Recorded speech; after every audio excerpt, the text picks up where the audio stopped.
If you're a man, you just stumbled upon the most life-changing video you will ever watch. This is a full-on masterclass where me and my brother Mike break down in detail everything we did to completely transform our lives. We used to be totally lost, no confidence, riddled with insecurities, depressed, and now we have full confidence in every aspect of our life, 10 out of 10, physically, mentally, sexually, spiritually, success in every area that we want to, and we're gonna break it down for you exactly how we did it. This video is not meant to be played in the background while you scroll. Sit down, lock in, take out a notepad. You guys are about to learn methods you have never heard of before that can change you from the inside out. We poured our hearts, soul, pain, and our entire journey into making this video for you guys. And like he said, you're gonna learn things society has told you is completely untrue, unknown, even taboo. So sit down and get ready to learn things that are going to transform your life. If you guys actually take this seriously, this will be the most transformative video you have ever watched. So let's get right into it. So in this video, we are going to explain and describe to you the 4 pillars of the Evolve method. There are going to be timestamps in this video for each pillar that you can reference, but we highly recommend that you watch in order from start to finish without jumping around. We're going to be referencing forward and back to different things, and it's not going to make sense. You're not going to have the full context unless you watch it from start to finish. So it is a long video, but if you are serious about self-improvement, if you actually want to change your life and hear that completely unknown and life-changing things that are going to be in this video, take your time, study it, okay? Pay attention while you're watching it. Take out a notepad if you want and listen to what we say. Watch it in order. It might take you, a couple days to get through the whole thing, but I highly recommend that you do. What we're going to start with is going to be each of our stories, how we transformed, where we came from, where we are now, and how the Evolve method came into existence. So I'm going to start with my story. To give you some context of where I was a long time ago, or where I came from, this was me in high school down here, okay? I went to a really big high school in the suburbs of Chicago. There was like 2,500 kids. And as you see here, I was not the most confident or like popular guy at all. I was really cringy, super skinny. It's just like, you can see like my aura here is like not confident at all. I was not really successful socially.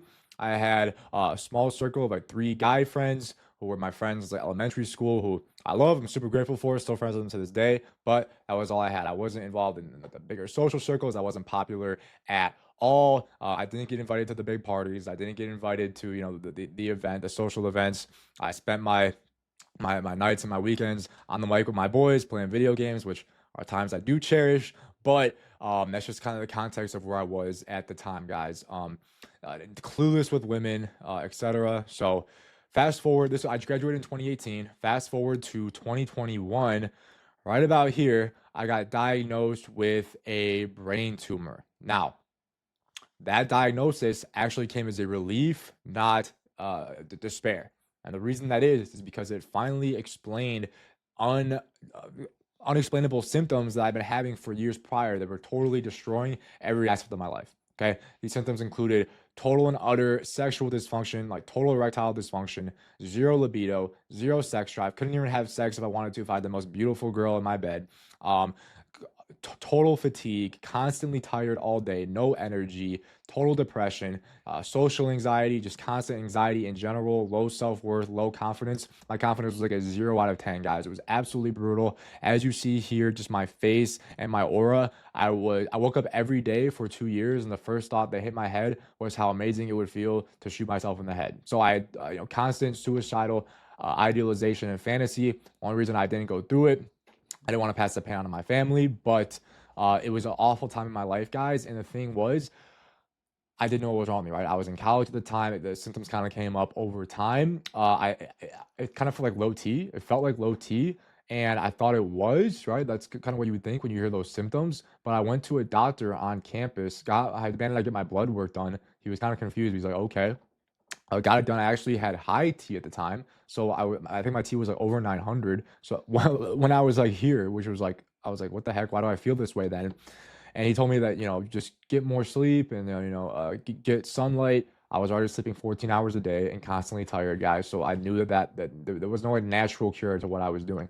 I ended up then going to a medical specialist, men's hormonal specialist. at Northwestern Medical Group in Chicago, one of the biggest medical groups in Chicago, this head hormonal specialist. I was excited to finally get answers. Brought him on my blood work, explained my situation. Upon hearing it, he kindly dismissed my story. He said I was making it all up in my head. I needed therapy, and he prescribed me like Viagra, which didn't even help at all because my problem, I didn't have a physical blood flow problem. My problem was mental. I didn't have any sex drive. So I didn't even have, my brain wasn't even sending any stimulus to my dick to even work or even use the Viagra because I had no libido. So after that point, I realized I was completely alone and hopeless. My suicidal thoughts increased like crazy. I was utterly depressed. At this point, I started distracting myself with copes, drugs, drinking, video games, right, porn, masturbation, junk food, just living and eating like absolute shit.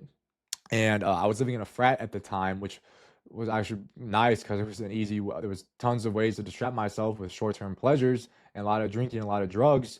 I remember I was like, I'd wake up in the afternoon and or even in the evening sometimes. And then when night came, just start drinking and drink and like party and do drugs, and not party in like a fun way with like girls and stuff. Just literally drink with boys until like 7 a.m. and then go to bed drunk as hell and do it all over the next day. Eventually, what I realized is, well, if I'm not going to kill myself, I need to find a way to fix myself. So I started doing a lot of research. All the time I spent when I wasn't, drinking or doing drugs or distracting myself, I spent doing research. Probably like 10 hours a day. I was researching on the internet, scouring the internet, researching my symptoms, trying to find other stories or people who could help me or something that could give me answers for what was going on. Upon that research, I also was doing a lot of research on just self-improvement in general. Okay, I was going deep research into the internet. I was stumbling upon all these communities of these different self-improvement communities, people doing these things I never heard of before, that is some societally unknown things, some taboo things, and I realized that I could transform in ways I didn't even know was possible. Okay, now I still had my unexplained symptoms at the time that were separate with my hormones, but I was also insecure in a lot of ways outside of that. Growing up, I was insecure. Like this was before I had that, guys. I was not a confident guy. I always had insecurities. So what I thought was, well, if I ever am going to get out of this situation or find a cure for what's wrong with me, I want to be the best version of myself. So I started kind of transitioning away from the degenerate lifestyle and slowly, right? And slowly implementing some of the things I was learning over the years until I was seeing results, right? I was seeing progress in these ways and things that I didn't even think were possible. I was seeing results in like, holy shit. Eventually, I took a list of hormones to another doctor after doing a lot of research. What could be wrong with me? All the possibilities to another doctor. Demanded I get blood work done. My blood work showed an elevated level of the hormone prolactin, which is only ever released in men when you ejaculate. Okay, so when you bust a nut, your prolactin spikes, and that's what causes you to feel like low motivation. You just want to sleep. You feel really tired. Your sex drive goes away. You can't get hard. And you want to just sleep and like eat food. All right, do nothing else.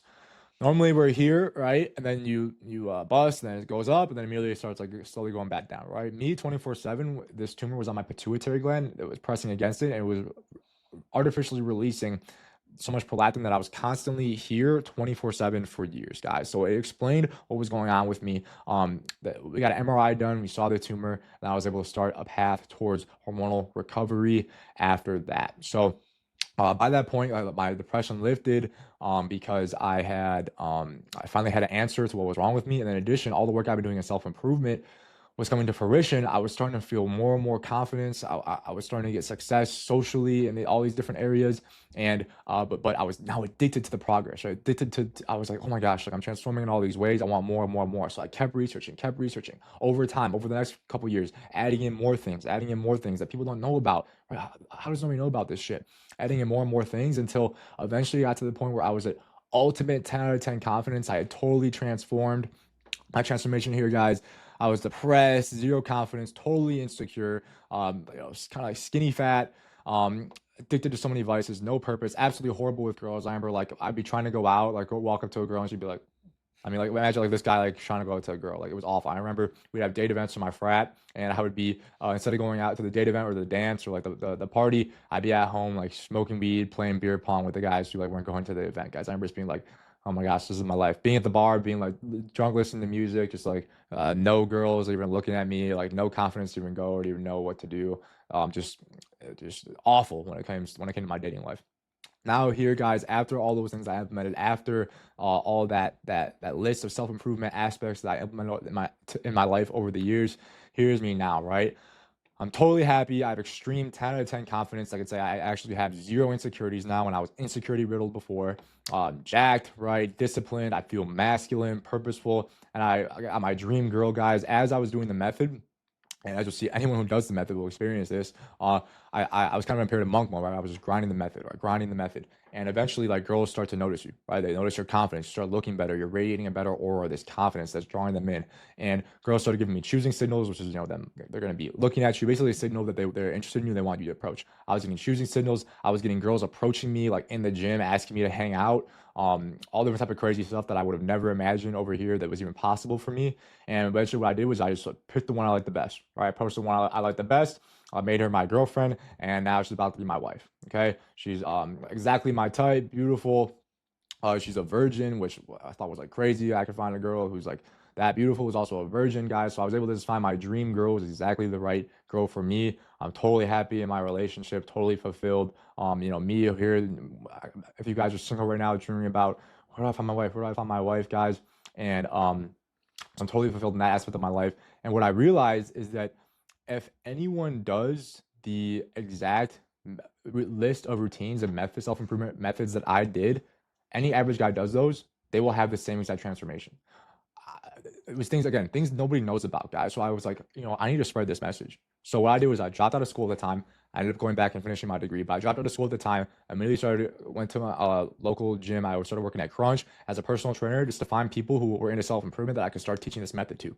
Okay, so I was teaching this method to any young guy clients that I was, or any of the guy clients, right? Even middle age guys in their 50s, who were coming to me and coaching them through this method, and they were getting just the same exact results I was getting. Right? I was like, holy shit! This it reinforced that belief that I had and that realization I had that if anyone does this, they will achieve the same before and after results that I did. And now I decided.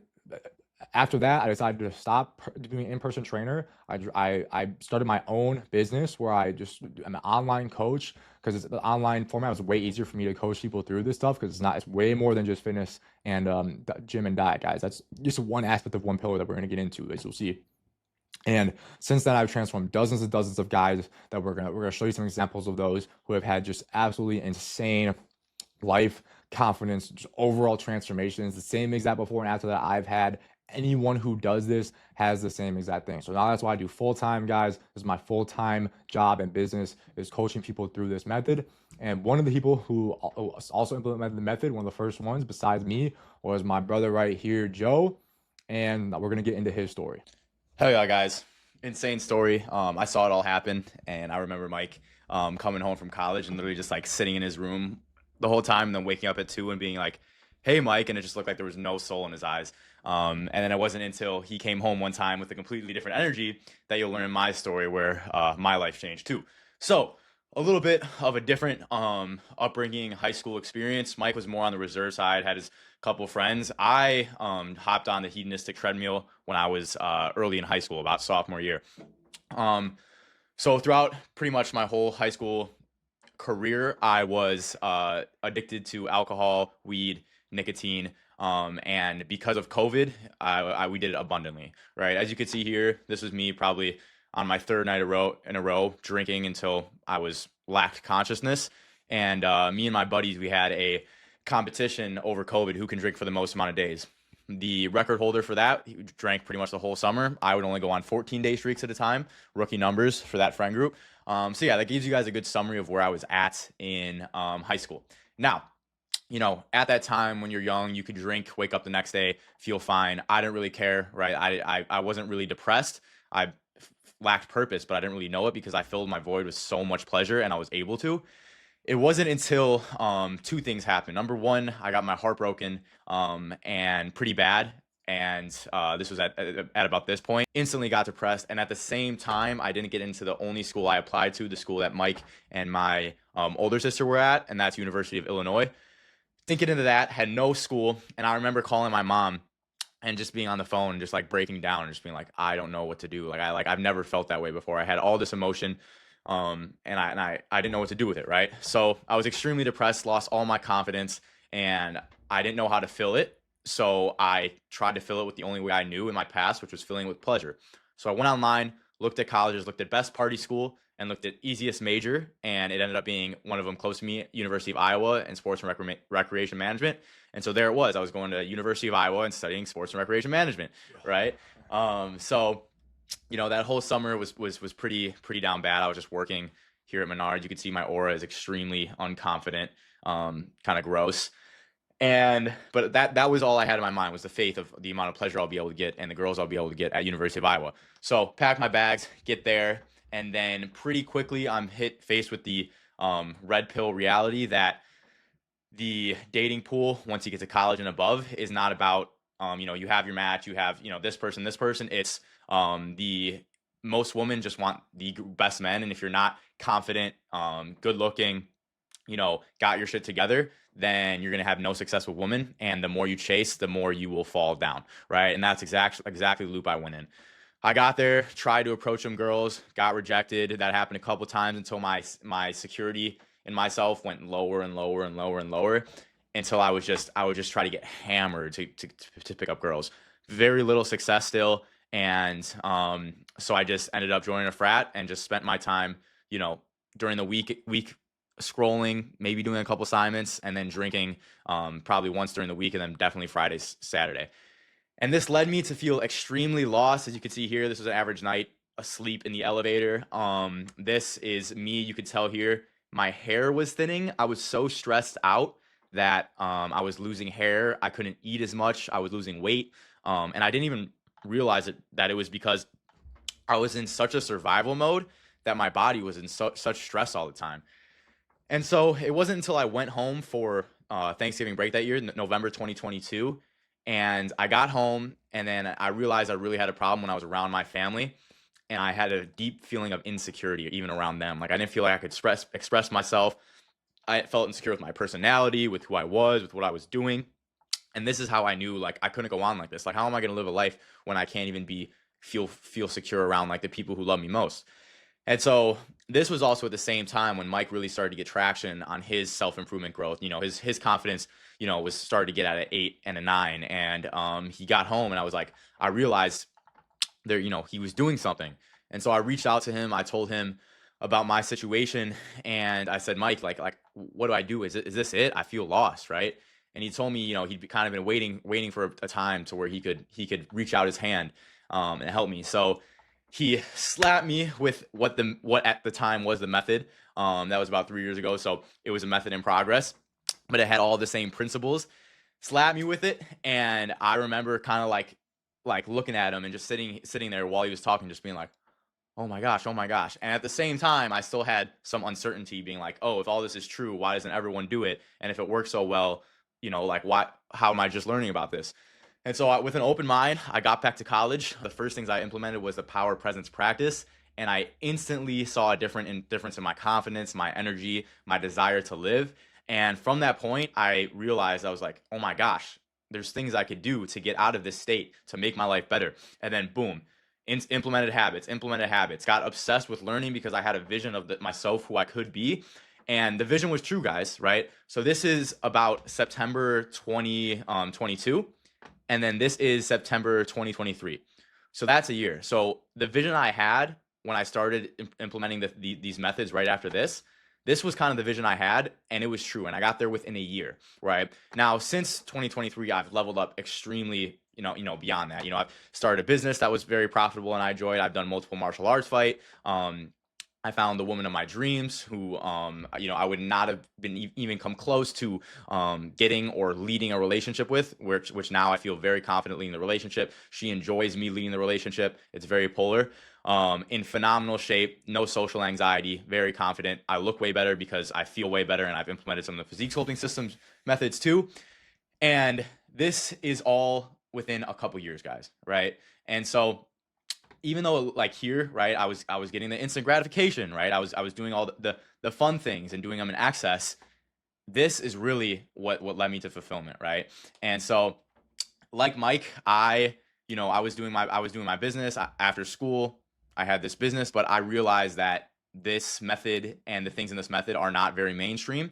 and I had felt purpose and a kind of a responsibility to help get this message out there. So I left the business that was profitable because I knew that I had a calling to come spread this message. And since then, I did some in-person training. Absolutely love that. Learned how to coach with that, and then I joined Mike in the online training, and my clients are already getting insane results. And Mike proved the method with his before, and they're proving to be true as I coach as well. And now I still do the method every day, guys. I'm gonna do it every day, and I do it every day, and I'm gonna do it for the rest of my life.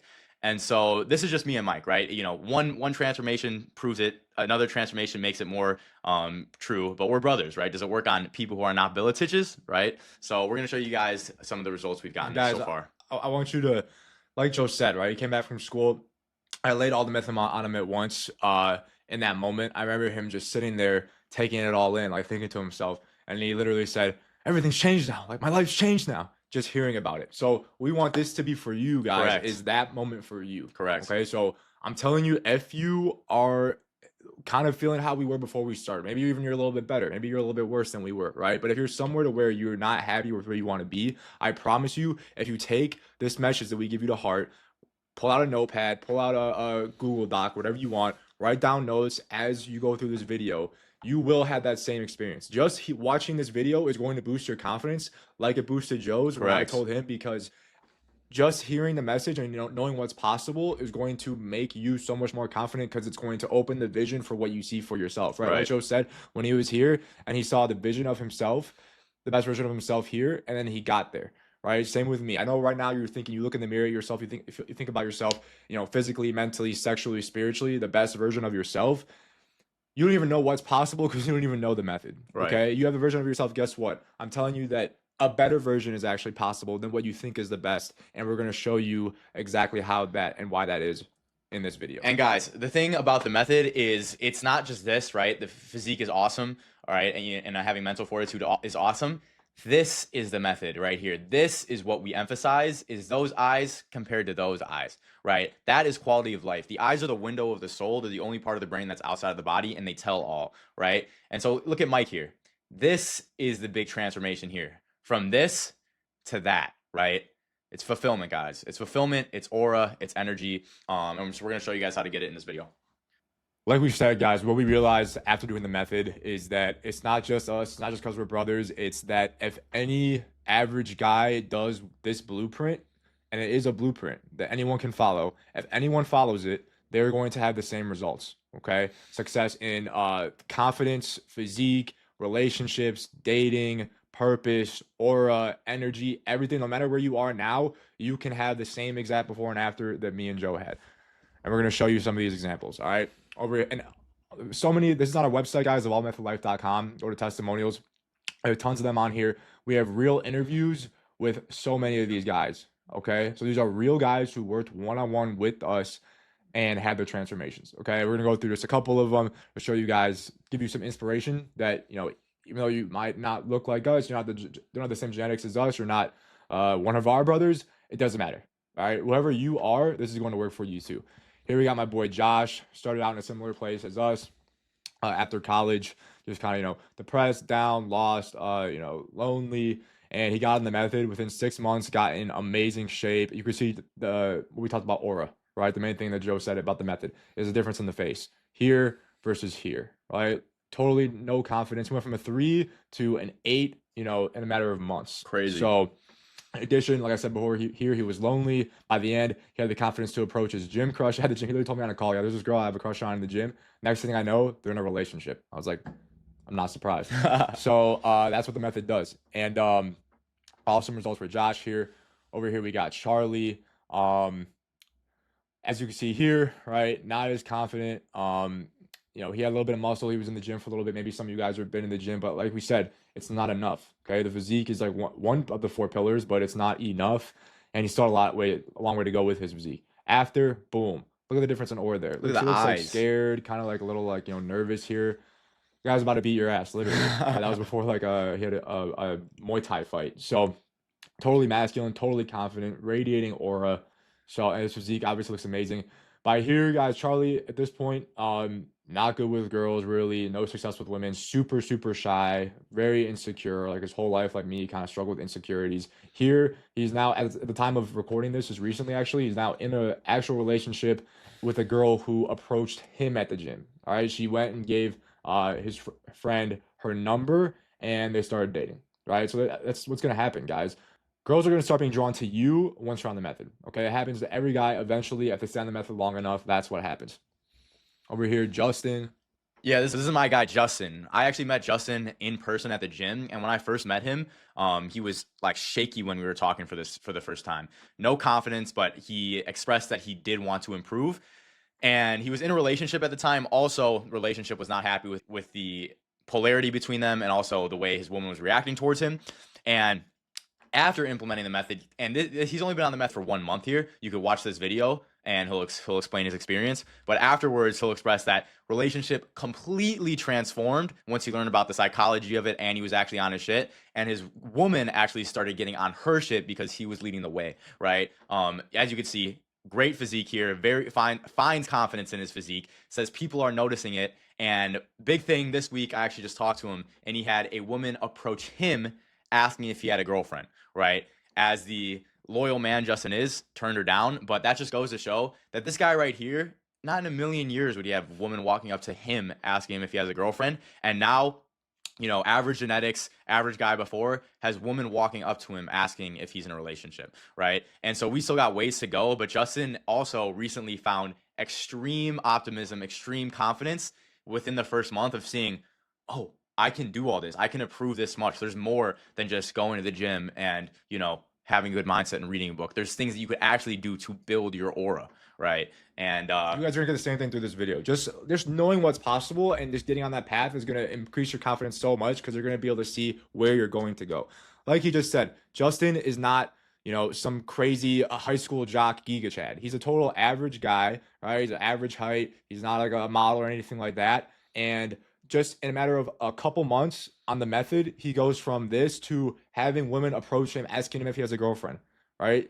If you guys are watching this right now and you're an average guy and you're not on your shit and you're not on the method, I doubt you're having that on a day-to-day basis. Okay.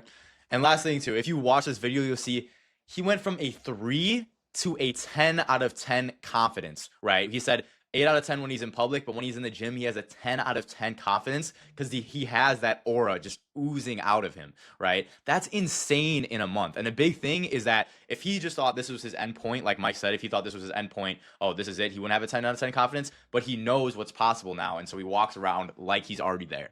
Exactly, right? Guys. Exactly. That's what I always say, guys. The method is for normal guys. It's for average guys. Not everyone is going to be your natural starting high school quarterback jock who gets all the girls naturally just based on his genetics. Okay, the method, it takes some work, right? It's pretty easy once you learn it, but it's a lot of information. It's a lot of knowledge. So this is a long video. We're going to give you guys a lot of knowledge and information here, but it's so much stuff that it's a little bit complicated, but it's easy to implement, but it's also kind of some of the stuff is socially unknown, societally unknown, a little bit taboo, some of this stuff. So one of the reasons you get a confidence boost is because you're doing things that no other guys are doing. And it separates you in a way that other guys can't get to because they don't know this method. And if you're watching this video right now, you're going to know. 100%. Okay, that's why he was getting girls approaching him in a gym with a bunch of in shape gym bros. Right, he doesn't have an insane physique right here compared to the average gym bro, but he's radiating this type of aura and confidence that he gets 100%. From knowing and being on the method that no other guy is radiating, and that's why he's having girls approach him in the gym, asking him if he has a girlfriend. So just a couple more guys. We got our boy Eric right here. He started out super low, as you see, just a 0 out of 10 confidence totally. His testosterone was at like a female level. Here now his testosterone's over 900. 10 out of 10 confidence, totally crushing it in every aspect of the method. He still has a ways to go, but just total transformation for him there. This is only like a 2-month transformation. As you see, this is where the power presence practice and the aura transformation that we mean really comes into play, guys. Right. It's hard to sometimes explain, but you can see it. Look at his face here, right? Just dead eyes. Like imagine this guy out of the bar trying to walk up to a girl, right? Nothing. Like the girl would be like, oh, this guy's like, what's wrong with this guy? All right, here, Dan, that guy's got like tiger eyes. Yeah, he's on his shit though. He's got like an internal energy and confidence radiating out of him that is going to draw people. It's going to make you look how much more you naturally respect this guy versus this guy just looking at him, right? Imagine him when you're trying to date this guy, trying to in a bar trying to talk to girls versus this guy, right? Huge difference. Jake here, he was coming off a breakup, right? Really low, really down. And now, boom, look at this guy. He, same thing too. Started dating a girl from his gym. He had other girls that he knew from social circles he was going out with, started to show interest in him, wanted to date him. He was deciding between multiple girls. You know what he decided? He said, none of these girls are good enough for me, because he knows where he's going and where he's going to be, and he knows what he's going to be capable of when he's there. So he literally went from down and out to a breakup to being like, deciding between multiple girls who he wants to date, guys, and not that long of a time. Physique transformation, obviously, guys. We're not going to go through all of these, but they're all on our site, evolvemethodlife.com. Listen, watch these interviews, guys. This one right here, crazy transformation. Go look at Jay and see what he says about just the aura and the way people are reacting to him after he did the method. He was already a pretty confident guy, just want to lose some fat. But he didn't even realize what he was getting himself into. But definitely watch that one when you guys get a chance. All right, so the Evolve method has 4 pillars. Each one of these pillars is absolutely essential. If you are missing one of these pillars, there is going to be an aspect of your life that you are lacking in, and you're going to feel the lacking greatly in your life from that pillar. Okay, each one on its own is extremely powerful. Each one on its own is life-changing, but at the same time, like I said, missing any one of them is also going to be life-changing in a negative way. They're all also synergistic. Okay, you'll find is as you start each pillar, you're improving in each one, and as it grows, and they start to become synergistic, affecting one another. And you'll see that as you do the method, as you go along, it all forms into one way of life, which we call the Evolve method. Okay, the Evolve method life. We do the Evolve method every day. Okay, it's just a routine. It's a lifestyle. A daily routine and a lifestyle. It's easy to do. It doesn't take that much time per day out of our day. Right. Most of it's just like a workout. That's most of the time if you are working out that day. But like I said, each one is essential. I had this one client who they did the physique sculpting system, mind force framework, power presence. They didn't want to do the sexual mastery method. They didn't want to do that one. They said, I don't need that. I don't need that. Right. Next thing I know, after they finished the method, 2 years later, they come back to me, book a call. Turns out their girl cheated on them. They basically got cucked and cheated on by their girl brutally. And they said, be honest, Mike, like, did I fuck up by not doing the sexual mastery method? I was like, I told you years ago, man, like, you're gonna need this. I can't make you do it. Right? Each pillar is optional. But because he didn't do that, that ended up happening to him. I told him, like, if you would have done this in the beginning, I guarantee that would not have happened. Okay. So when it comes to watching this, guys, we're gonna put timestamps in the video for each pillar so you can navigate. But I like I said, they're all synergistic. So I highly recommend, if you're serious about improving yourself, if you want to fully understand what this method is about, watch it from start to finish as you go on. It might take you more than 1 day, 2 days. It might take you a week to get through the whole thing. But watch it from start to finish so you have a full picture, because we're going to be building upon each pillar and going along and referencing back to things we said prior. Correct. So you might get confused if you just skip ahead. Okay. All right. Pillar 1, the physique sculpting system. Now, this is how you look on the outside. This is your outwards appearance, right? And if you follow this pillar to a T, you will have ultimate confidence in the way you look.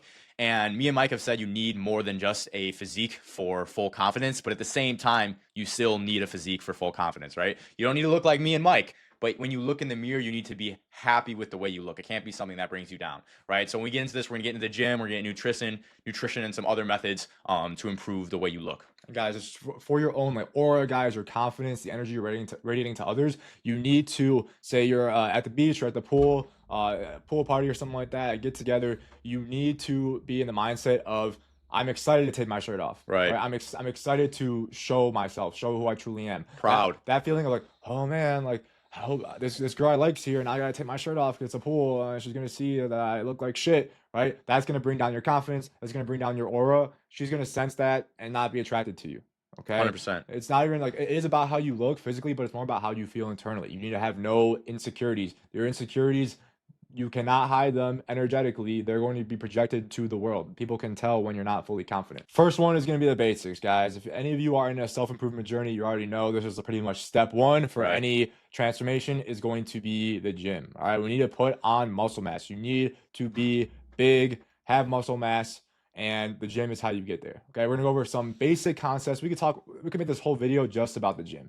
Guys, YouTube channels with hundreds of hours of content talking about the gym. It's just one aspect of the method. We're just gonna give you a few main points to keep in mind. And one of those is gonna be the way you're gonna grow muscle in the gym when you do your exercises is you want to push till near failure on your sets. Right. Okay, so when you don't have to go till you literally failure every single time. But you want to push, at least within like 2 reps to failure, 1 rep to failure every time. And because it's that mechanical tension, which is when the muscle is strained under tension, and when it's harder to get the weight up than it would be normally, and you go slower than you would normally without any weight, that causes the muscle growth. Okay, you want to keep going and choose a weight in a rep range. When say I'm doing overhead press or overhead extension with my tricep, right? I'm going like this. I'm going. I want to get to the point where I'm like, my muscle's struggling to get it up. Okay, it's that struggle that is going to tell your body that your muscles are not strong enough for the work that it has to do on a day-to-day basis, and thus it's going to tell your body to build those muscles back stronger. And need to adapt. Okay, if you go in the gym and you're just doing this, okay, I'm done. All right. You're not going to grow because you're not telling your body that it needs to adapt. So in the gym, it's never going to get easier. The weight's just going to get higher. Okay, and your muscles are going to get bigger.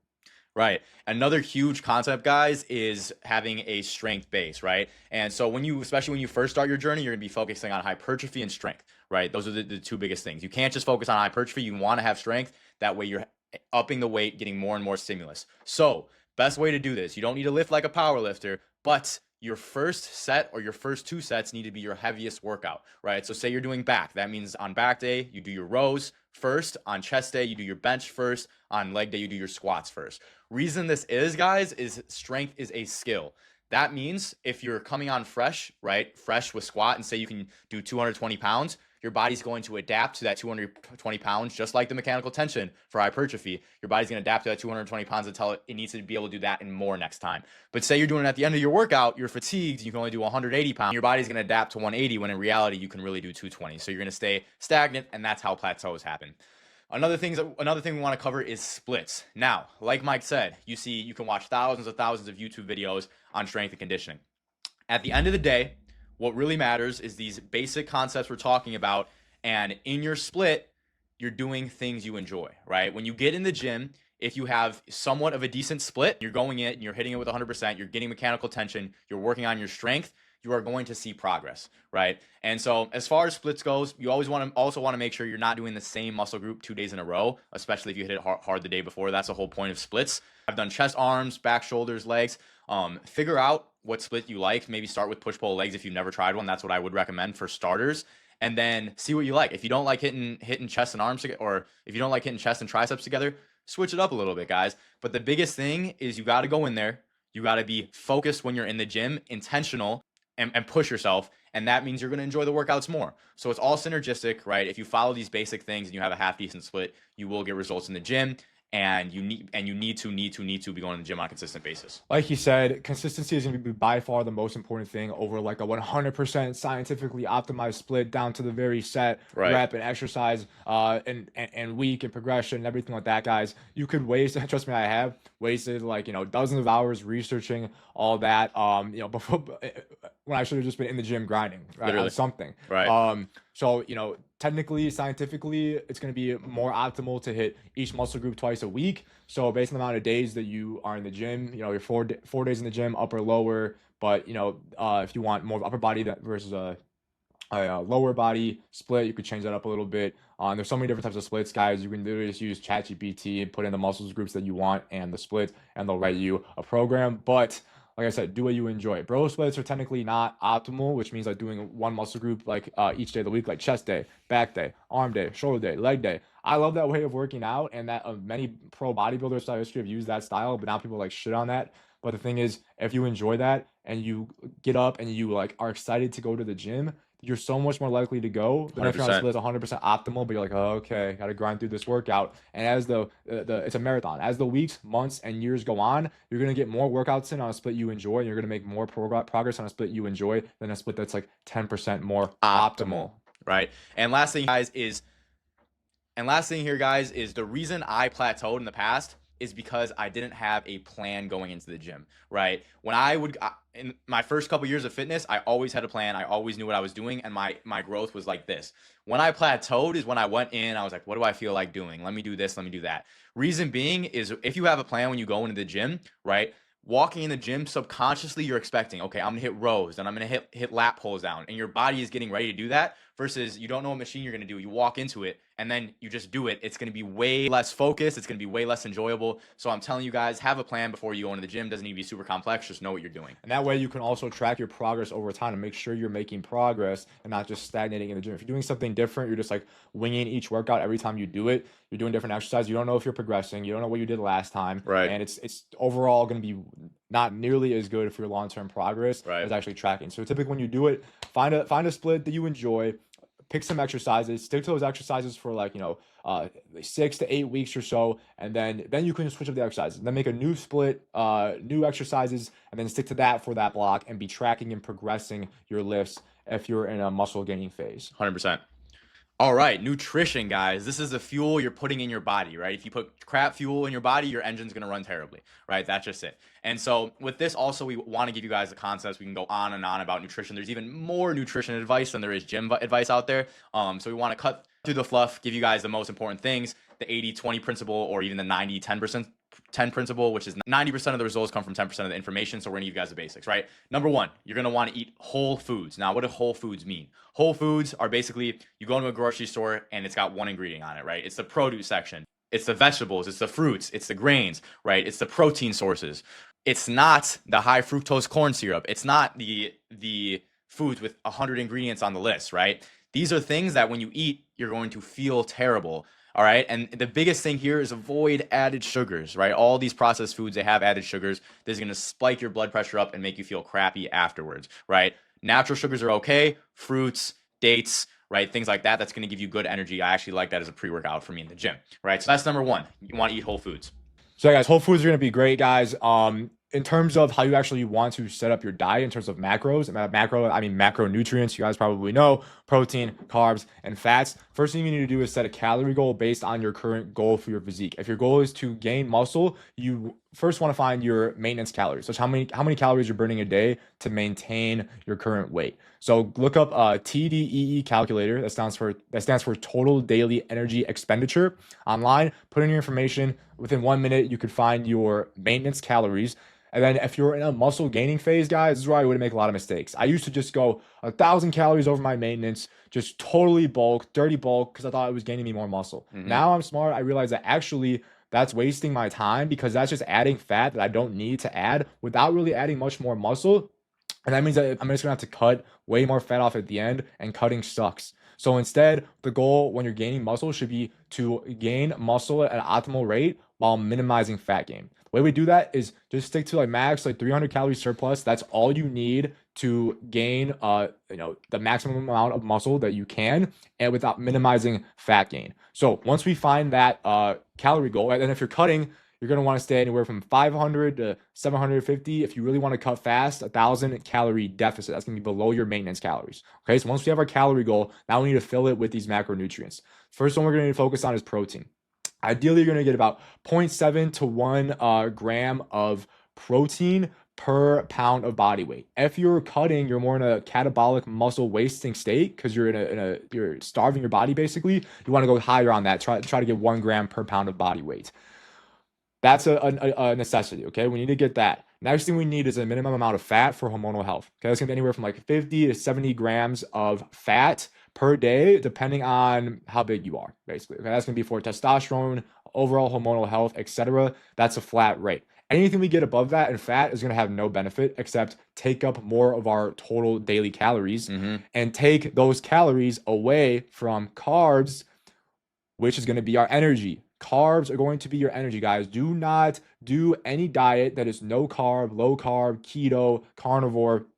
Do not do any of those diets if you are trying to make progress in the gym. The reason that we want to minimize get the minimum fat and then hit the minimum protein goal for optimization is because the more carbs we have, the more energy, the better your workouts are going to be, the more strength you're going to have in the gym, the better you're going to feel, the more motivated 100%. you are going to work out. So if you get, instead of 50 grams of fat, you get 120 grams of fat.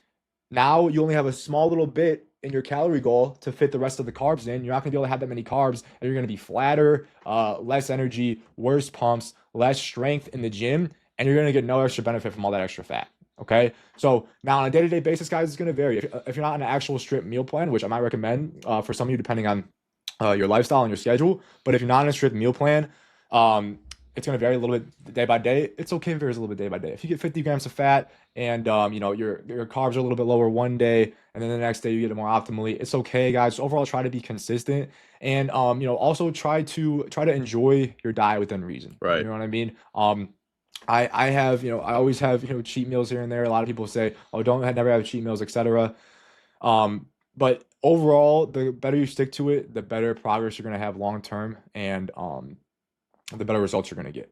Right. We're not going on stage, guys. I mean, me and Mike might eventually, but most of you guys aren't going on stage. And so the goal of going to the gym is to increase your quality of life, right? So if you have a cheat meal here and there, like once in a while, you might enjoy that meal. It might increase your quality of life. If you're having it often, you're going to feel like crap. You're going to have less gym progress. Your overall quality of life is going to go down, right? So find a balance there. So guys, in terms of diet, appetite is gonna be a huge issue too. A lot of times, guys either have too small of an appetite and they're trying to gain weight. That's going to be what Joe had to deal with. Yep. Joe is naturally genetically. Me, I have an absolutely massive, insatiable appetite, and it's really hard for me to restrict my calories. So we have two different strategies that we do for each of us and each of our appetites. Okay, what works for me and what works for many people, and typically people who are overweight because they're going to be like me. Maybe you're watching this, you can relate. Just have insane appetites. I need like 4,000 calories a day to be like fully like satisfied and not have any hunger at all. But that's way too much for me, whether I'm bulking or cutting. What's going to be the best for people like us is going to be fasting. And the reason this is going to be the best is because what fasting does is it kind of controls your appetite in a way. Okay. When you get on, say, an intermittent fasting schedule, which is going to be a daily fasting schedule. So the basic one is going to be you fast for 16 hours and you eat for 8. So say you wake up at 7 a.m., you would only eat maybe from like noon to 8 p.m. and nothing outside of that window. After a few days of doing this, even just a few days, sometimes it takes people a week to adjust. Some people adjust after one day. What you're going to realize is that no matter how big your appetite is, all of a sudden, you're only going to be hungry in that window.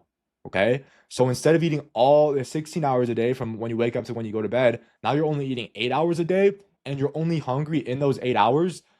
Even if you eat kind of how you want, you're going to get less calories in than if you've been eating how you want for 16 hours. And what you do then is once your body adapts to 8 hours, what I like to do is then push it to 6. Now I'm only eating a 6-hour window, right? It takes a few days for my body to adjust. Now at noon, I'm gonna start to get a little hungry. I push through this couple hours, guys. When's it gonna be 2 p.m.? When's it gonna be it's 2 p.m. Boom, now I can eat, right? A few days of that, all of a sudden now my body's on schedule. I'm only getting hungry at 2 p.m. Okay, so it's easy. It's easy for me to fast the rest of the day. Go on to the next one. Now 4 hours, right? And then eventually I got down to the point where I was only doing one meal a day at night. And I had good energy. I wasn't just like sitting around all day like hungry. At this point, I was like a full-time in-person personal trainer. I was training clients all day in the gym. I would hit a lifting workout. And then after I would leave the gym, I go to train MMA. And at this point, I hadn't eaten for like 22 hours. And I would train MMA with pretty good energy because my body was adapted to it with this fasting adaptation protocol. And then after MMA, I was able to have a big feast, fully satisfy myself, be full where I couldn't eat anymore. And because it was only one meal a day, I lost weight because I was in a calorie deficit. Because I can't eat enough in one single meal. I could, but if I went crazy, but I was fully satisfied with my meal while being in a calorie deficit, and the rest part of the day I wasn't even hungry. Right, so that was one of the easiest ways for me to lose fat. Eventually, after that, I started experimenting with 36-hour fasts, where I wake up and go to bed without any food in me. I'm actually doing one of those today. I did one of those 2 days ago. I love it. I don't even really get hungry. 48-hour fast, 3-day fast for extreme if you want really extreme fat loss. But on a daily schedule, intermittent fasting, if you have extreme hunger, is going to be pretty much a necessity if you're going to lose weight. Even when I start my bulk, I'm still going to do intermittent fasting just because if I eat all throughout the day bulking, I'm gonna go above my, like I told you earlier, 300 calories above maintenance, which is it's going to give me excess fat gain, which I don't want or need. Now, Joe's going to tell you a little bit about some advice for guys who struggle to gain weight. Right. So this is specifically for guys who are struggling and they want to gain weight. Now, I do not recommend fasting if this is your main problem, right? I do fast now because I overcame that problem, but for my first 3 years of lifting, I was in a consistent state of trying to bulk, right? I was around 175 for 2 years, and I would shove my face as much as I could to try to get more and more. And it wasn't until I did my first bulk that I finally had control over my appetite. I was able to eat what I want, right? And so what got me to be able to do that first bulk? Number one is I cut out the vices mostly, right? I cut out the nicotine, the weed, and the big thing here is I was less stressed, guys. Cortisol is one of the biggest appetite suppressor there is. That's why you see like people who are like in chronic stress, they start to look malnourished because they're not eating as much, right? So I know this is like cliche, but you guys, you want to avoid stress. If that means mindful meditation, we'll talk more about that in the future. But you want to avoid being in high cortisol all the time. You want to have, quality of life is important to bulking. And for me, you want to focus on the foods that are higher calorie, right? The fats are going to help, the carbs are going to help, and the dense proteins are going to help. So I would say don't have a big bowl of spinach, right? If your main goal is to gain weight and you're having problems with it, because it's going to fill your stomach, but it's not going to have a lot of calories, right? So peanut butter, right? Oils, guys. Oils. Add oils to your food. Olive oil, it's 100 calories per like tablespoon, something like that. Put 2 of those into your bowl, into your stir fry. Right. And easy. And you want to also high carb, right? Rices, quinoa, breads, right? Eat it all. Avoid the really light foods, the really like soft foods like melons, spinach, stuff like that while you're bulking. But once you beat that first bulk, once you kind of unlock being able to gain weight, you're in like creator mode now. I could choose, like, do I want to cut? All right, I'm gonna do some more intermittent fasting. Do I want to bulk? Sure, it's not a problem for me anymore, right? And I know it's hard for you guys, a lot of you guys here who smoke weed, but smoking weed will give you a bigger appetite while you're smoking if you're a chronic smoker. But the rest of the day, you have less of an appetite. So overall, you're gonna be better off in bulking if you cut the weed. And guys, like you said, if you you kind of have to like push through a little bit, and your body will kind of wake up and adapt to the higher appetite. Okay, I myself have never had to deal with it, but I've helped a lot of clients that I've worked with who also struggle to gain. They just can't eat enough. I'd say, I'm sorry, you just got to push through it. Like It is. like you're full. It's like it doesn't matter. What do you want to do? Just like be full, not eat when you're full, or just for a little bit, or do you want to stay the same? Do you want to? It's your choice. No gains, or you eat now while you're full. Right. So you just have to eat. You're full. Doesn't matter. Keep eating. Yeah, it's not fun. Yeah, it sucks. But like you said, even with like 2 weeks of force feeding yourself, your appetite's gonna grow so much, and it's gonna be so much easier. It's just hard in the beginning, and you guys are probably like not pushing past and force feeding yourself when you need to. And then last thing is in the beginning, spread out your meals, right? This is just if you're trying to gain weight. It's a lot healthier to have a shorter eating window, but if your main goal is to gain weight, which it should be if you're skinny, you can, eat 3 to 4 meals, eat when you wake up, eat, an hour before you go to bed. And it should be one of your main goals if you're thin, because you want to have some muscle mass if you want to be, a competent man. And don't really worry about protein timing, guys, in terms of, or like, eating throughout the day. Studies have found basically as long as you eat the same amount of protein per day, whether it's 1 meal or 6 meals throughout the day, it doesn't really make much of a difference when it comes to muscle gaining. So you don't have to totally worry about, oh, like I just worked out, I need to get home. Oh, traffic's bad. I'm going to be home in an hour instead of 30 minutes. All my gains are for waste because I'm not going to get my protein shake. Obviously, still try to get your protein after you work out, right? It's slightly more optimal, but in the end, overall protein quantity is going to be way more important than actually when you have your protein throughout the day. So like I said, for my bulk, I'm still going to do intermittent fasting rather than eating all throughout the day. If you have a lower appetite, got to eat a big breakfast so that by lunch you had all those calories already down, and then you're already you're hungry again, and you have more room for more food. If you skip breakfast, it's really hard. Wasting that calorie window. It's really hard for you to eat all those calories in it. Yep. All right, so me and Mike are going to give a little bit of our own experience with diet, right? So we've tried everything in the books because we want to see what works best, right? The best way to figure out is a diet work for you is to try it out. Now, at the same time, we've done some of the work for you guys, and so we can tell you what has worked and why. So we've tried keto, we've tried Mediterranean, we've tried carnivore. By far, worst we felt was carnivore, right? Because like we said, carbs are your body's preferred source of fuel. If you don't have that fuel, you're going to be feeling like crap, right? Some people feel better than others on keto, but really everyone's preferred source, the human body's preferred source of food is carbs, right? Preferred source of energy is carbs, right? Same thing with keto. A little better than carnivore because you have a little bit of carbs and a little more variety, a little more nutrients. Still trash. This is for people who are sedentary. If you're sedentary, maybe keto because you don't do anything. You don't need energy. But if you're going to the gym, no, right? And then Mediterranean, I felt pretty good. But me and Mike, after trying all these things, we eventually moved to plant-based diet, a full plant-based diet. And we will explain why in a second, but we feel amazing, right? This is the best we've ever felt. And we probably will stick with this diet for life, right? So guys, since going plant-based, guys, it has by far been the best diet that we've ever had. And for a lot of you, especially if you're into self-improvement, like masculinity, like men's self-improvement spaces, that's probably absolutely shocking to you because the culture is meat, meat, meat, meat, ground beef, eggs, right? We don't eat any meat, we don't eat no eggs, we don't eat any dairy at all, and we feel by far so much better. Stronger. Okay. That probably is an absolute shock to you, like I said, if you've been around this space, because you've been told, and the stereotypes are that, if you eat plants and you don't eat meat, you're going to be this like weak little soy boy who has no energy and no testosterone whatsoever, guys. It's absolutely not true. Studies have found equal testosterone to a plant-based diet versus an animal-based diet, but the testosterone is not going to be the main difference, guys. It's going to be how the food actually affects your body. Meat, the saturated fats are going to be clogging you down. Bad, guys. They're clogging you down. I remember I used to think that carbs would cause brain fog in me. Like if I had like ground beef pasta, I'd be slumped in the couch. Like, oh, like I need a nap, right? Literally.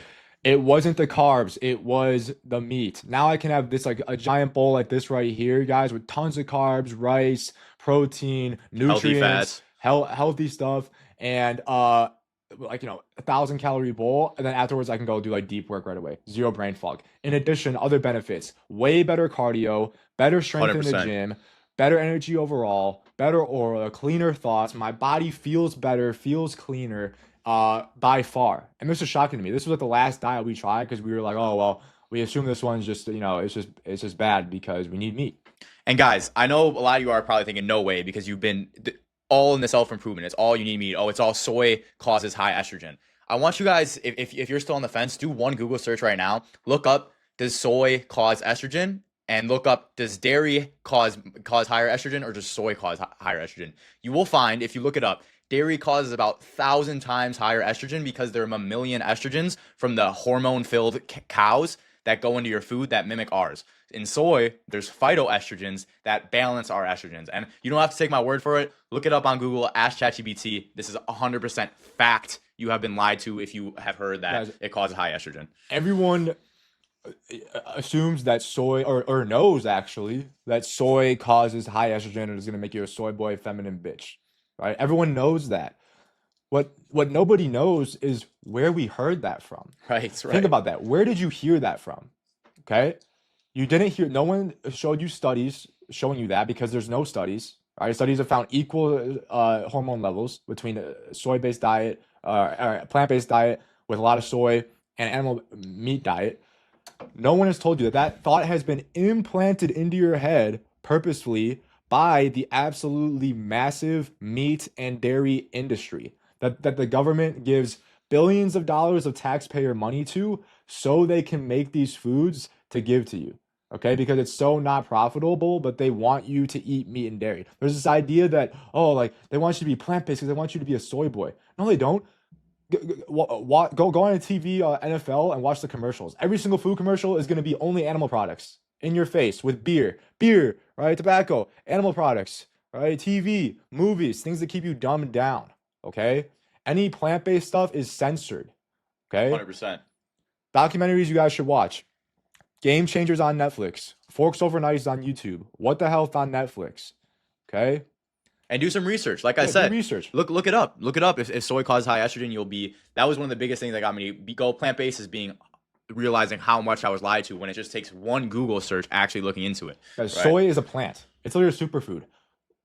We grow so much soy in America and we give it all to the animals in the animal farming system because it is so effective and so nutritious and has so much protein and grows cows from birth to 1,000 pound slaughter weight in like a year because it's so effective.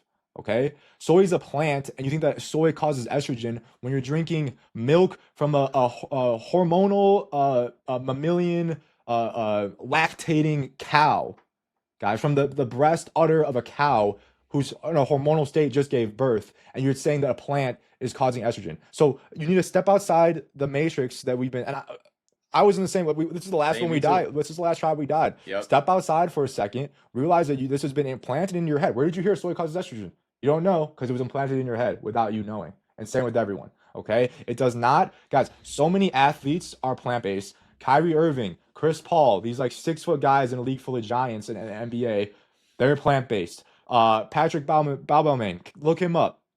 German powerlifter setting powerlifting world records. He's been plant-based for like over 15 years. The recent arm wrestling champion who just won the world championships, he's plant-based. Get this, Tom Brady, Aaron Rodgers, Serena Williams, all like goats in their sport. They eat a meat-based diet in the or whatever they want really in the off season, and then when the season starts, they switch to either fully or mostly plant-based diet for the optimal performance during the season. Guys, look at the blue zones. The blue zones, almost 90% of all these people's diets are plant-based. Some are completely plant-based, some are not. But in all of these, what they have in common is they don't eat a lot of milk and dairy. Especially stuff like red meat, pork, are one of the main causes to the #1 killer of humans in America, which is heart disease. So what they want you to do, they want you to eat all these saturated animal fats, it's clogging up your arteries, and then they want to put you on this medication so you could be constantly sick and medicated for a heart disease. Okay, guys, people go plant-based, they literally cure so many of these diseases. Watch Forks Over Knives, a documentary, watch What the Health. We're being absolutely brainwashed. Okay, this culture of, oh, we need meat to be meat is masculinity. No, it's not. You're not out there hunting or doing something masculine and athletic feat. You're going down putting something in your grocery cart.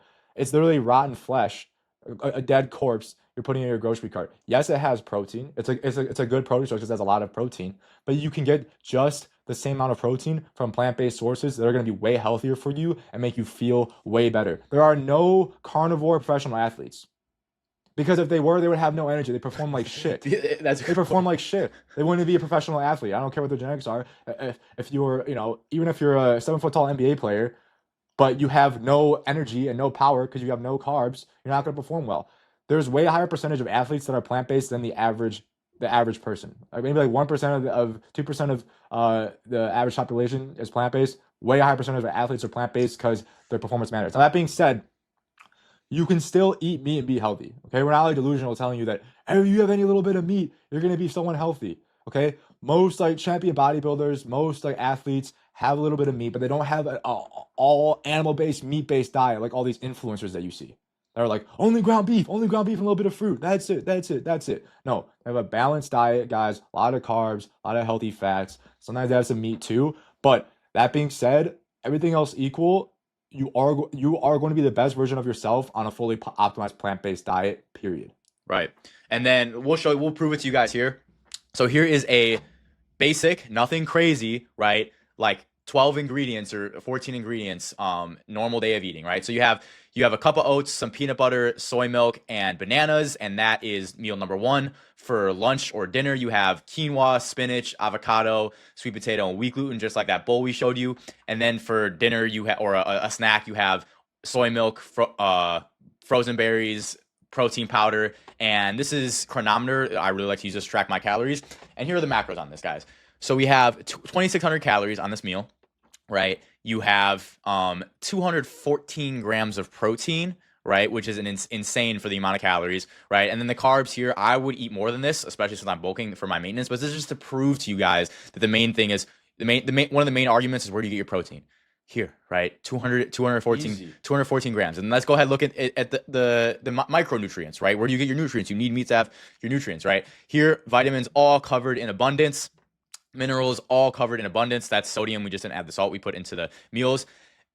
Protein here is a huge thing here. This is the amino acid profile. This does matter, right? You want to be getting your amino acids. So whatever proteins you're eating, whether that's meat or plant-based diet, you want to check this, make sure all your amino acids are covered. But here, all over 300% with just 2,600 calories, right? A couple 180%, but this is abundance of amino acids. And then only thing that we're kind of over on, we're kind of getting too much of is protein. Oh man. Where do you get your protein? So yeah, guys, so it's and then carbs. Like I said, you can easily get more if this is just a basic diet. And then omega-3s, which a lot of people say you can't get on plant-based, got them. Omega-6s. One thing we will say on a plant-based diet, all you need is B12, right? B12 doesn't occur naturally in meat. It is supplemented to the cows, so supplement that as well. And then I've always supplemented creatine. I like creatine, just a little muscle boost. And then omega-3s supplement if you are on a plant-based or non-plant-based diet, right?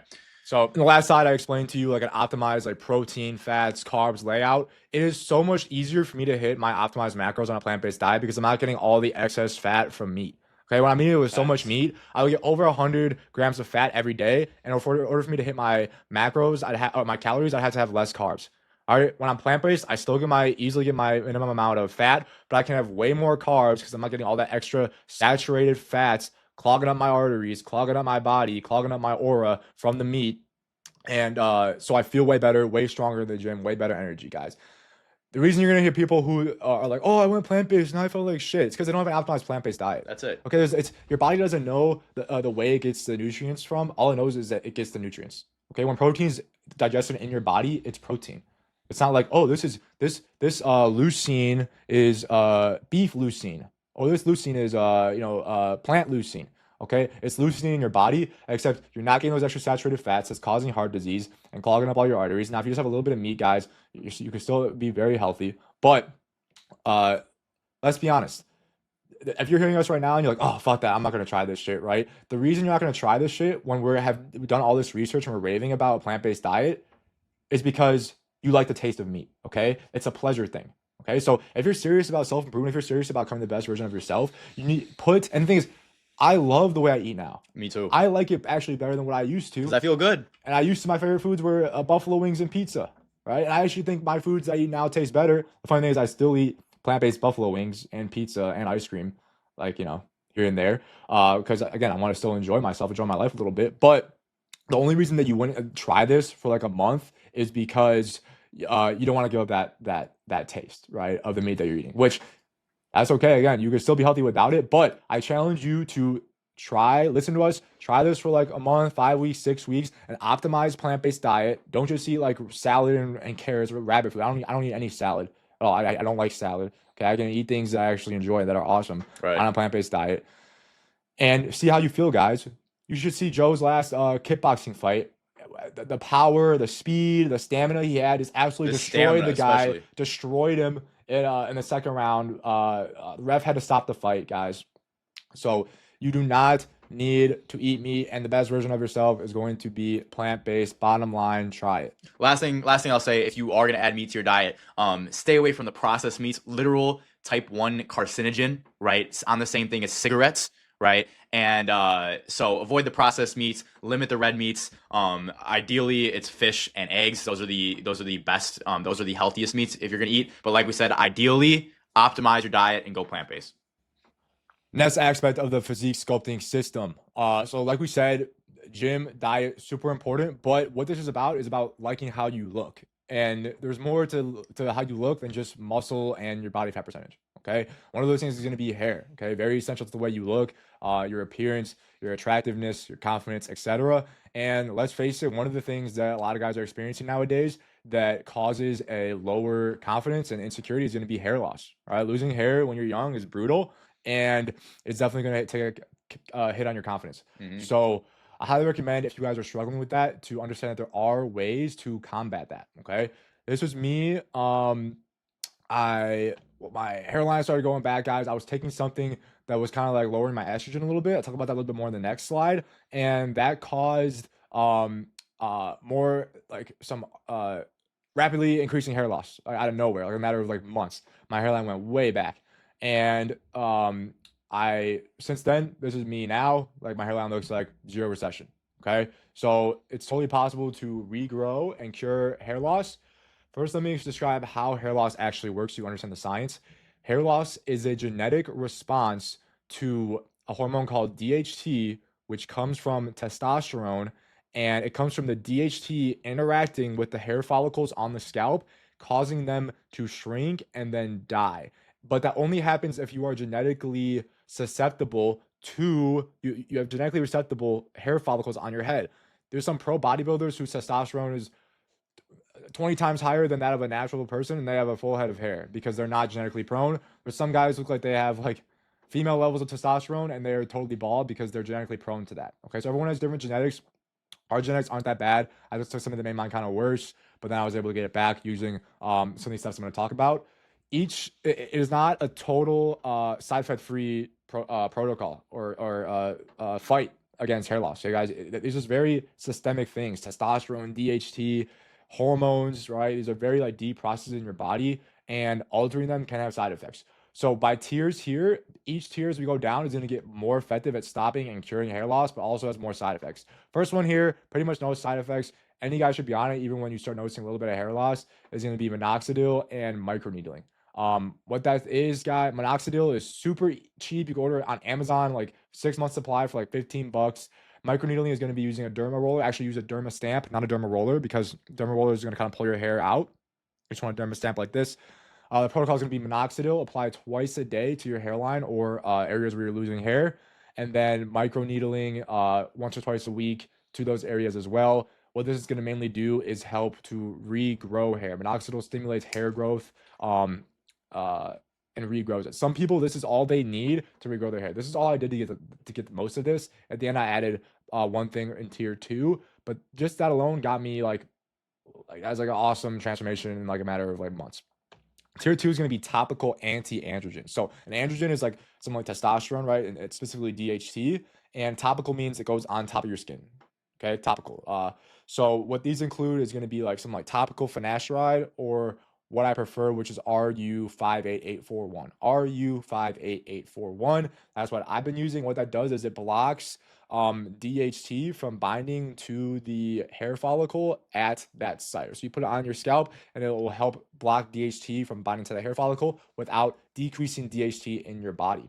Because DHT, while it does the negative effect of causing hair loss, it also is necessary for a lot of processes in your body as a man. Okay, it's responsible for your sex drive, like your body hair, your beard, your like virilization, your like aggression, your confidence, your a lot of your energy. Okay, things that just make you like a masculine man is gonna be DHT, right? It's the masculinization hormone. So when we get here, tier 3 systemic DHT blockers, I put a warning here because what these do is they block the conversion of testosterone to DHT systemically in your body, so you have less DHT in your body and therefore less DHT binding to the hair follicles. Using these, you can pretty much guarantee that you're going to stop hair loss if you use enough of it, and even like reverse it in a lot of cases. However, you got to be careful because what all those things I said that DHT does in the body, if you nuke your DHT, you also might nuke a lot of those processes, like I said, sex drive, right? Erectile function, masculinization, energy, like confidence, drive, etc. So you got to be careful, guys. Some guys have zero side effects from. I would say most people on these systemic DHT blockers, majority don't have any side effects. They feel good and they get results on their hair. Some people do have side effects, guys, so I'm not going to recommend that you just go from this video and go start finding the products, which is going to be finasteride and dutasteride. Go through a doctor, guys. Doctors are actually knowledgeable on this stuff, such like dermatologists and stuff. Go through a doctor and do it safely. Do a lot of your own research, okay, and start low. Start low on low doses of these things, so that if you do, and then slowly increase, so that if you get to the point where, okay, you're lowering your DHT, right? You want to find the sweet spot to where, okay, now I'm not getting hair loss and I still feel good. Right? If you lower it too much, okay, now my hair is, I'm still getting good hair loss. Oh, I got side effects now. All right, let me lower the dose. Okay, I feel really good again, but now I'm getting hair loss again. Okay, this is the dose that I feel good at. Okay, so I never went there with that, but honestly, if I was like going bald like in my 20s, I probably would experiment with it. So that's up to you, like how important hair loss is to you, where you're at in your hair loss. Definitely try these for, I would say, like tier 1 for sure you should do, and then tier 2 RU58841. Some people have some side effects, but it's not nearly like this. It's pretty safe in my opinion, but do a lot of your own research too, before you get started with those things. Next thing is going to be beard growth. And guys, none of this is actually official medical advice, because like I said, this is just my experience. Go through a doctor, especially if you're doing these systemic DHT blockers. 100% go through a doctor or an online clinic that can help you with this. Don't just go right from this video and start ordering stuff and doing stuff to your body. This is not medical advice. It's just my experience and some educational information. You want to do beard growth? Or do you want me to do it? Yeah, you do it. Okay. I'll just mention. That works for you too. At the end, I'll just pipe in. Next one here is gonna be beard growth, guys. A lot of guys cannot genetically grow beards. Having a full beard is gonna make you look a lot more masculine. Women find it attractive overall because it makes you look more masculine. You can shape your face. Exactly. It's kind of like makeup for your face, guys. I think my face looks a lot better here with a beard than it does there. And the way you do this is pretty much just the tier 1 protocol on your hair, but on your face. So you're gonna do minoxidil twice per day, morning and night. Takes less time than brushing your teeth. Just rub it in. I would get the liquid one over the foam, and then microneedling 1 to 2 times per week to your face. This one you can use a derma roller because you're not, focused worried about hair loss on your face or pulling out hairs on your face. And you see like really good results there. I already had like a decent beard, but way thickening there of the beard. Joe's doing it, has had like pretty good results. He just like shaved a little bit, but it's also only 21 yeah, too. and I just started. Yeah, I just started. So the results of these are you're not going to start any of these protocols and go, oh, my hair came back in 2 weeks, or oh, I got a beard now after 2 weeks. But I've seen people go from in like a year, 2 years, 3 years, genetically they can't grow any facial hair like in their mid-20s to a full Viking beard. And guys, on Reddit, you can look up Minox beards and go through the transformations. It's just transformation after transformation after transformation of guys who had no natural ability to grow beard, with some of them getting literal Viking beards after like a year of use. So that's going to be on Reddit, guys, subreddit, Minox beards. Okay, and you can see it all on there. Next one, guys, this is going to be solely my area of expertise here is going to be biohacking. So, like I said before, I had a brain tumor. Okay, I had a brain tumor that totally fucked my hormones. And I ended up having to go on TRT. Okay. Since then, I've only been on TRT. I've been on TRT for 4 years. It's only been TRT. It started out, guys, I was prescribed by a doctor, monitored by a doctor. Now I monitor myself, and I also I've done thousands and thousands of hours of research. I probably researched this one area, hormones, more than any other, by far more than anything else in the whole evolved method or anything else I've ever researched in my life, because it was affecting my life so greatly that for years I was researching hormones. I know way more about hormones than your average general doctor by far. They get one little section of their medical book about it, and I've studied it extensively for years, thousands of hours. Okay, so that doesn't mean that I'm not giving you official medical advice here. I'm not even going to give you any advice on this. I'm just telling you my experience with this. Now I have clients who I manage their TRT protocols. They were on TRT with the doctor. They felt like shit because, again, doctors don't know what the hell they're doing when it comes to hormones. Now they're working with me. I tell them what to do. They feel amazing. I've also coached guys through actual cycles. So not just TRT where you replace natural levels, but you go basically steroid cycles. I've coached that too. I've never actually done one myself. At the time of recording this, I'm about to do my first one, which I'm going to be honest and open about on my social media. But I've never done one before because I was doing MMA and I didn't need to gain muscle. Right? I didn't need to stay. I need to stay at my weight class. So if you see my pics now, this was my transformation. Okay, so I started out with high school was 130 pounds here. This was me. I've been working out in high school, but I didn't know what I was doing really. Like I was kind of going to the gym, like I said, with no plan, no optimized diet, nothing like that. And this was me, and I was like in my low point, drinking and stuff like that. Here, I got on my shit, optimized my lifestyle. My hormones were still fucked. This was like, I think right after I got diagnosed with my tumor, like that same month. So I was, as you see, a little happier. I was like, oh, finally, I figured out what was wrong with me. But as you see here, I got a great physique with totally messed up hormones. This was me last year, so like 3 years on TRT. As you see, I got in a relationship, got a little bit lazy, and I kind of fell off the method for a bit. So I'm not looking too good there. My hair too, that was when that happened. And so again, I've been on TRT for 3 years. I look like a normal guy, right? Then got on my shit again. This was me now with a pump. And you're gonna see once I document my actual cycle, my enhanced bulk, my transformation, I'm gonna put on a crazy amount of muscle in a short amount of time and use it for educational purposes, guys. So that's kind of my story with my hormones, my transformation. In terms of biohacking, what we want to do here is hack our biology using modern technology to look smash ourselves, right? So we can look the best we can, the most confident in how we look. So it's not just going to be testosterone, guys. Testosterone, I think, is huge. I think so many guys can use testosterone in the modern day where our levels are dropping and so many things mess up our life.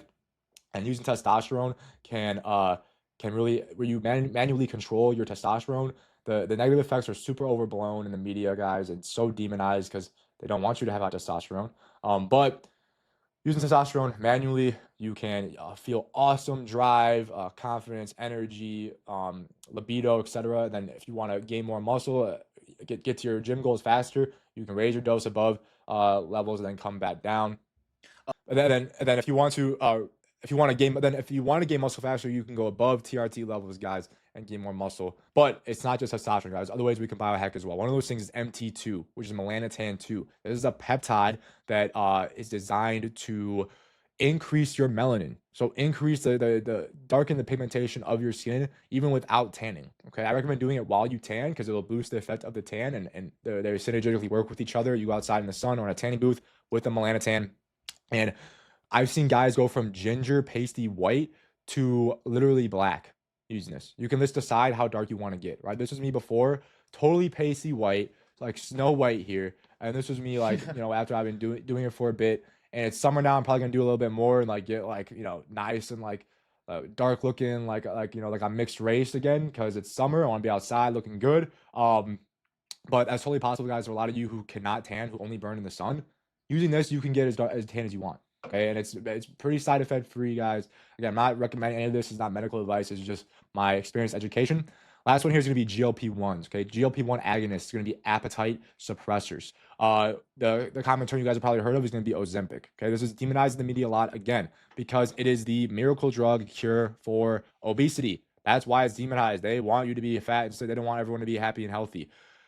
In this past cut that I did, guys, it was the first time that I used GLP-1. I didn't have any here, right? The fasting would help me naturally control my appetite. With GLP-1, it makes it so much easier, right? My philosophy is not to have a suffering competition. Who can suffer the most, right? I don't care. I just want to look good and feel good and enjoy my life and feel good. And suffering through like cutting diets and like not having good energy and be obsessed with food for months and suffering through that does nothing for my enjoyment of life. It doesn't benefit me in any way. All it does is take away from my other pursuits and my energy to do the things that I actually care about. So using a GLP-1, all it does is signal the society signal in your hormone in your body to tell you that you're satisfied, that you're full. So instead of having to eat, the whole gallon of,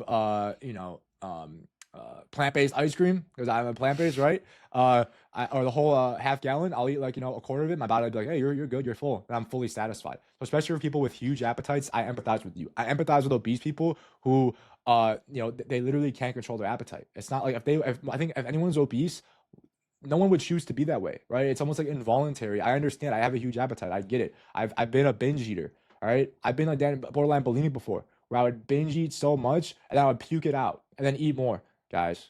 Like straight up. Like I have my appetite has been like a problem for me.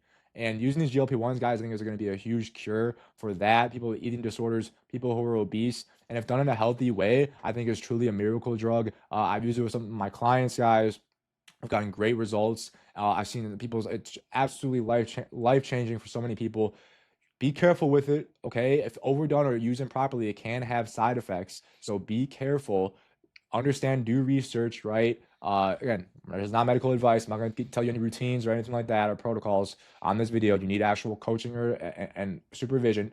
But it can be life changing for a lot of you guys out there who are super overweight watching this and struggle so much with diet. Now, this is all me, guys. I got into all this stuff because I had to, because of my tumor. All right. Otherwise, I'm 25 years old. If I felt good, I'd probably just be natural right now. I had to go into this stuff. Now, I'm actually grateful that I did because I enjoy biohacking. I love it. I think it's fun. I love researching it. But the evolved method can be done totally as 100% natural. Joe literally has a better physique than me, and he has 100% natty from birth. Okay, never done any of this biohacking shit.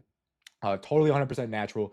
The evolved method works. The physique sculpting system works with or without biohacking. Okay, so Joe's done a lot of like natural testosterone boosters. He's gonna tell you about it right now. So yeah, guys, a lot of things we've already talked about, which is weightlifting, huge temporary and long-term testosterone boost. Getting sunshine in your eyes, especially in the morning, huge testosterone boost. The nutrition we talked about, a lot of your testosterone optimization comes from what you eat, right? So eat a whole foods diet. Let's see what else. Yeah. A couple natural supplements you can use. Boron, great testosterone boosters. Increases your free testosterone, which is the testosterone you actually feel. I like ashwagandha. I like Tonkat Ali are all really great. But the biggest thing, guys, is go to the gym, eat healthy, get sunshine, just sleep, right? You want to be getting your full 8 hours. We'll talk more about that in the Mind Forward framework. But yeah, all these things will make you, if you have a low testosterone, they'll bring them up. If you still have a low testosterone after that, that's where Mike comes in. That's where the testosterone optimization, because there are some people who naturally will just have low testosterone. Yeah, guys, like if you before you ever think about getting testosterone, guys, get your natural levels tested. If you're like 700, 800, 900 right now, and you're like, unless you like just your goal is you actually want to do like a cycle and like you've been in the gym for a while, right? You want to go to the next level, then you could consider it. But in terms of just like getting on test just to be on test for TRT, guys, It's not worth it if you feel good naturally, guys. Like I'm on TRT, I feel like I feel like a normal, like healthy guy. Like I don't feel like Superman on TRT. It's not worth it if you feel good naturally. If you had high natty tests to go on testosterone, but some guys even in their 20s don't, and for them it can make all the difference. And guys, look at me. So this is a natural testosterone transformation here, right? This guy had no drive, no confidence with a woman, was way weaker in the gym, right? This guy, you could tell, I'm vigorous right now. I wake up with energy, and it's just from, instead of waking up at 1 a.m. in the morning because all my 1 p.m. because all my habits were bad, it's having a good sleep schedule, eating correctly, right? And then a huge thing is what we'll talk about later is the power presence practice and sexual mastery method, which will both be congruent to that, but we'll get into that later in the video. Pillar 2, guys, the Mind Forge framework. Okay, this is going to be an absolutely essential pillar, just like every other pillar that's essential. But the thing about this one is this is the framework, this is the base, this is one of the glues that holds together everything, because this is going to be about your mind. Okay, if you can't control your mind state, your discipline, you're not going to be able to control anything. Right. So the Mind Forge framework, what it does, while it affects every other pillar, there's also specific habits and things, routines in it that we need to do for just this pillar to control our mind, to build our discipline. Okay, mainly the goal is going to be discipline, like I said, and then control over your mindset, so you can control your actions, and then not just discipline but also knowledge, guys. Knowledge on things like relationships, okay, how to navigate intersexual relationships with women, dating, knowledge on the world, right? How to navigate your environment, and just life overall is all going to be a part of this pillar. Yeah, guys, if you do not have control over your mind, you will not be able to be successful in really any endeavor you go into, because anything that is worth having is hard. And in order to do things that are hard, you need to have a strong mental framework, right? So we'll get right into it with number 1. This is going to talk about the knowledge and the actionable things you can do to build your discipline. So I'm going to frame this with basically the understanding of where motivation and discipline comes from scientifically. So we're going to talk about dopamine, guys. Now, dopamine, I want you guys to listen, focus, take notes on this one, because once I understood this, I understood why I had all the addictions, why when I chased pleasure, I felt like crap, and when I actually did difficult things, I felt good, right? So dopamine. Dopamine is responsible for drive, motivation, pursuit of pleasure, confidence, right? When you feel high dopamine, you feel like you want to go do things. You're confident, right? You have high self-belief. Now, dopamine is volatile. Means it goes up and down, and we all have a baseline. So you start at a baseline, and your baseline is your baseline, like I said, of motivation, confidence, all that. When you do something pleasurable that doesn't take effort, for example, if you look at the bottom here, when you eat something crappy, it spikes the food. The food is designed to spike your dopamine. But here's the thing, dopamine is inversely related. So that means it drops just as far below baseline, right? And then it takes some time to come back up. Now, your baseline is still here, but hey, I want to feel better again. So I'm going to watch some porn, masturbate, orgasm spike, and then drops even further below baseline. Now I feel even worse. See, the guys, I feel like I'm in hell. So what do? I have no motivation now. I feel crap. I just want to get out of it. There's a drug of your choice. This guy's snorting cocaine. Huge spike and then massive drop down here. And now he's at a prolonged low and he feels like crap. Now, as you do these pleasures, your baseline slowly starts to lower, which means quality of life, motivation gets lower and lower. So you think of an obese person watching porn a lot, drowning in alcohol, right? Scrolling through TikTok all day. You feel like this. You feel no motivation. You feel no drive. Life isn't good. All it is these quick spikes of pleasure, right? However, there is a way to get out of that, guys, and that is through doing things that are effortful. Now, it's the other way around with hard things. So when you do something hard, your dopamine goes below baseline. Now, it doesn't feel crappy like the guy down there. It feels just like pain, just like effort, which you can find, you can learn to love. But say you see the guy weightlifting, you get a little bit of a drop, and then you go above baseline for a nice, good feeling afterwards. That's why after you work out, you feel really good, right? And then it returns to baseline. Now you embrace some more discomfort, do some meditation, an ice bath. While you're doing it, you might have a drop, and then it goes above baseline. And as you do these things, your baseline rises and rises, and it becomes easier to do these things. You find pleasure in these things. Quality of life is better. You have motivation to go and achieve your goals, right?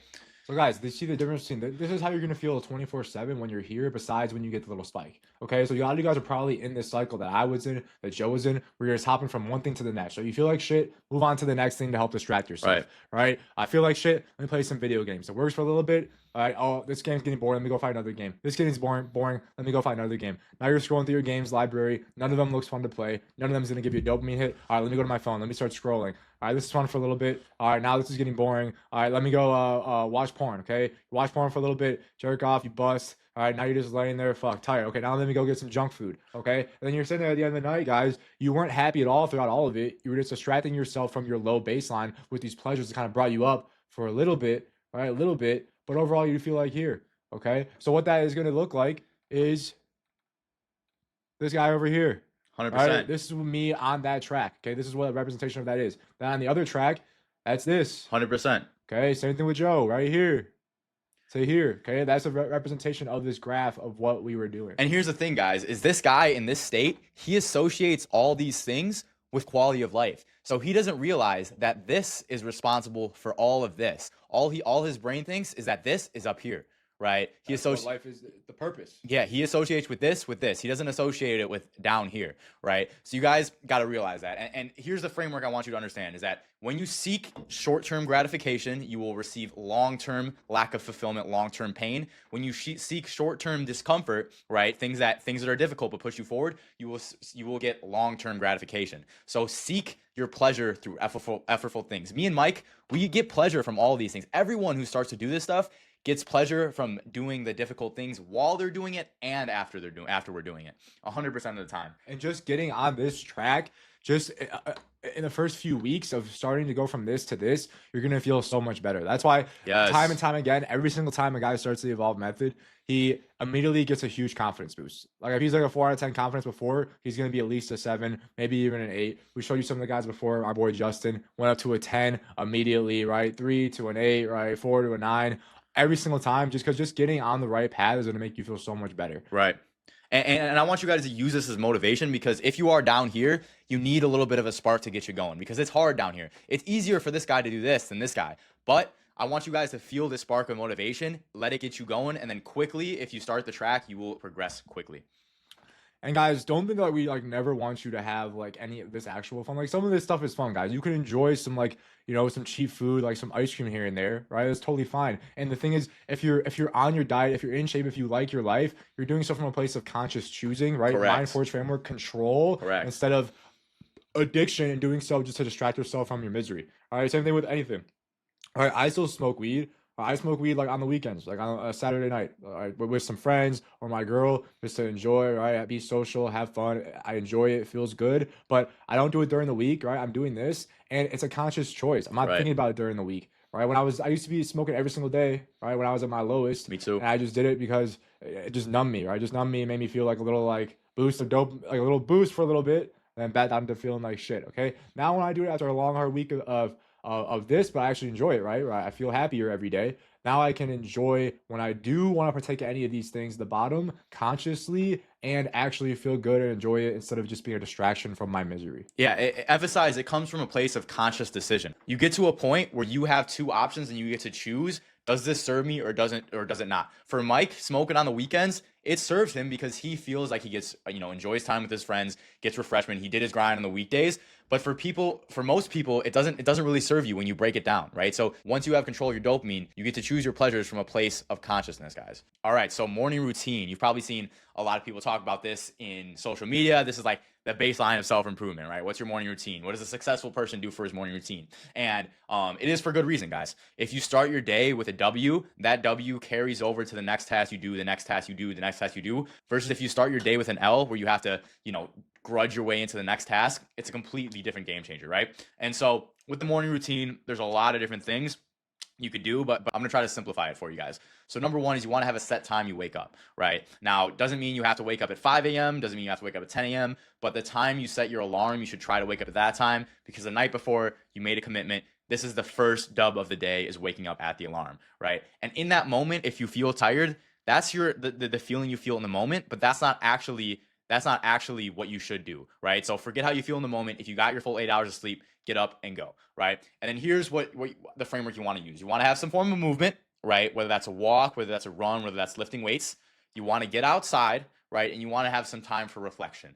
So for example, right now, I've been doing this for the past couple months. I like to wake up, right? Wake up at the alarm. I put my alarm away from my bed, so I have to get up and put it and hit the alarm. And then when I'm looking back at my bed, instead of just having to go like this, I have to make a conscious decision to get back in, which I'm not going to let myself. So right after I wake up, I'll get dressed. I'll go outside. I have a backyard, so I'll get my feet on the grass. I have some weights out there too. Get the movement and the sunlight at the same time, which if you don't have a backyard or weights in your backyard, I suggest going on a walk or even a run. Great way to start the day. And then when I get back inside, I have a little sauna. So what I'll do is I'll sauna and I'll do my meditation there off my phone, either breathwork or meditation, right? That's my reflection period. And then I'll go right into the cold shower, right? And this is, for me, has been a 10 out of 10 way to start my day. And if you don't have a sauna, if you don't have weights, Mike's gonna give you a great example. This is what he likes to do in the morning. Yeah, so my morning routine's a little bit different, guys. Everyone's routine's gonna be different for them, right? For me, same thing. Necessary you have your alarm away from your bed for sure. And then for me, guys, what I struggle with a lot of times is like getting up and like not going back to bed, right? It's always been my thing. I like to sleep in always, but that's not going to be conducive to my success or my routine. I can't just sleep as late as I want and still be as successful as I want to be, or get the things I want to get done in the day. So the way I ensure that I do not go back to sleep and that I am awake to start my day, what I found is a nice little hack is to right by my alarm, which is away from my bed, or if you can have it like in a different room, maybe like outside your own bedroom, so you have to actually get up and go out of the room. Is I have like over ear headphones and my phone right there, ready with a song, and I just immediately put, while I'm like groggy, like waking up, put the headphones on and like blast like a high intensity like EDM or like rap song, to get like blasting that high volume like when you're groggy is gonna like wake you up. And the thing I like about it is that it's enjoyable, right? It gives me dopamine. Like it's good music that you're pumping in, good headphones. That's an enjoyable thing. Right. So what I used to do was I used to like go have my alarm in the bathroom and like right away take a cold shower. And like that wakes you up even better than the music. But the thing is that is actually a dopamine lower for a minute because it's hard. It's uncomfortable, right? Whereas the music's enjoyable. So for me, like the more important thing than like doing something so hard right away to start my day was not going back to bed, because what I noticed was that sometimes it was easier for me to go back to bed because I was wanting to go back to bed so bad, and it was like, am I gonna go into this fucking shower right now? Like, no, I'm gonna go back to bed. Like a lot of times I try to go in the shower, but sometimes it would not work.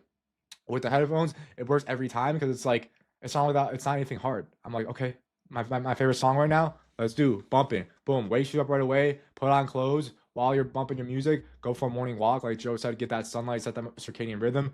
I come back, I do like a little bit of 5 minutes of stretching, and then I take my cold shower, right? Once I'm already awake, because you got to build that discipline, or the importance of cold showers, doing things that you don't want to do, that's uncomfortable in the moment, but it's good for you. Just cold like showers increase your dopamine, wakes you up, makes you feel great to start your day. You natural caffeine, conquer yourself, and it's good for you, right? So when you get in that mindset of doing things that are uncomfortable, but good for you, and it's not that hard really. What are you doing? You're getting in the shower and you're going like this to the knob all the way to the cold. It's all you're doing. All right, so if you can't do that, how are you gonna drag yourself to the gym, do like an hour workout when you after work, when you're like tired, you just want to lay around, like play your video games or watch your show and like eat some food? Or how are you gonna have the discipline to do that if you can't even get in the shower and do this?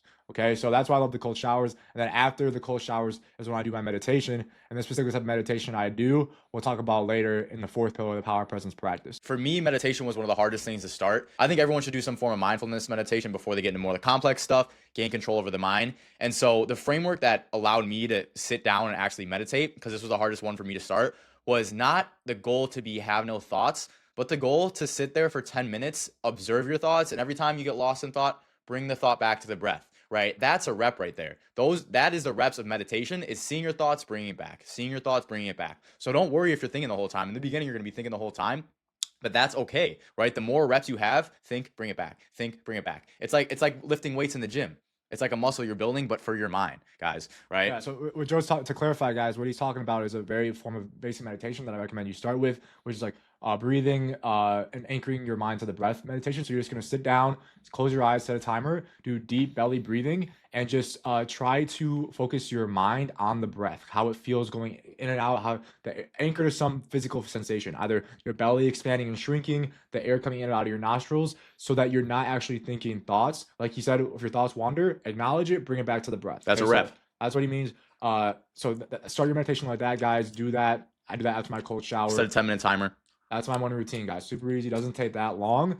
And it's super great. And those are some good basics, but you could find things too that you want to put in your own morning routine. 100%. Right. So one of those things is like journaling. Right.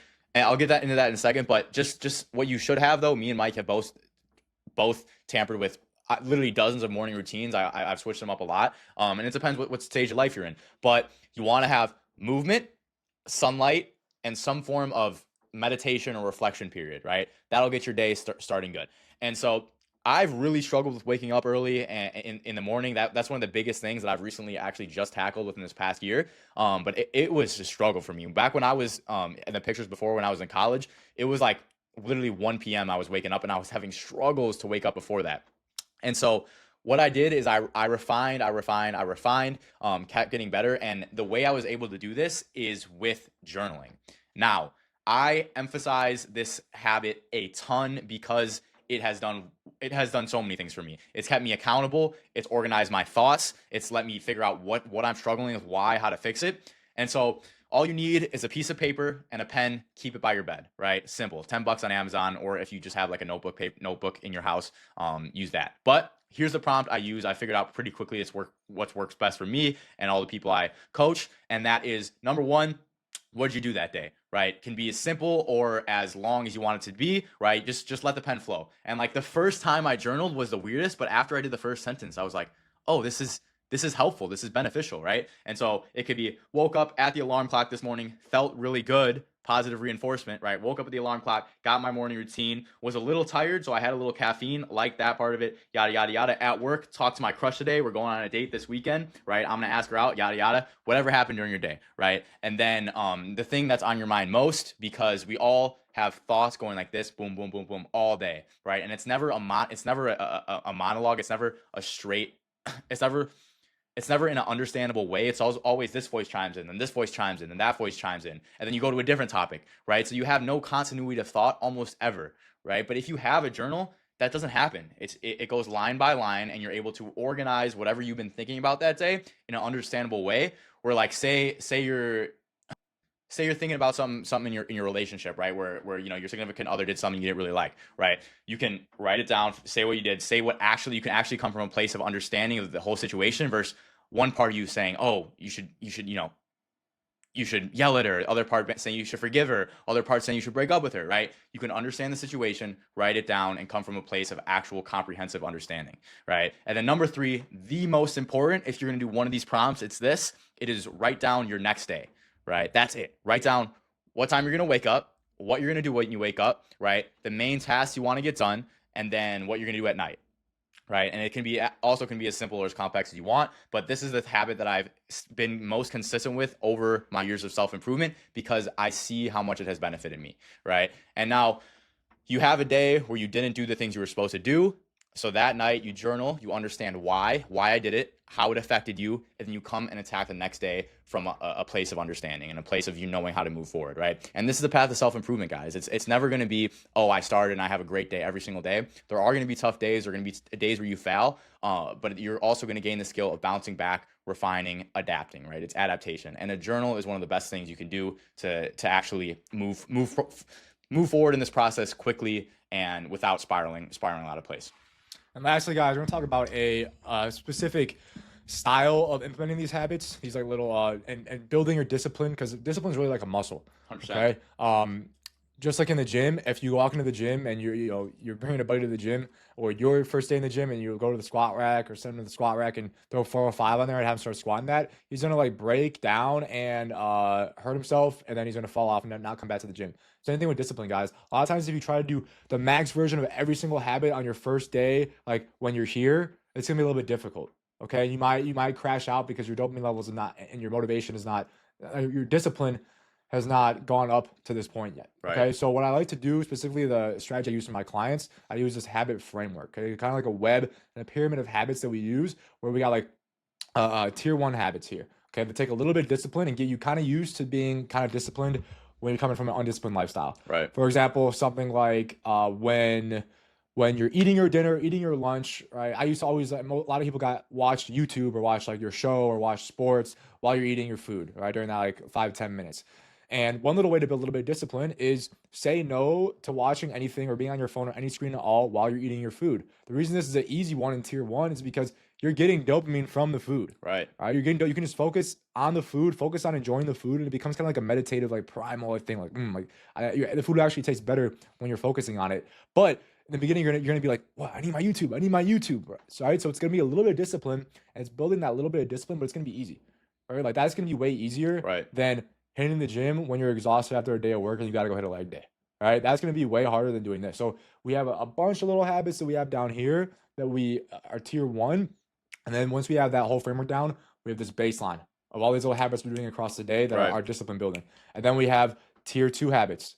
Okay, these are a little bit more difficult, right? And then we have at the top, we got the tier 1 habits, the hardest habits. Now, even if you mess up on this one, right? See a day where you don't go to the gym after work, you still have this whole layer here and this whole layer here of things that are keeping you there. I've had a lot of clients who've fallen off. They had bad weeks, bad 2 weeks, and they say, these habits here kept me from totally falling off completely and going back to my old lifestyle. Right. And now, and then they get back on these habits, right? Because they have this framework and discipline web built in. So if you were like me and Mike when you started, like this guy right here, you know, smoking weed every day, it's not like day one completely cut out weed. Say yes, you have an insane amount of motivation. Use that motivation to your advantage and do what you can, but don't make unrealistic expectations to yourself. So maybe one thing is set an alarm away from your bed, right? Start the day with a W so the rest of the habits become easier, right?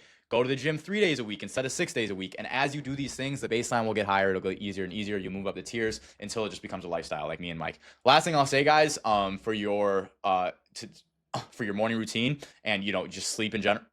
Last thing I'll say, guys, for morning routines and discipline throughout the day is you want to have a little bit of a night routine, right? It doesn't have to be super complex. What has really helped me wake up at a certain time is putting my phone away for the last hour to 30 minutes I go to bed, right? Put it outside of the room. Don't touch it. And you could do things like that are off your phone. Stretch, meditate, journal, read, right? This will make your sleep so much better. This will make it so you actually go to the bed at the time you need to, have better sleep, have a better next day. So just all you have to do, put your phone outside of the room or away from you 30 minutes to an hour before you go to bed, right? Next one, guys, like we said, is going to be mindset. And along your journey, you're going to have some tough points, guys. When you start your journey, you're going to have a lot of bursts of motivation. If you guys watch this whole video, like we said, Joe's moment that he had when he first learned about the method, you're going to have a surge of motivation and confidence, right? Oh, I can actually change my life. I can change myself in ways that people don't know about. And just wait, guys. Just wait till the end of the video. You'll get it. And, but it's going to take time, right? You get that initial surge, but it's going to take time to complete the full transformation. So you need a long-term growth mindset. So here are some ways that you're going to be able, things to keep in mind to keep you on track from falling off and getting demotivated on your journey. Number one is going to be realize that the Evolve method is a lifestyle. It's not a phase or something that you just complete like at one point. Okay. So, like we still do the Evolve method every day, right? It's a routine and we will it's a lifestyle. And I'm going to keep doing it for the rest of my life. Okay. And what I mean by that is complete each day, not the end mission. Okay. If you're 300 pounds right now and you want to become 175 pounds, you cannot, that is a mission. Okay. And each day you're going to be chipping away a little bit of progress at that mission. Yet every day you're going to be putting in all this work, right? You're going to be hitting your workouts. You're going to be tracking your food. You're going to be in a calorie deficit, right? Dealing with some hunger, unless you biohack it with the GLP-1s. But you're making a little tiny bit of progress each day and you're putting in all this work when you look the same, right? A week goes by, you kind of look the same, right? Maybe you lost like a couple pounds, but it's like, you're 298 now and you still gotta get to your goal is 175. If you go to the gym and you do your 500 calorie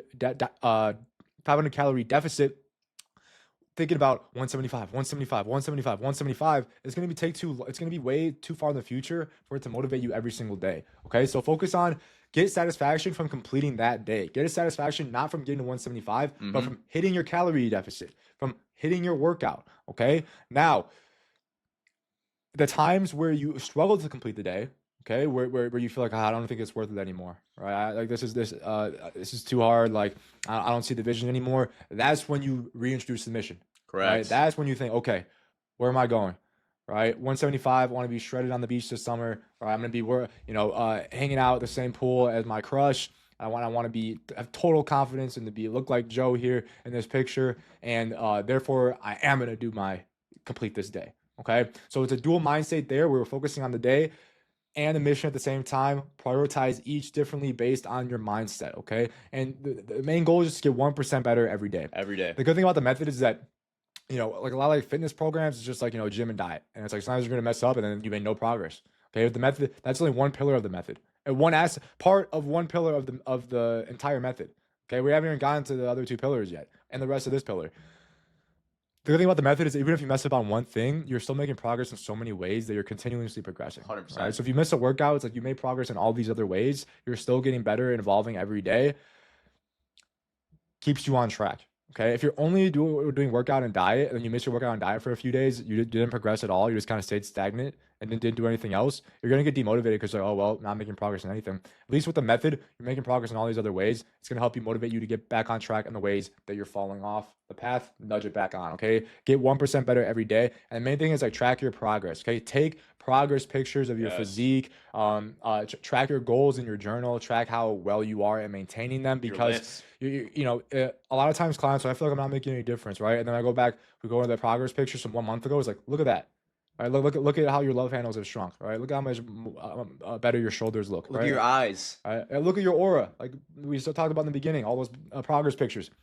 So that when you get demotivated, you can look back and see the major difference. I promise you, if you do not take progress pics on day one, just are the ones we had, like we showed you of us and everything, you're gonna regret it because you're gonna be like, oh, like I can't prove to anyone my amazing transformation that I had. Even yourself, right? And when it comes to actual temptations, guys, the best method that works for me when it comes to physical temptations, like whether like lust or like food especially, is to detach from your body and anchor to your soul. And what I mean by that is observe the physical sensation and craving that you have from up here instead of living through it. Instead of being like, I'm so hungry, I'm so hungry, I'm so hungry, I'm so hungry. And this is gonna be part of the power presence practice, this ability that you're gonna get to put your energy then in your mind and say, okay, I'm viewing this sensation, this temptation from a top-down view. Right. This is not me. This is not what I want. This is just my physical body giving me like a physical hormonal signal to do something or that it wants something. I don't have to listen to it because my higher goals are that I want to shred this fat, not that I want to eat this cookie I have a craving for right now. Okay. And if you're living in your body and you're just like you're craving the food and you can't separate yourself from that craving, you're probably going to succumb to it a lot more. So by staying in your mind, by observing your cravings instead of living through them, you can better resist giving into them. And guys, realize we biologically evolved for our desires, our physical desires, to lead us to what the average American is today, which is fat, depressed, not able to go to the gym, right? Lonely in a relationship. Those are our biological desires, which most of us follow because they don't know things like this. They don't realize that our biological desires are for comfort, which is back in the day, it was we needed to conserve our energy for shelter. We needed to eat all the food we had in our area so we can go multiple days without it, right?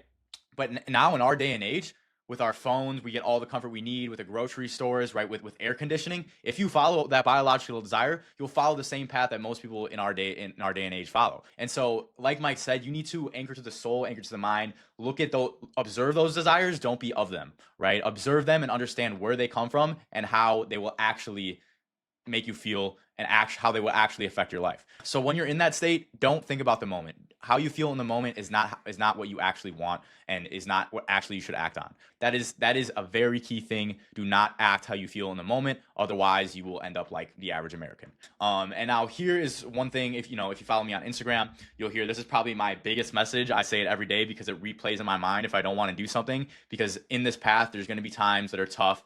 A lot of these things are specifically tough, so they move you forward. But you need to lean into this discomfort, right? The discomfort is where growth happens. In the gym, the discomfort of your muscle tearing, right? Your biceps tearing, that burning feeling, that's where growth. That's when your body adapts and grows. When you're on a run, the burning of your lungs is how your body adapts and grows.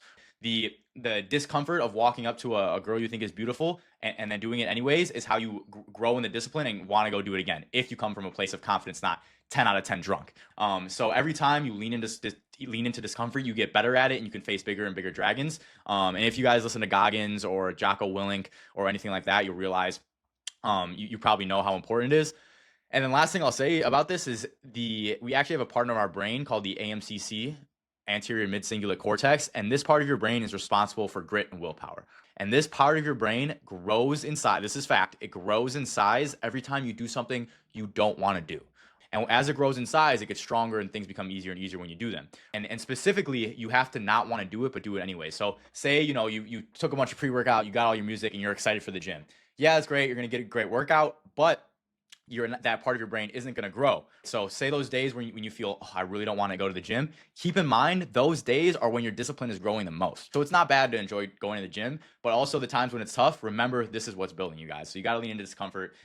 Now, guys, on this journey, you will have times where you fail. You will have lack of motivations. You will have times maybe where you relapse completely, right? You want to avoid those things. But this has happened to me and Mike both many times. Now, the ability to bounce back and keep your mind, like Mike said, on the vision will be your ability to actually reach the highest version of yourself, right? No one becomes great. No one becomes successful with failing and then stopping. Your ability to fail, adapt, bounce back over and over and over and over again will determine your success, and not just this area, but every area of life. So every time you fail, take it as an opportunity to learn. Pull out the journal. What do you learn? What did you do wrong? How are you going to do better next time? And be okay with failing. If you never put yourself in a situation where you're going to fail, you're never going to grow, ever, right? If you stay comfortable and stay doing the things you're doing right now over a long enough period of time, you're going to stay the same, right? So be okay with failing, but also be ready to bounce back when you do fail over and over and over again. And it's a muscle. It will grow. It will get better. Don't let a failure or you messing up or relapsing on something that you're trying to like quit or missing a workout let you just give up. Oh, well, I already fucked up this, so I might as well fuck up this too.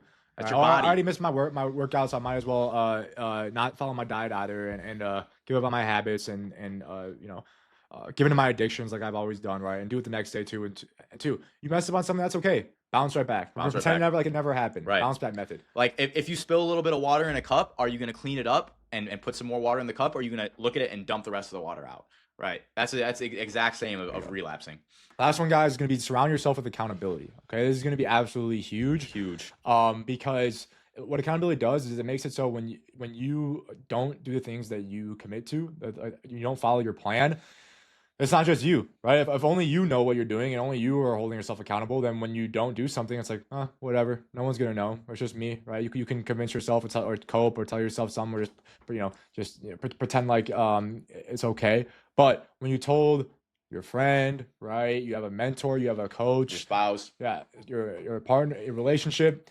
Anything when they know what you committed to and then they see you not doing it, that's going to be a lot worse. It's going to be a lot harder to do so when you don't do that. Even like you guys see us, we post on our social media, on our stories, what we're doing. I'm fasting today, right? Then when I get that craving at night, I was like, I just posted, I told my whole, Instagram that I am fasting today. I can't break this now, right? Whereas if I just told myself, I just thought I'm going to fast today. Yep. I got the craving at night, I'm going to do it. All right, same thing with coaching, right, guys? When I was learning like a lot of this stuff, I had like mentors, I had coaches that I had hired to teach me a lot of this stuff and hold me accountable for a lot of this stuff, and that made 100% a huge difference. Right, guys.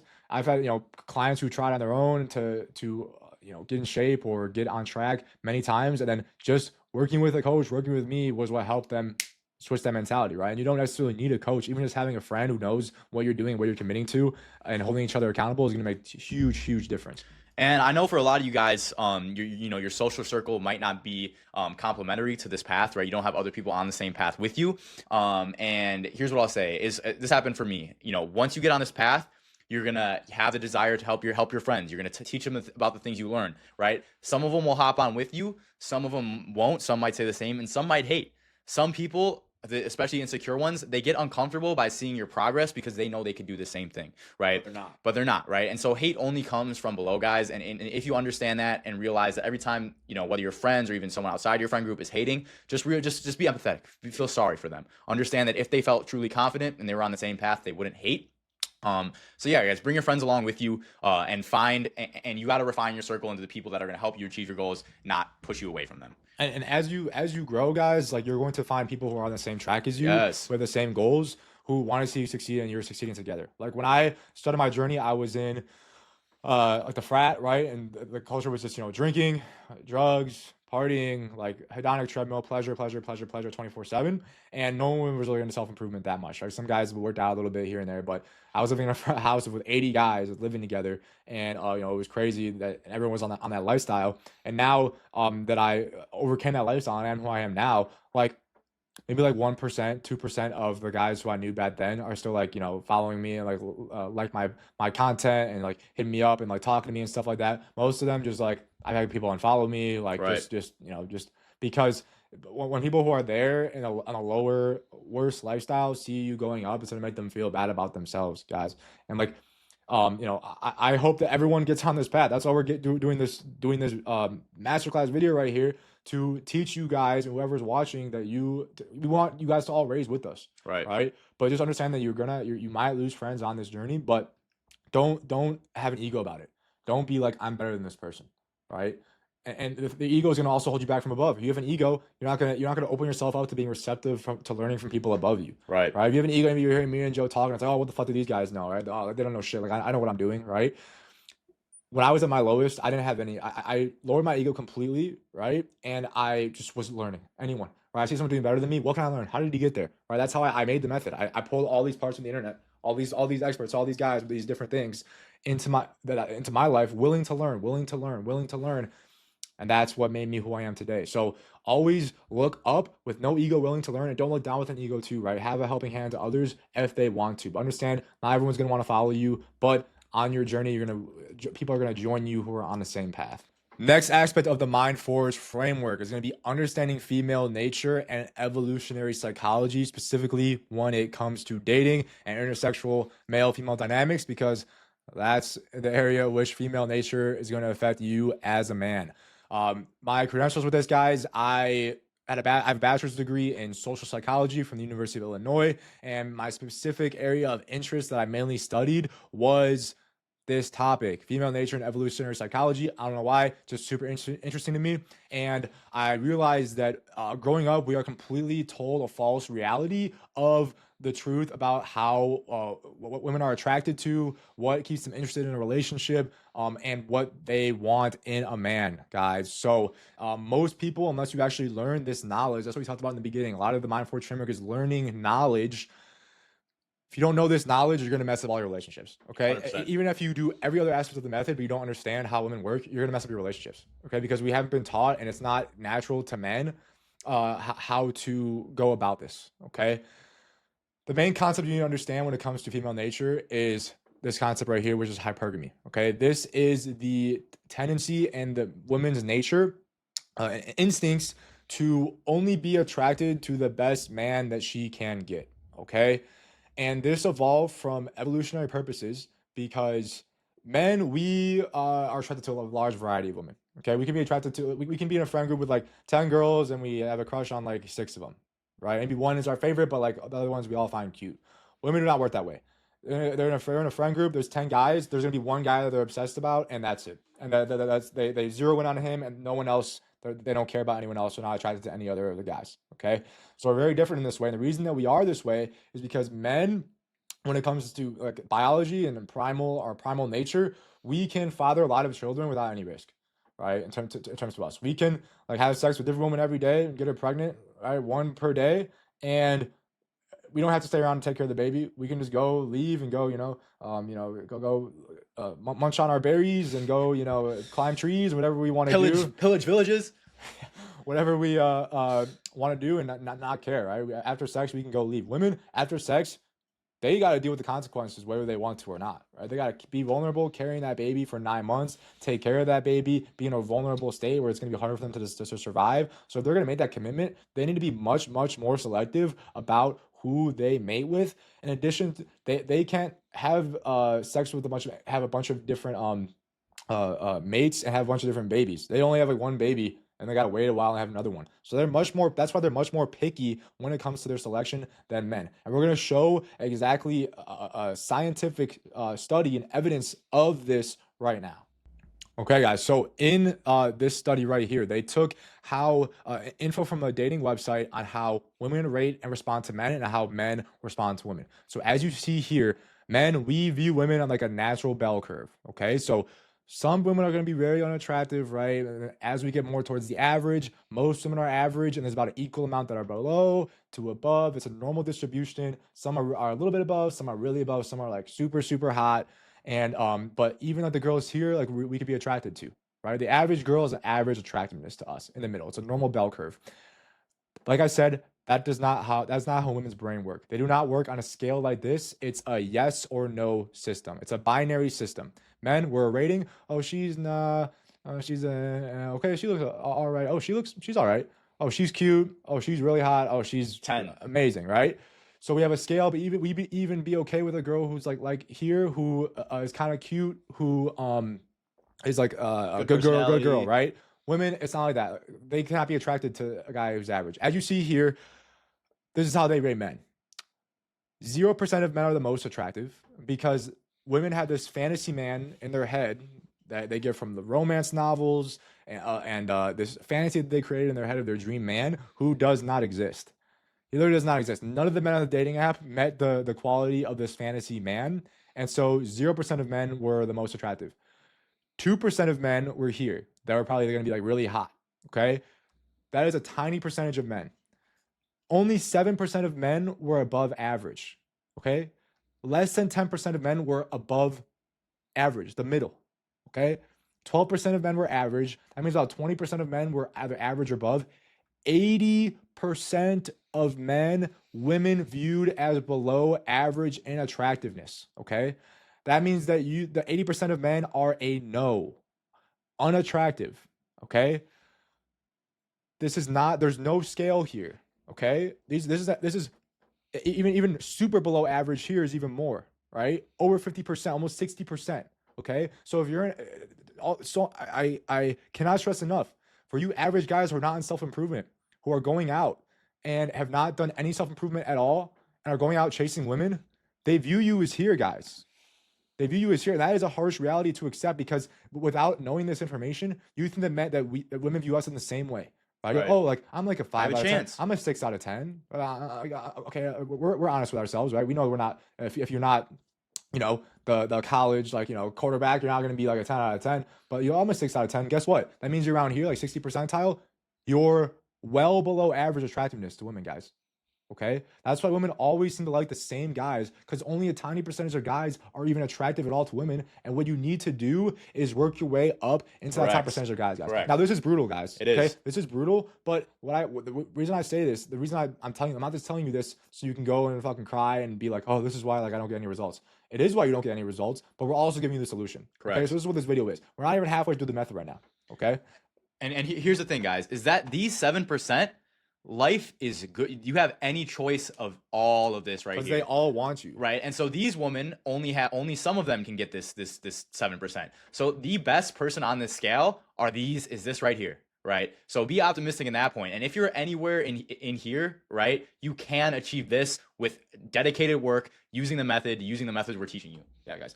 Any you to become like here, guys, is the point where I would say you're like a 7 out of 10 on the scale. Okay. And the method is going to guarantee you is at least a 2-point. And then as time goes on, 3-point boost in attractiveness. So if you're an average guy and you dedicate yourself to the method, the full method, hardcore, eventually you can reach 8 out of 10. That's going to put you here. Okay. That's going to put you above average. Right? If you're gonna get to here, guys, you need to have like some decent genetics as well. You need to have above average genetics to really get to the top, but you don't need to be here. Good. It's such a tiny percentage of men that all women are gonna be fighting for it. So even if you only get to this one right here, which you can if you're starting average right now and you use the method, all aspects of the method you can get here, you're going to have your pick of women, guys. And she's gonna be obsessed with you and she's not gonna want to lose you because you're better than all these other guys. Even guys who are on self-improvement, maybe the normal self-improvement they get to here, but they don't have the method. While you're watching this video, you're gonna write down notes. You're gonna do the method. You're gonna improve in ways that these guys can't because they aren't aware of how they can improve, and so therefore you're gonna be able to get to here, guys.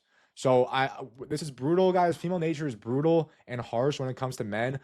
They are viciously selective and they're only attracted to a very small percentage of men. That's why women will settle for you, right? Once they get to like their later into their 30s and they realize that they weren't all these women realize that they weren't able to lock down these guys.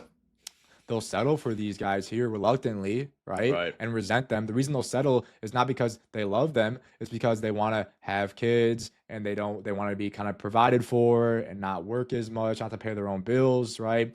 And and what happens then is that's where dead bedrooms come in. Oh, all of a sudden once oh, you need to marry me, you need to marry me, right? Even though these guys didn't need to marry them to get they would just have sex with these guys, try to lock them down. These guys, oh no, you need to marry me. And then once they marry them, oh, the sex stops because they're not attracted to them. They're below average attractiveness, right?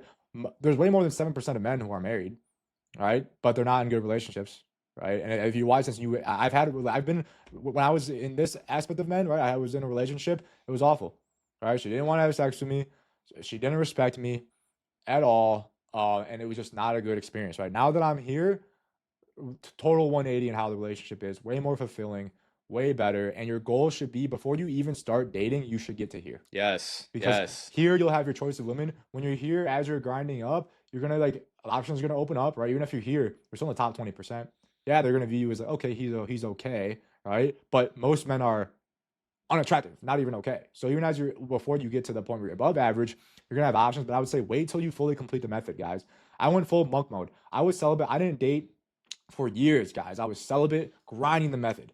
And now you'll be able to achieve that a lot faster than me because, like I said, I was learning things one at a time. We're giving to you all the sauce all at once. So if you start it all at once, you're gonna improve way faster. But that's how you should view it, right? Like, and eventually, again, no, not approaching any girls. All of a sudden, I had a girl approaching me in the gym, asking me to go, asking me to hang out, right? Girls like, I fucking me, giving me choosing signals, and I just, like I said earlier, picked the one I like best and started dating her. Okay, that's what life's gonna be like once you get here, once you complete the method. And so guys, if you're here, your goal shouldn't be, oh, what are the best pickup lines? What are the best taglines? That's what when I was down bad and just all I wanted was to get girls, go out and get drunk. That's what I was watching. Oh, what do I say to a woman? What do I say to a woman? I realized once I started the self-improvement that wasn't going to get me anything. When I got to here, it was a little easier, but I still realized that I want to have my choice of woman down here. I want to be able to pick whatever woman I can right here, because from right here, I'm not able to get as good of a woman as if I'm over here. So why would you limit yourself and choose a woman right here or here when that woman is not going to be up to your standard when you get to here or here, right? So you want to become at least, close. You want to be fully evolved. You want to do all aspects of method, right? There's no such thing as maxing out. Me and Mike are always going to be getting better and better, but you want to be at a state where like, okay, I feel like fully confident, and then choose a woman from there. So guys, when you get to that above average state, when you're fully evolved, you're gonna have something called abundance. What abundance means is that you are not desperate for one girl because you know that you have options. Right. Okay. One girl cannot control you, and it's not gonna have you sobbing like crying because there's plenty of other quality women who you can find if this girl does not meet your standards. She doesn't fall into your frame, which we'll talk about frame in a second here, and treat you with utmost respect. Okay, she knows that. What scarcity is feeling like this is the only girl I can get, where no other girl's gonna want me. Like, and that, tons of you guys, if you're on a journey, have probably dealt with that, where this girl, she's like disrespecting you. She's talking to other dudes. You're like, and you're freaking out about her. You're crying over her all the time, and she sees that. And what that tells her is that you're not a guy that other women like, and that's why you're sobbing over her 24/7. Like, baby, why do you do this? Why do you do this to me? Because if you did have other girls and she was disrespecting you so much and not doing what you want and treating you like shit, you wouldn't put up with it, right? You would just go find a girl who is gonna respect you. So the key here is do not pedestalize women, guys. Like I said, women, they want a man that they can look up to, right? They want the best quality men. That's what hypergamy is. They want a man who's they view as better than them, so they feel lucky to be with you. Correct. And when you pedestalize her, guys, when you from the very beginning, like worship her like a queen and feel I'm so lucky, I'm so glad that she gave me a chance, right? She's going to look down on you because you're putting her up there.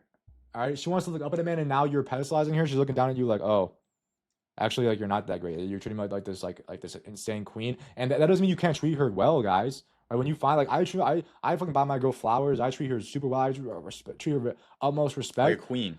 But it comes from a place of me having abundance and me looking down and choosing her to be a part of my life, so she feels lucky instead of feeling like she's giving me a chance, right?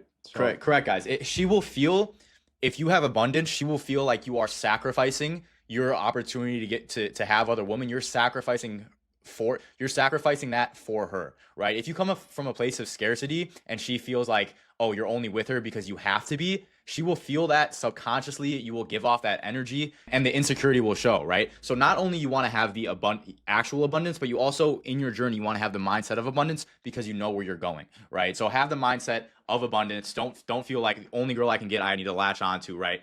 Go until you have an abundance mindset and you actually have abundance before you start looking for a woman. And the reason that you need abundance, guys, evolutionarily, is because women like they want the best genetics. All right, that's their goal. They're the selectors of genetics and the best men. Okay, pretty much like the best men. And they when you have abundance of women, what that tells them is that other women want this guy, therefore he's probably the best. If no other girls want you, they don't like that. They'll say they like that, they'll think they like that, but if you're out and other girls like, oh, your man's lame, her attraction for you will be like, oh, gone, right? Whereas if they see a guy in the party, if they see a guy in the party who you know, they think is good, but all the girls are like, oh no, he's mid, he's mid, he's mid, they'll be like, oh what? And they'll kind of like lose attraction for you. It's something. It's the psychological female phenomenon called pre-selection. Whereas if they see a guy in the party who initially they were like, oh, like, he's all right, and then all of a sudden they see all these like really attractive girls talking to him like all over him, like saying like gossiping about how cute he is. They're all of a sudden they're gonna be like, dang, like I guess like what about him? You know what I mean? So I had this experience, guys, when my first time coming back to college, after, chasing women, not having any confidence, not having any success, giving like creep vibes. I had an experience when I came back to college after like a full 7 months on the method, much more confidence. My aura was better. And these same girls who I used to, try to get at, I went up to them, terrible energy. They're like, oh, hey, right. Couldn't hold a conversation just because they didn't want to talk to me, right? And those girls knew me from before, so they probably thought of me of the insecure, bummy guy I was. And then for the rest of the night, I like had full confidence. I could talk to any woman I want to. I approached with not scarcity mindset, with abundance mindset, right? And all my conversations was flowing. Great night. At the end of the night, those same girls walked up to me and they touched me on the arm and said, Joe, you're talking to so many girls tonight. And I was just like, I didn't even know what to say. I was like, huh, yeah. And then the rest for like the next 10 minutes, they were just like the conversation was flowing. They wanted me. They were touching me. And it's just like, I didn't say anything. They just saw me talking to other girls, smiling, and it was just abundance. Like, that's it, right? I was the same person at the beginning of the night, the end of the night, and complete transformation. That's all you need. They looked at him, they were like, oh, he's all right. And then they saw that all these other girls were talking to him. Like I said, switch in their head, pre-selection, now I'm attracted to him. Okay, guys, this is how it's women, they think they're complicated, they're not. Once you understand how they work, they're very, very simple. Now, when you get into a relationship, guys, women are going to test that abundance. Oh, yeah. Okay? They're going to constantly be testing you. And so when you put up boundaries, are you like I told my girl on like our second date, I was like, listen, my purpose, which is spreading the evolved method, right? Coaching my men, coaching on my social media, right? Spreading the method. If you ever come between me and that, I'm gonna choose that every time over you, right? I want you to be a part of my life. I want you to come into my life, but I'm pedestalizing my purpose and I'm choosing to have you come into my life because I'm interested in you and I want to see how this goes and I want to you be my woman and to love you. But I'm not going to pedestalize you, right? So you need to come into my life and help me with my purpose, bring me peace instead of drama taking me away from that. If you do, right, I'm going to choose the purpose every time. So what did she do? Eventually, guys, all women are going to test you. Every single time they're going to test you. So what did she do? All right, one time, let's see, we were hanging out for like a few hours, like talking, like everything. I said I had to go film some videos for my clients in my course, right? And when I was about to go, she's like, oh no, I want to keep talking for a bit. I want to keep talking. Right. And I was like, no, baby, like I got to go for my videos. I'll be back in a few hours. We can hang out the rest of the night. Right. And so she was like, subconsciously, wasn't consciously thinking that. She was subconsciously like, I'm gonna test him to see if he's actually a man who's gonna do what he says, or if he's going to, or if he's not. And so she threw an absolute fit. She, did not want me to leave. She was standing outside trying to block my car from leaving, guys. And this is it sounds crazy, guys, but I was viewing it because I understood female nature. I understood what she was doing. Right. So it wasn't freaking me out. I understood what she was doing. I understood she had to do it. Right. Pretty much any girl is going to have a situation where they freak out like that at least once to test you. And I passed the test. I drove off, right, despite her freaking out. Put my phone on Do Not Disturb. Didn't answer any of her calls because I'm not going to reward that behavior when I specifically told her, if you come between me and my purpose, I'm going to choose my purpose every time. And when she tested it, she realized that, I'm a man of my word. I'm sticking to my guns. Like she can't bring me off my frame. And my frame is what frame is your the way that your life is set up, right? Like the way that your what you're setting your mentality, your life, and the way it is in your control. Okay, so when I said, listen, my frame is this, and she tried to test it.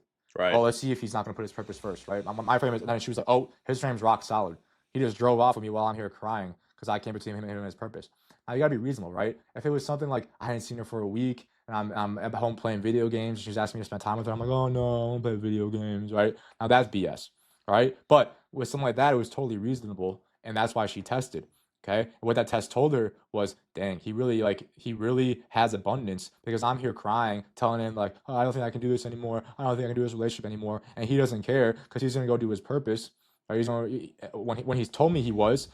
What that also tells her is that, dang, like he's probably feels confident that when I'm telling him that I'm gonna leave him, that he can just go find another girl, satisfies pre-selection, right? Then he probably has other options. And then when I came, what happened after that? She came over to my house and she was like, she was sorry, apologetic, and that whole night she was like way more attracted to me. She was like doing things for me, like cooking for me, cleaning for me, because what that told her was, dang, this guy really does have abundance. He has his frame.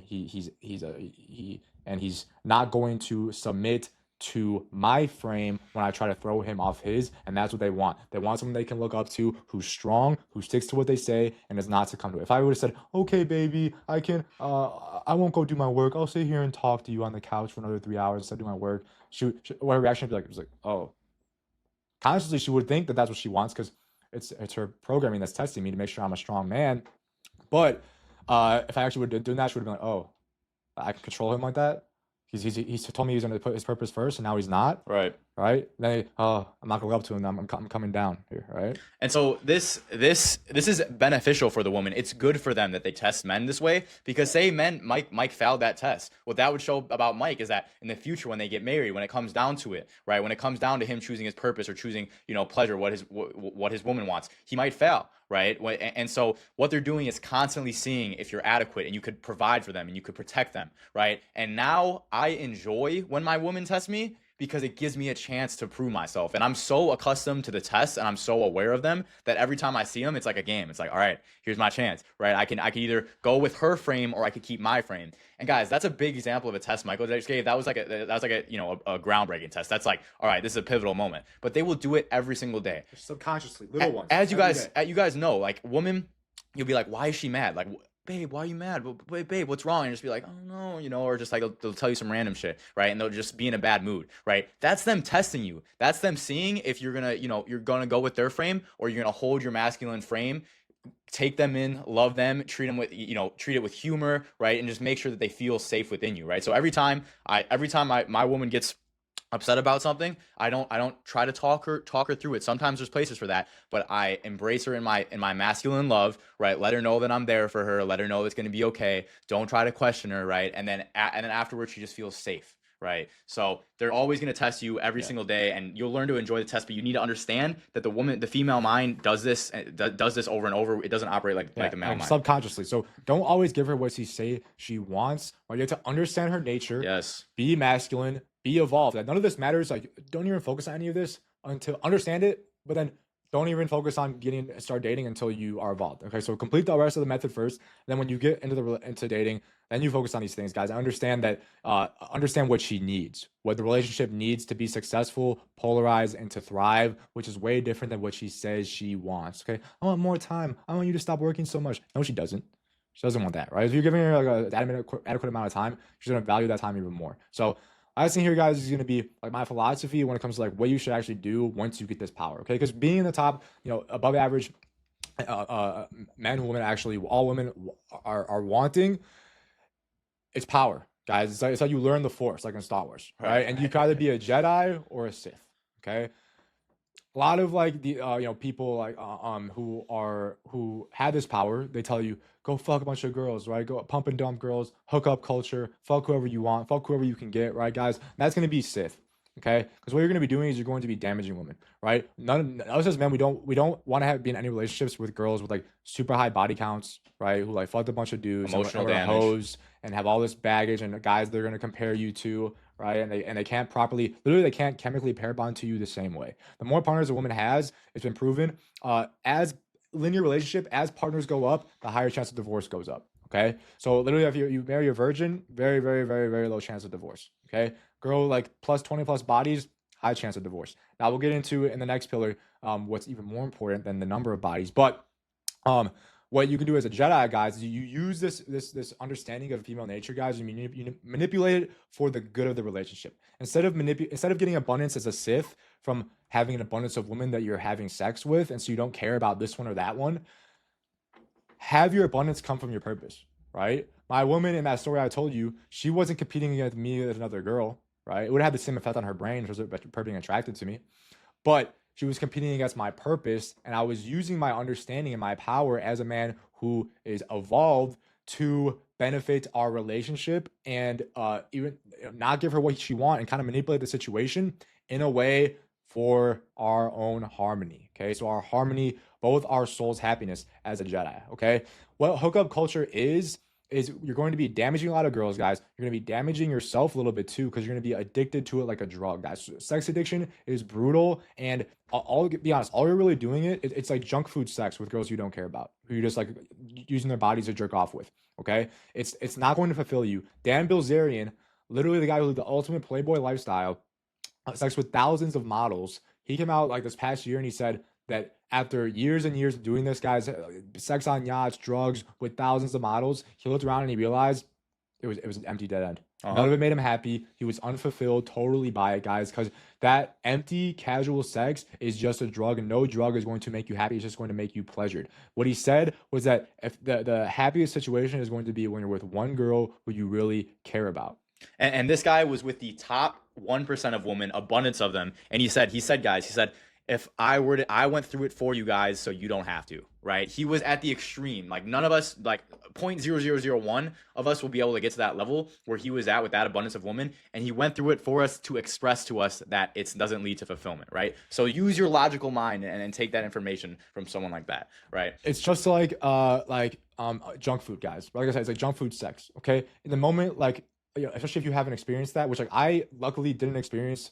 I have a low body count, but by choice. Right? I rejected a lot of girls at my weight once I was evolved, because I understood this from guys, learning from guys like Dan, right, and guys who did it, that there's nothing there. I didn't want to damage girls. I just wanted to pick the best one for me. So what how I view it is like, imagine it's like you're on a diet, but you're really craving like a plant-based pizza, right?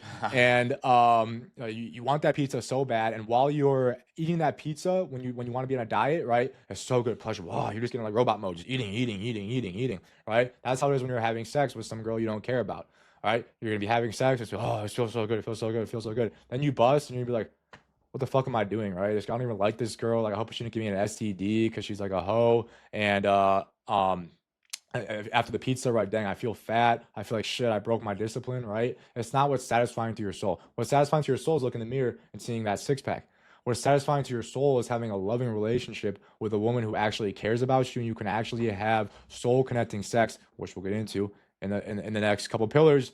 That is what's going to satisfy your soul, guys. Like Dan said, even though right now, if you've never experienced it, you think that's what I want. I want to have sex with all these women, right? It's also your ego, because you don't have the confidence. You want validation from women to validate you. I'm a man. I can have sex with all these girls. What you realize is that as I did the method, I think I had I didn't need women to validate me, because I did the method. I looked in the mirror and I was happy with what I was.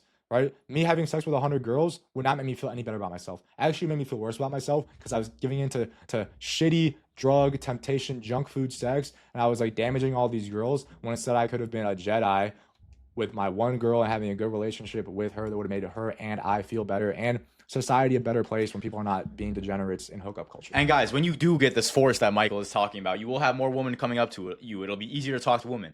And you don't need to be like a weirdo and just be like, nope, sorry, I'm on my path, right? You can enjoy the beautiful natural gifts that women give off, their energy, right? Like I said, an experience when I went back to my hometown, it was very enjoyable to talk to women, right? Their energy is very giving, but don't detriment them. Don't go to the point where you're eating the junk food and having meaningless sex, right? It's not fulfilling. At the same time, some of you might have to experience it on your own, but we highly recommend to follow the advice that people like Dan Bilzerian gave. And even Andrew Tate, he says if he would have went back, he would have had one woman, right? Listen to these guys. These guys have been there more than you could ever been there, more than we could have ever been there. And it's true. And even now, guys, I still have like the natural curiosity, because I never experienced it. But like I said, I still have temptation for fucking, plant-based ice cream when I'm on a diet, right? Right. And I know that that's not going to satisfy me. Okay, so even though we have these temptations, they're not going to satisfy you guys. They're just of your body. Your body is only designed for survival and reproduction. It's not designed for your soul's happiness, and you're not Correct. going to get Correct. soul happiness. You're going to get soul destruction from engaging in hookup culture. So we want you to use all this knowledge and the power you're going to get from the method for good, not for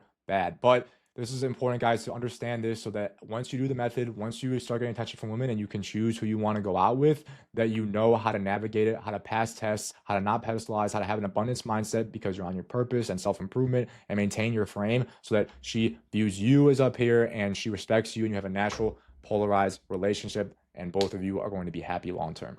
All right, next aspect of the Mind Forge framework, martial arts. Now, this is obviously a physical endeavor too, a spiritual endeavor. But we put this in the Mind Forge framework because it's up here that it really develops the most, right? It's mental benefits. It's the mental benefits that you get the most. So guys, I started martial arts. I started with jujitsu because it was back in college when I was at my low point, like I described to you guys during my story. And like I said, I had, total sexual dysfunction, total depression, like no confidence, etc. I didn't even feel like a man. My dick didn't even work. And so I had nothing to really base my masculinity off of, or my sense of like self as a man. And I had been to like UFC. I was a UFC fan. I liked the UFC video games. I was really good at Super Smash Brothers. And so I just liked kind of like fighting like mentally in general. And so I was decided to go to a jiu-jitsu gym and try it out. And from there, I really enjoyed it, even though it was a little hard in the beginning. But as time went on, I started to get more and more confidence because it was something to base my like masculinity in, right? Because fighting is obviously a very masculine thing. I was like, well, I can't have sex, I can't get girls at all, but at least I am learning how to be a good fighter because most people don't know how to fight. And so I was basing my confidence in that, and that was really kind of what sparked my like out of like my suicidal idealization. Right? I was still very depressed. I still wasn't diagnosed with my tumor. I didn't know what was wrong with me, but I getting into martial arts brought me out of my like suicidal depression, and the benefits were just insane. Just so much more confidence for me, which we'll get into the benefits here in a second. But eventually, as I started going on, I started adding in striking, like Muay Thai, blended it together for MMA. And now I've had 3 MMA fights, and probably will have more in the future. And it's just there's so many benefits, like I said, that we'll get into. So then Joe started. And yeah, so I saw Mike's transformation like really boost off when he started martial arts.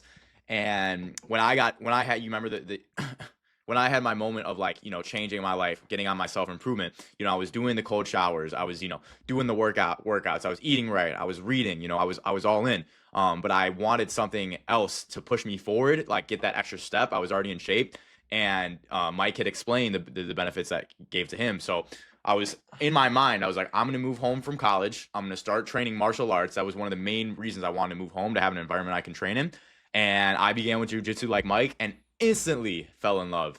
It was the feeling of going there. In the beginning, you're not the best, but you still go there, you get better. Everyone was supportive, right? I had a new small community of people who supported me. I supported them. We went there every day and got better. I did jujitsu for about a year until the gym opened Muay Thai, right? I started doing Muay Thai. I fell in love with that as well. And then did a jiu-jitsu competition, did a Muay Thai competition. And now the gym has a collective group of people who I all call my brothers. And it's one of the best part of my weeks is going to train, guys. And so we'll get into the full benefits of really what happens when you start training. But for me, it was instant confidence, an instant purpose, because from not knowing how to fight, once you start learning, you're like, I'm learning fast. I'm learning how to fight. One of the most primal things that all men have a deep desire to know how to do. Whether you know it or not, you have something in you that wants to know how to defend yourself if you can. And you probably think about it a lot. You're probably like, you probably look around like at a guy who might be a little more masculine than you, or a little similar to your size, and you might be like, I think I could beat his ass. I think I could beat his ass. I know you guys have all had that thought, right? And then you walk around just knowing that you could take on a majority of men in this world, right? Yeah. And guys, it's the hardest part is going to be going to your first class. Right. All right. That's definitely the hardest part. So, we're telling you guys, this is an aspect of the method that like we can't even coach to our clients, because you can't coach, through online how to train. But it's so important that we still, we want the best for our clients and for you guys. So we're telling you this because it's so important. Like I said, the hardest part is going to your first class. So for my clients, what I do is I research gyms in their area. I find the ones that look the best, the times for the classes where they can go in as a beginner. I call the gym, ask them what the best class for a beginner to go is. And then I have my client to say, I just give them the place, the time. I say, just go in here to make it easy as possible for them to go, because that's the hardest part. But after your first class, you'll realize that it's actually not nearly as scary as you thought it was. Because if you went in and you got your ass whooped at a martial arts gym, which is probably maybe what you're thinking is going to happen when you go, they wouldn't have a business because no one would come back. Okay, they want you to go into the gym and leave feeling good, leave feeling like you learned something, leave feeling better than you did when you went in. 100%. So in the beginning, yes, you're going to be the worst fighter there, but you're not going to go in and start sparring. Right? They're going to teach you how to throw a jab, how to throw a kick, right? How to get up off the ground when someone's on top of you, right? Really basic things. They're going to teach you techniques, and then over time, you get more and more confidence, and then you can start, practice sparring a little bit with, in a friendly way where your guys are going like, 20%, 30%, not really hard. And it's just gonna, the benefits of this are just gonna be mainly just a hugely increased confidence, and then it's gonna eliminate this insecurity that you don't even realize you have until it's gone. It's the Right. insecurity of feeling insecure of that there's danger in like social situations, because people, if something happens, someone could beat your ass. Right? The end point of every conflict between two men is fighting. Okay, if you have an argument or disagreement with someone and it keeps going without any resolution or agreement, a handshake, right, is a fight. All right, because that's the end, the ultimate point of conflict if the argument doesn't dissipate. And so, because of this, if you're not confident in your ability to fight, or someone could beat you in a fight, you're not going to be able to stand up for yourself as much, right? If they're challenging what you believe, or they're saying, "Oh, that's bullshit, what you're doing," right? Even though you truly believe it, you're going to be less likely to stand up for what you believe, or be assertive, because if you do, if he also does it, it's going to end up in a fight, right? Now that I know how to fight, I don't care. I'll say what I think. I'll say what I believe. If it's integral to me, and because if someone wants to fight me over what I believe, I'm fine doing it, because I know 99% of the time I'll beat them. And guys, not being able to fight can be a source of insecurity, anger, and built up tension, actually. I have a client who struggled with anger issues. He said he always thought about the people at his work, and he always thought about fighting them. He's like, I want to punch him.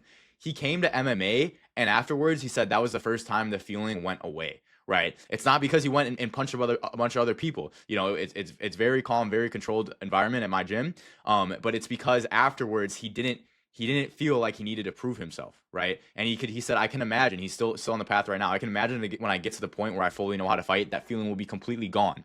So if you guys struggle with that, like anger towards other people or feeling like you need to prove yourself when fighting to them, that feeling goes away once you learn how to fight. And that's why, guys, going to these gyms, once you go there, you'll realize that most of the people here are actually very welcoming, low egos, because they're confident in themselves. They know how to fight. They don't need to prove themselves, right? So keep this in mind when going to a gym. Don't think about a gym as a bunch of people who are going to, try to beat you up, try to prove themselves. Yeah. Most times, all the gyms I've went to, it's very welcoming, very compassionate people. And if you do end up, if somehow you end up going to a gym with a bunch of rockheads, go to a different gym, right?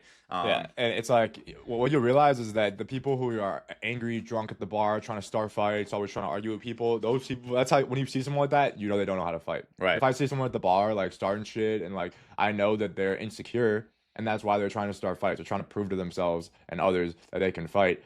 Fighters, what you'll see, they're the calm ones, right? They're the calm ones who are secure in themselves, and if someone started, they're not going to go around starting fights, because beating someone who doesn't know how to fight in a fight, when you know how to fight, isn't going to boost your ego at all. Or is it going to tell you, okay, I already knew I could do that, right? So fighting gyms are super chill guys. A great community of guys who are on self-improvement, and a great environment for people who are trying to get better and support each other in a good brotherhood, like Joe said. And guys, if at my gym, if you go in there with a big ego, trying to beat other people up, trying to prove yourself, you're going to be humbled quickly. And if you continue to do that, you're pretty much like, the gym I've been to hasn't had to do this, but you're pretty much kicked out of the gym, right? We don't allow people to come in there and be a menace, right? And guys, especially once you evolve and get into a relationship, one of the things you need to give to your girl is protection. Oh yeah. And if you're walking around and you like can't fight, what protection are you going to give them? Yeah, you could have a gun, but guess what? You're not going to have a gun in every situation.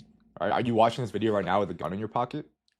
Right? If you're watching this in the car, if you're watching this, the library or out or at home, are you holding a gun right now? What if someone busts in and you don't have your gun? You don't have a gun with you. Okay, so people who don't know how to fight and people who um are don't want to lower their egos and go to a gym, they say, "Oh, I'll shoot you. Like your hands can't do nothing to my Glock." Right? It's like, yeah, of course you should also have a gun. A gun is by far the better self defense than anything in martial arts. But you also need martial arts because you're not always going to have a gun. And if you don't know how to defend yourself or protect your girl or eventually your family, it's she's not going to respect you as much.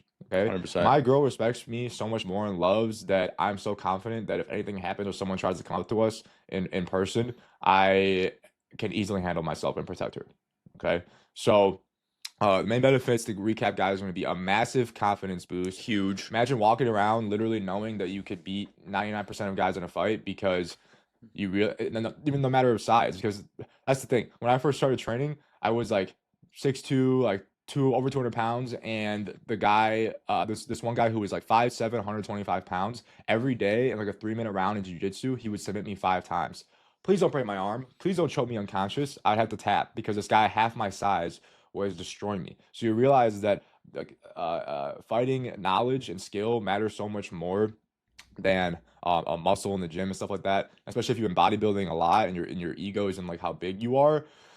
A lot of times those guys don't want to lower their ego and go into a gym, Right. because they think that they can fight because they're big. All right, so And for smaller guys, I mean, I recommend everyone do martial arts. But for smaller guys, it matters even more. It matters even more. If you have felt lack of respect from bigger people, whether it's conscious or subconscious or in just life, if you know how to fight, you will walk around with a different type of aura, and the way you speak will ooze the fact that you feel confident in your ability to defend yourself. Right. So. Yeah, guys, if you're short, like martial arts is an absolute necessity, right? Martial arts gyms are the one place where it's like you earn your respect, right? So, based on what you do, not like how you look. So, like at my gym, like the kind of like head of like the gym was a guy who was like 5'5", and like his aura was like insane. He was treated with the utmost respect because he was like the best fighter in the gym. He'd been training for like decades, right? Whereas like a lot of times if you're like a 5'5" guy watching this, a lot of times people probably don't treat you with that much respect, or they don't take you seriously in a lot of situations. So learning martial arts is going to be absolutely necessity if you're a smaller guy, but no matter who you are, you should do that. 100%. And then recommendations for when to start doing it, I would say start with the physique sculpting system. Wait until you look in the mirror and are content with how you look, because the hating how you look is going to have more of a negative effect on your life, I would say, than not knowing how to fight. If you look in the mirror and you like hate yourself, that's going to bring you down more than the insecurity of not knowing how to fight. And it's generally easier to start going to the gym than doing a martial art. For sure. So get to that point first, and then start incorporating a little bit of martial arts in your routine. Maybe start with either a grappling art like jiu-jitsu. If you're watching this, you're in high school, get into wrestling. I don't care if you're a junior or senior, get into wrestling. That was my biggest and only regret of high school. And then, or if you prefer striking and you want to get into that, I recommend learning both eventually. But do like boxing, or what I think is even better is Muay Thai. And then, you can balance a lifting routine with that. If you want to focus more on lifting and bodybuilding still, maybe twice a week, do a martial arts session, 4 or 5 days a week, lift. Or eventually, if you are really getting into the martial arts and you love it, you could flip it kind of, like 4 days, 5 days martial arts, and like 2 days in the gym, maybe 2 full body days, or an upper lower day was what I would do when I was really going hard in MMA. It's also insane cardio, guys. And I've heard a couple of people say, "Oh, I want to get my cardio up before I start doing MMA or any form of martial art." That is your form of cardio, right? The best type of cardio for martial arts is cardio, and that's also the type of cardio you want. You're going to get the aerobic endurance, which is long distance, and also the short-term burst endurance. So that's the best type of cardio, honestly, you can do, as well as all martial arts. It all stems from the core right here. the movements in jiu-jitsu, the movements in boxing, the movements in Muay Thai. So it's going to be an ab workout almost every time, right? You will get shredded. You will lose weight if you're overweight. You will shred fat, burn calories. So it's an easy way to, one, learn a martial art, but also get exercise too. Yeah, guys. So knocking out two birds with one stone. Cardio, getting in shape, confidence. You can protect yourself, protect your loved ones. Discipline, a good brotherhood of people. that's huge. So just lower your ego. Realize that they're not going to beat your ass on your first day. Go find a gym when you're at that point, like we said, when you're ready, and you're going to have amazing benefits. Pillar number 3 is going to be the sexual mastery method. This is going to be probably by far, other than the stuff we talked about in the previous pillar with relationships, is going to be the most important pillar that you get down for your romantic relationships with women by far. The goal of this pillar is going to be ultimate confidence, performance, and ability in the bedroom, with the goal of creating an unbreakable bond in your relationship. Okay, that is the goal of the sexual mastery method. Ultimate confidence in yourself sexually so you can create the best relationship, most polarized relationship with your woman. Like I said before, when I was in college, when I had my brain tumor, I had complete and utter sexual dysfunction. I could go weeks without having a single boner. I could have the hottest girl in my bed and not be able to get hard. I had total ED, no libido, etc. while I was living in a frat, or we were having parties where there'd be tons of sorority girls down the hall. Okay, it was absolute hell living in that situation. So, and like I said, doctors told me it was all in my head, so I had to fix it myself. I did tons and tons of research on how to fix myself sexually. Upon that research, I stumbled upon many different societally unknown and even taboo methods, techniques, communities of people who are improving themselves sexually that I guarantee you do not know about, society does not know about, etc. Even I was skeptical of these things because, again, they're just so unknown that I didn't even think it was possible at first. But upon implementing these things over time, I realized that no matter who you are right now, no matter your genetics, you can reach literally a 10 out of 10 porn star level of confidence in the bedroom. And I know many guys, because of watching porn, have insecurities sexually. They're not at full confidence, okay? Like most men experience insecurity in this aspect. And with the sexual mastery method, no matter where you're starting now, I promise you, you can reach 10 out of 10 and it's going to be absolutely life-changing. So stay tuned. Have an open mind, get out your notes, and I'm going to blow your mind with what's possible to achieve with this pillar. And guys, a lot of these things you have probably not heard about or not been taught about, but the reason is in our day and age, we're left to porn and your 5th grade sexual education class to guide us in how to make love, when in reality, there are things you can learn, things you can do to drastically improve your sex life. My sex life before versus after is absolutely black and white, just through some simple things you guys are about to learn. And to preface this, guys, you do not need to be in a relationship to do this pillar. And in fact, it's better if you're not in a relationship now To start. to do this pillar and the evolve method in general, so you can evolve first and then date. Okay, so this does not mean you need to be in a relationship and having sex to practice this. In fact, it's actually the opposite. Correct. First, I want to go over the importance of this pillar and why improving yourself sexually and being a 10 out of 10 confidence is so important. Okay. What sex is the connection and soul tie with your woman, okay? Without sex in the relationship, you're just roommates, okay? Right. Sex is what makes you polarized. It's what makes it an actual romantic relationship. And the importance of being good at this is because let's face the fact, unless you're with a virgin, your woman is going to compare you to her past sexual partners. And nowadays, having a virgin is very rare. Not everyone's going to be able to get one. So you're probably going to have a girl who's had partners in her past, and she's going to subconsciously compare you to them. Inevitably. Right? Earlier, we talked about body count, right, in the Mind Force Framework section. And I mentioned that we're going to talk about what matters more. What matters more than body count is you being her best sexual partner by far, okay? If you're with a girl who's had 1 or 2 bodies, but that guy was way better and she had a way better sex life with him and he was way better in bed than you, she's going to miss him and compare you to him every time you guys have sex. If you're with a girl who had 10, 15, 20 bodies, but you're by far the best out of all of them, she's gonna view you like, oh my She's not gosh. even gonna think about any of them. She's gonna be so lucky, feel so lucky and so obsessed with you and feel like she cannot replace you. Okay. So it's not just about body count. Yes, that matters, but it's mainly about being her absolute best. And that's when you need to be a 10 out of 10 confidence. Okay. Like I said, like I just said, the ability for growth here is insane. We're about to blow your mind. You can literally override and hack your genetics and improve in ways that you have not known as possible. This is a true separator and one of the biggest impacts of the evolved method that it can have on your SMV, where your SMV is on a 1 to 10 scale, your how attractive you are as a mate to women. And the reason this is because this pillar is totally unknown. Okay. People know about the gym, people know about nutrition. There's tons of guys who are into self improvement who have good physiques. Okay. Right. If you're an average guy, having a good physique's going to make you stand out from a lot of average guys.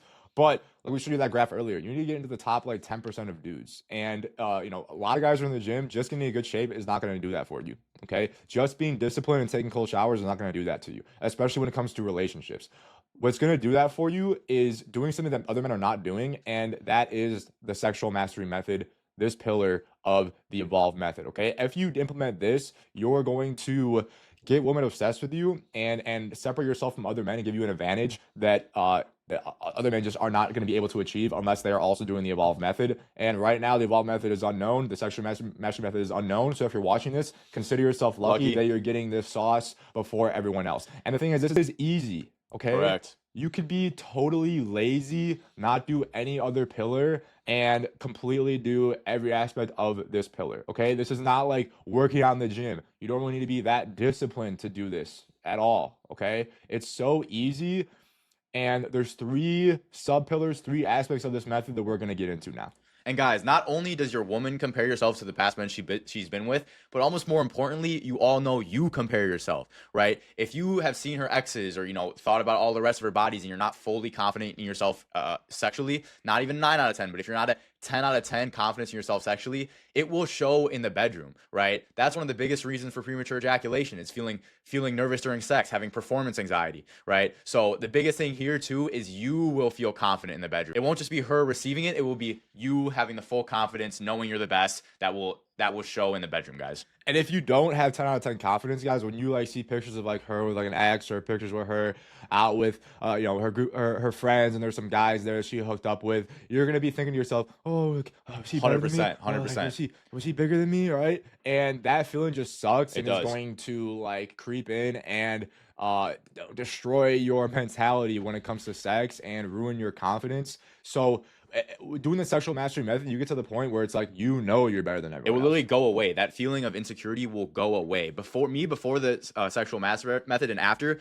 the same situation, it just went away. Like the feeling of that, because I knew in myself that other guys weren't doing this, so I was the best, right? You're gonna have the feeling of going from, I hope I'm her best, I hope she likes me, I hope I do a good job, to walking around feeling like if you gave a girl a chance to have sex with you, she'd be lucky. Doing her a favor by letting her sleep with you. Okay, now you have to be fully evolved at this point and have women, you know, giving you choosing signals, and you can't. This is not going to be when you first start the method, but as time goes on and you start having options, this is the mentality you're going to get with the sexual mastery method. I don't care where you are now. I don't care if you're like a 4 out of 10 super insecure right now. You will get there with this pillar. And before you get into a relationship or before you start going out and, you know, in the sexual marketplace, it's extremely important you start these things that way when you actually do go out there, you go out with extreme confidence, right? Yeah, guys, if you're in a relationship now, you can still do these things and it's going to still make a big difference. But if you're single, do a period of monk mode, focus on the method. Like I said, I was celibate for years. It took me a lot longer because I was adding aspects of the method over time, but we're giving all you the sauce at once, so you're gonna be able to transform quicker. But do the method first, evolve first, get that confidence first. Once women start noticing you, and the thing is, having sexual confidence is going to increase your aura too. Okay, when you have sexual confidence and you genuinely feel, not pretending or like telling yourself, but you feel like any girl would be lucky if you gave her your dick, right? For literally, you're gonna walk around with this type of confidence when you're in social situations with women that is just gonna radiate, and they're gonna be able to tell. And because most men don't feel that, it's also gonna make you stand out. That's why so many guys who do the method They're average dudes, average height, average, face, but they're radiating this aura that draws women in. The first sub pillar, the first aspect of the sexual mastery method is going to be stamina. This is going to be the ability to last as long as you want and be fully in control of when you finish during sex. Okay. When I first started, I had premature ejaculation. I couldn't go longer than 2 minutes. Me too. And now I can literally go over 3 hours and finish whenever I want to.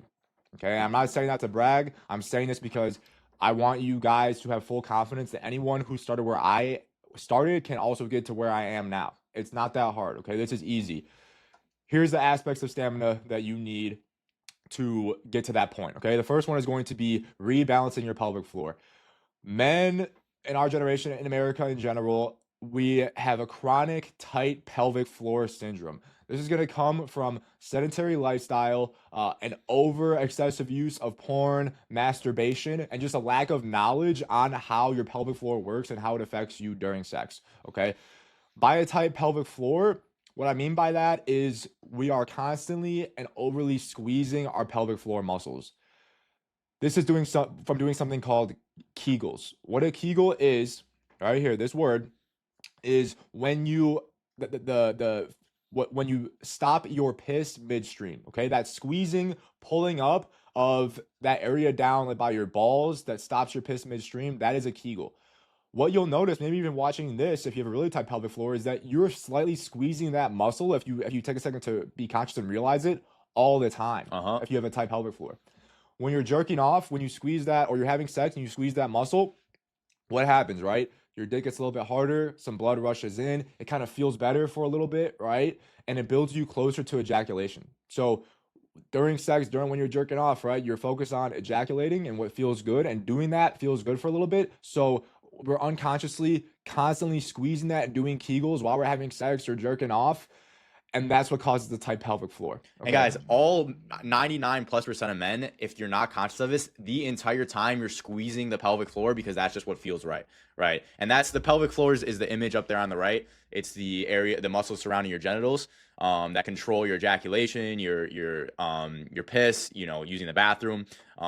Yeah, this is a bottom up view, guys, around your anus too, and a lot of people who teach ejaculation control and how to last longer, they tell you do Kegels, do Kegels, do Kegels. Anyone who says that has no idea what they're talking about, and that's what most people say. Okay, but that is the opposite advice of what you want. It's that tight pelvic floor and that tension that causes the ejaculation. Think about when you actually are busting, right? It's like it's squeezing and like shooting, right? So it's doing that is telling your body to finish. The key is you want to practice reverse Kegels. And this is going to be the opposite muscle activation. It's going to be when you are pushing your piss stream out faster. So that pushing out motion. Okay. What you want to do to rebalance this is do reverse Kegels throughout the day. Okay. Do hold one as hard as you can within reason, right? Don't let me like busting your fucking blood vessels for as long as you can throughout the day. All right. Do sets of it throughout the day. Be conscious of it throughout the day. And then also be aware of your pelvic floor. Okay. When you are being stimulated sexually, be aware. In the beginning, you're not going to be able to stop it. You're going to be involuntarily doing regular Kegels because you have such a tight pelvic floor. But try to relax. Try to control that. Yep. Okay. One of the ways we're going to be able to do this is going to be pelvic floor stretching. Okay. One of the best stretches for this is going to be a deep Asian squat. And breathing through your pelvic floor, it's going to relax these muscles and stretch these muscles so they're not as tight. Right. Go on YouTube, look up pelvic floor beginner stretching routine. There's tons of routines you can do that is going to help you relax your pelvic floor. And you need to be consciously relaxed while you're having sex. This is going to prevent the ejaculation response from triggering as much, okay? So we have reverse Kegels, pelvic floor stretching, remain relaxed during sex, and you have to practice these continuously, and over time your pelvic floor will relax, it'll rebalance, and you will not have as much premature ejaculation. And so how you relax your pelvic floor, whether it's during sex or you're actually practicing Kegels, is you want to be taking deep belly breaths, and in the inhale and especially on the exhale you're pushing out, like Mike said, if you were pushing out a pee, right? And especially, guys, during sex, involuntarily, we go into a sympathetic state. That means we chest breathe, fast breathing, which makes our makes us think, oh, we need to get to a destination. We need to get to a destination, and that causes ejaculation, right? This is what every man does who's not conscious of it during sex, because that's just natural. That's involuntary, right? But you can 100% control this by consciously taking deep breaths through the belly, relaxing the pelvic floor, and then instead of that energy building up and exploding out, you're able to control it, guys. You're able to guide it, and we'll go deeper into this in the power presence practice. But a huge thing is you want to be conscious of your breathing. The faster you're breathing, the faster you're going to ejaculate. The slower, the more shallow your breaths, especially when you feel it's about to come. You want to relax the pelvic floor and take deep breaths, guys. Another key thing here is to start slow, okay? The earlier into the sexual encounter or whatever you're doing, the more likely you are to bust quick and not have control, okay? As you go along, your nerves are going to kind of relax a little bit. You're going to relax into the situation. And there's like a magical like 20-minute mark where at about 20 minutes, you get to the point where if you're aware of your pelvic floor, if you're doing the breath work, you're going to be, and you're keeping your pelvic floor relaxed, you're going to be able to last as long as you want. And then any moment, you tighten your pelvic floor and that'll cause ejaculation response, and you can do so whenever you want. But in the beginning, guys, take it super slow. Don't just go right in right in the beginning, okay? Even though it's tempting. Stop focusing on getting to the destination during sex. Focus on enjoying the moment, okay? Sex is pleasurable. It's connecting to your partner even in the moment. So instead of viewing it as we need to get to this finish point, we need to get to this finish point. Explore, enjoy the journey, go super slow. Don't worry about how can I get the max amount of physical sensation right now. And it's going to, as time goes on, you get to the 20-minute mark, you're gonna realize, damn, I have way more control now. And guys, if you're practicing this with a partner, you need to communicate this with a partner, right? And the good thing is that your woman isn't going to be like, if you're doing this correctly, isn't going to be like, oh, this is boring. Tell the same things with her. Tell her to breathe. Tell her to relax, right? Enjoy the exploration with her instead of it being start, end, destination, and then finish. You're done. You're tired, right? Tell her what's going on. Tell her what you're practicing and guide her through it. Tell her to breathe as well. Women also need breathing during sex, and she will respect you for this, right? Most men just get to the bedroom. They don't actually talk about, achieving mastery through sex. And if you come from a place of wanting to grow in this, wanting to get better, she will respect that. She will enjoy it, and she should support you, in achieving this. It'll benefit both parties, guys. So to recap, guys, we want to have a relaxed pelvic floor. We do these with reverse Kegels and pelvic floor stretching training outside the bedroom. And during sex, consciously be relaxed in your pelvic floor. Stop involuntarily Kegeling. Right. It's going to be hard at first. Over time, as you're doing reverse Kegels and stretching, your pelvic floor is going to rebalance. It's going to be easier. Slow down. Deep, conscious belly breathing. Not start slow in the beginning, right? Have a little bit more foreplay. When you put it in, go super slow. Go with the breath. Just the tip. Deep belly breathing. Look into her eyes. Connect, right? Touch each other. It's not just about boom, boom, boom, boom, right? It'll get there. Once you get like 10, 15, 20 minutes, then you can get there and, let the animal out. You can do that and you're going to have control, okay? You're going to be able to last like for hours and hours. The thing is, you can train all these things while single, okay? You don't have to be in a relationship. In fact, it's probably easier and better that you're not in a relationship. And like we said, that you do the evolved method overall when you are single, so that you've already mastered these things when you get into a relationship, guys. In addition, a huge aspect of this is going to be Qigong, which we'll get into later in the power presence practice, and is going to be moving that aroused energy away from your genitals so it doesn't shoot out. Okay, that sounds crazy, guys. Bear with us. We're going to get into the fourth pillar, which is going to be even crazier than this pillar. The second aspect of the sexual mastery method is going to be size. And what this is something called PE. What that stands for is penis enlargement, okay? This is an optional aspect of the method.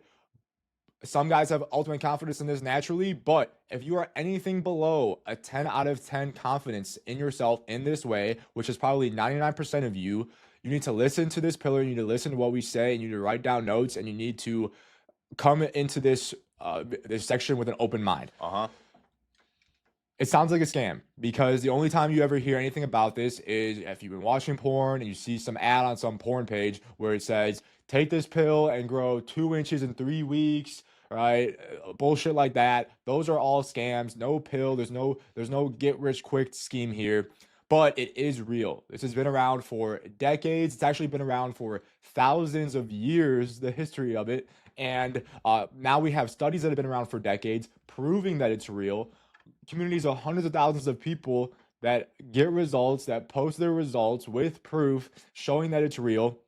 We've gotten results. For me, in 2 years that I did it, I gained over an inch of length and over an inch of girth in permanent size increase. Okay, guys, that made an absolute massive difference. When I was starting, before I did the sexual mastery method, before I learned this stuff, I was kind of like above average size guy, above average height. Like I had some muscle, but I was more like in the average range down there, and I was not confident in myself at all because of that. If you go from average and you gain an inch of length and over an inch of girth, you go from average to not even being able to fit in normal Magnum condoms, guys. I'm not saying that to brag. I'm telling you this. I started out around average, guys. I'm telling you this because any guy can also get to that level. I've seen guys with proof gain 3 inches of permanent size increase in length, guys.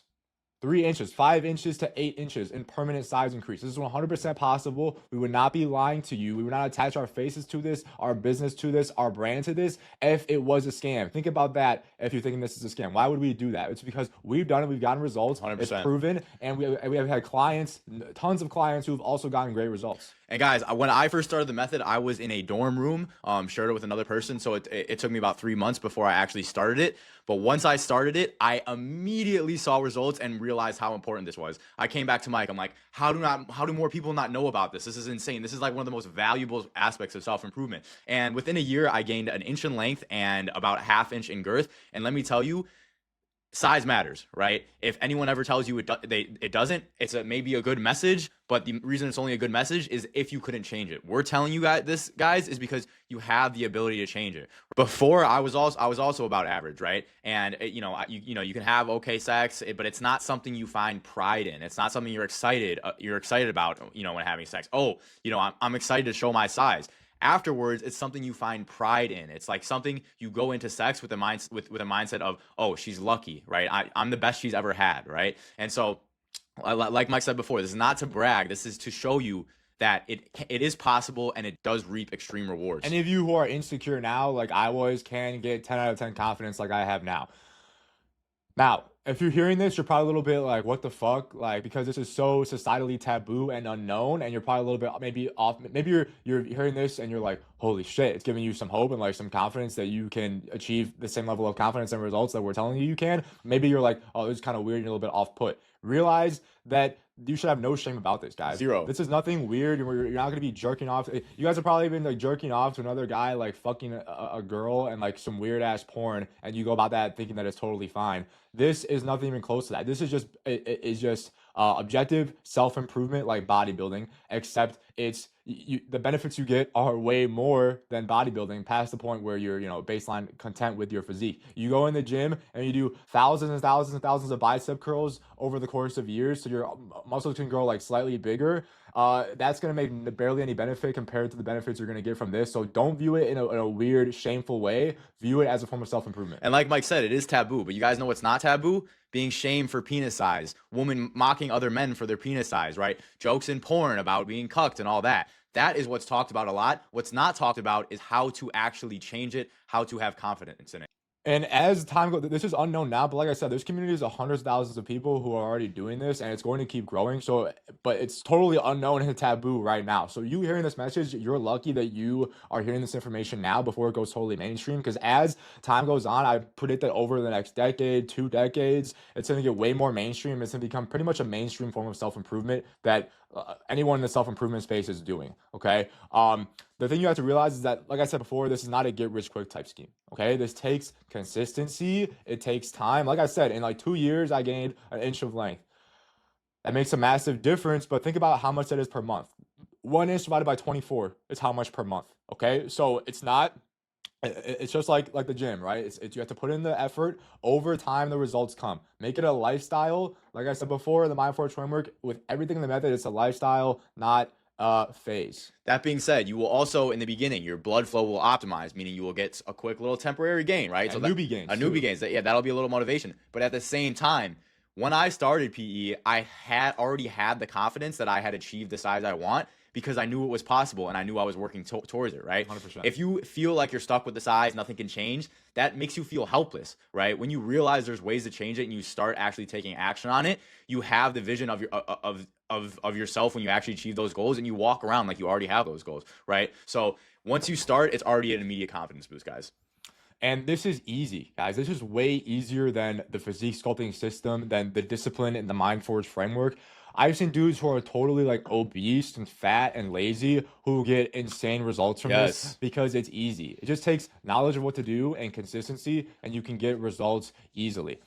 We're going to go into why this is actually important on a practical level, guys. Okay, this is going to be kind of brutal if you're starting out and you're not confident where you are now. But the only reason we're telling you this instead of telling you, oh, it's all about the motion of the ocean, is because you can change. And for the Yes. sake of your future relationship or your Yes. relationship now, you need to get the 10 out of 10 confidence. So we're going to explain exactly why you need to get there, okay? This diagram here is of a woman's vagina and a man's penis during sex, okay? This is a woman when she's relaxed. When you hear the things, oh, a vagina is only, it's only 3 inches, 4 inches deep, right? They tell you that to help you cope because they're trying to make you feel better. Because if you can't change it, then sure, maybe it's better to just cope. Ignorance is bliss in that case. But when a woman is aroused, she can take way, way, way more than 4 inches, guys. If you are average, this is what sex is going to look like, okay? The problem is that her most pleasurable zones is not her G spot. You hear about the G spot, G spot, G spot, G spot. That's only going to be a couple inches in, right about here. Anyone can simulate that. You can give her orgasms with that, but those are going to be nothing compared to the type of orgasms you can give her, known as cervical orgasms, and they're going to be up here around the cervix. Okay, there's going to be two different zones that you want to be able to hit. One of them is right here called the anterior fornix. That's going to be the front side of the cervix, okay? And the other one is going to be the posterior fornix. That's going to be the back of the cervix. This one is going to be usually about 6 inches deep. And the thing is, that's 6 inches deep. If you're 6 inches, you're going to be tickling it. You're actually going to be able to stimulate it. Some women who are smaller, because women vary in size too, you're going to be able to do that. But most women, you need to be bigger than that. And then the posterior fornix is like, it's almost always going to be more, deeper than 6 inches, okay? So like we said earlier, you need to be her best sexual partner. If she was with guys before who were this and stimulating that, like they can tell this is a different type of sensation than the G spot. It feels different too. You Totally can feel different. it when Okay? it's pleasurable for the man as well. This is going to be boring compared to this. So if her exes and she or just a one night stand with a hookup with the football player in college was this and you're this, she's going to be thinking about and missing this. Sorry guys. Sorry, that's brutal. Yes, it's absolutely brutal. And she's going to be wishing that you were this, and she's going to be subconsciously resenting you for not being this and not being able to give her that pleasure that the other guys gave her, right? Because you're just this. And she's going to be like craving stimulation here that you just cannot give her. Now, I didn't design this. I think it's a fucking absolutely shitty design that the average man cannot stimulate the average woman in this way. I don't understand why we're designed that way. I think it's shitty. I'm not, so don't blame me for this. I'm just the messenger telling you how it is, and I'm also the messenger telling you how to fix it, how to hack this, how to overcome this. Okay, so that's why it's so necessary, guys. If you are this, and she, even if she's just a virgin, she's gonna be hearing, women are gonna be hearing stories about the girls who have like are having sensations and experiences that you're not gonna be able to give them. Okay, my first relationship, that's how it was. All right, she was a virgin too, and I was about this, right? And the sex was kind of shit. And I didn't have stamina either. I didn't know what I was doing. I was trash. And she ended up telling me, she's like, oh, she didn't even want to have sex with me. She was like, oh, like the sex isn't that good, right? And she would hear her friends tell about they're having amazing sex. And she'd be like, I wonder if there's something else that maybe we're not doing like sexually. Yeah. You know what it was? Me not having full confidence and not being this. So, sorry, guys. Size matters. Society tries to tell you to cope. It's motion of the ocean. No, absolutely no motion of the ocean. Size actually matters more than you think, Correct. and you know that deep down. You do. So, in addition to just anatomy, guys, it's going to be confidence. Okay, when you have a 10 out of 10 confidence, you're literally radiating big dick energy. Okay, big dick energy is a real term. I know it sounds kind of cringy, but it's a real term because it's the energy that you radiate. Like when I said earlier, you walk around truly feeling like a woman would be lucky to sleep with you. Okay, instead of feeling like, oh, I hope she likes it. I hope I'm big enough. I hope I'm good enough compared to the guy she had before, right? This insecurity coming from a place of timidness, right? Instead of knowing that you're gonna be her best, knowing that you're gonna be able to fully satisfy her, and knowing that if she had sex with you, she'd be lucky that you gave her that opportunity, okay? And in a relationship, her being lucky that she's in a relationship with you because you can give her these experiences every fucking day, okay? So the difference in your confidence and the energy that you're going to radiate and the aura that you're going to radiate is going to be a real thing. Women notice your energy. Women notice this. This is why, guys, in college, I was in social circle, guys, where dudes who was like totally normal, uh, who were like even below average height and like average faces, but they were known amongst the community to be like this, were absolutely like slaying. Like girls like hanging over them at the bar And women and talk just about it, chilling. guys. Yeah, they all talk. They all talk about it, especially if it's hookup culture. Maybe a little less in your Yeah. relationship, but But I mean, in like hookup culture, guys, it's the like first thing they if talk you have about. sex with a girl, the whole entire social circle knows exactly how you are. Okay, and if it's like this, oh, he's all right, or it is, oh my gosh, he's amazing. Then every girl's gonna want to have sex with you. Now, like we said before, I don't recommend that. I recommend monogamy in a relationship with one woman who you choose, and you giving her this gift once you get there. But that's just the reality of it, guys. Size matters more than you think. Even when it comes to height, guys, a lot of times women want tall guys because they think they're going to be like this. Okay, Subconsciously, it's he 10 too. times better to be 5'8" and this than 6'3" and this. 10 times better. Okay, because 6'3", yeah, it's cool to look at, but it's not going to do things to her brain and her body and her soul like this if you're like this. Okay, height's not gonna do that too. It's gonna be initial attraction, but it's not gonna do the same thing. So, like I said, especially if you're short, this is an absolute necessity. You need to do this if you want to have a girl stick with you and be obsessed with you. Now, in terms of how this actually works, guys, this is going to be exercises, okay? It's going to be elongation for length and expansion for girth. We're not going to actually go into the details of what to do and how to do this. And the reason that this is going to be for safety, okay? Just like how I wouldn't want you to go and start going to a gym and start squatting or deadlifting because of me verbally describing the form. I want you to go in with a friend or a mentor or a personal trainer who knows what to do so they can watch you and teach you how to do it in detail. Okay. So we're not going to tell you actually how to do it or any routines. But like I said, this is easy and eventually it becomes passive. You can just do it while you're playing video games or watching TV. So to prove that this is not a scam, guys, that we're not trying to lure you in, that we're just giving this away for free because it actually works. Everything you need to know is on Reddit at these two subreddits, r/getting bigger and r/a joke for you. Okay. Everything that I learned about this was from these two subreddits.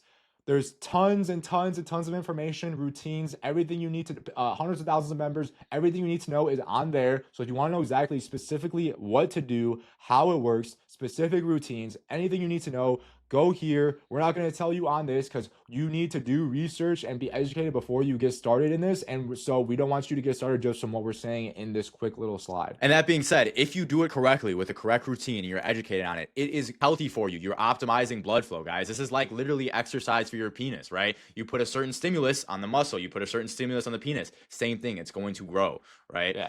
Your not only is your size gonna get better, but your erection quality is gonna get better. Your health is gonna get better. Like I said, guys, it's gonna get much more mainstream over the next decade or two.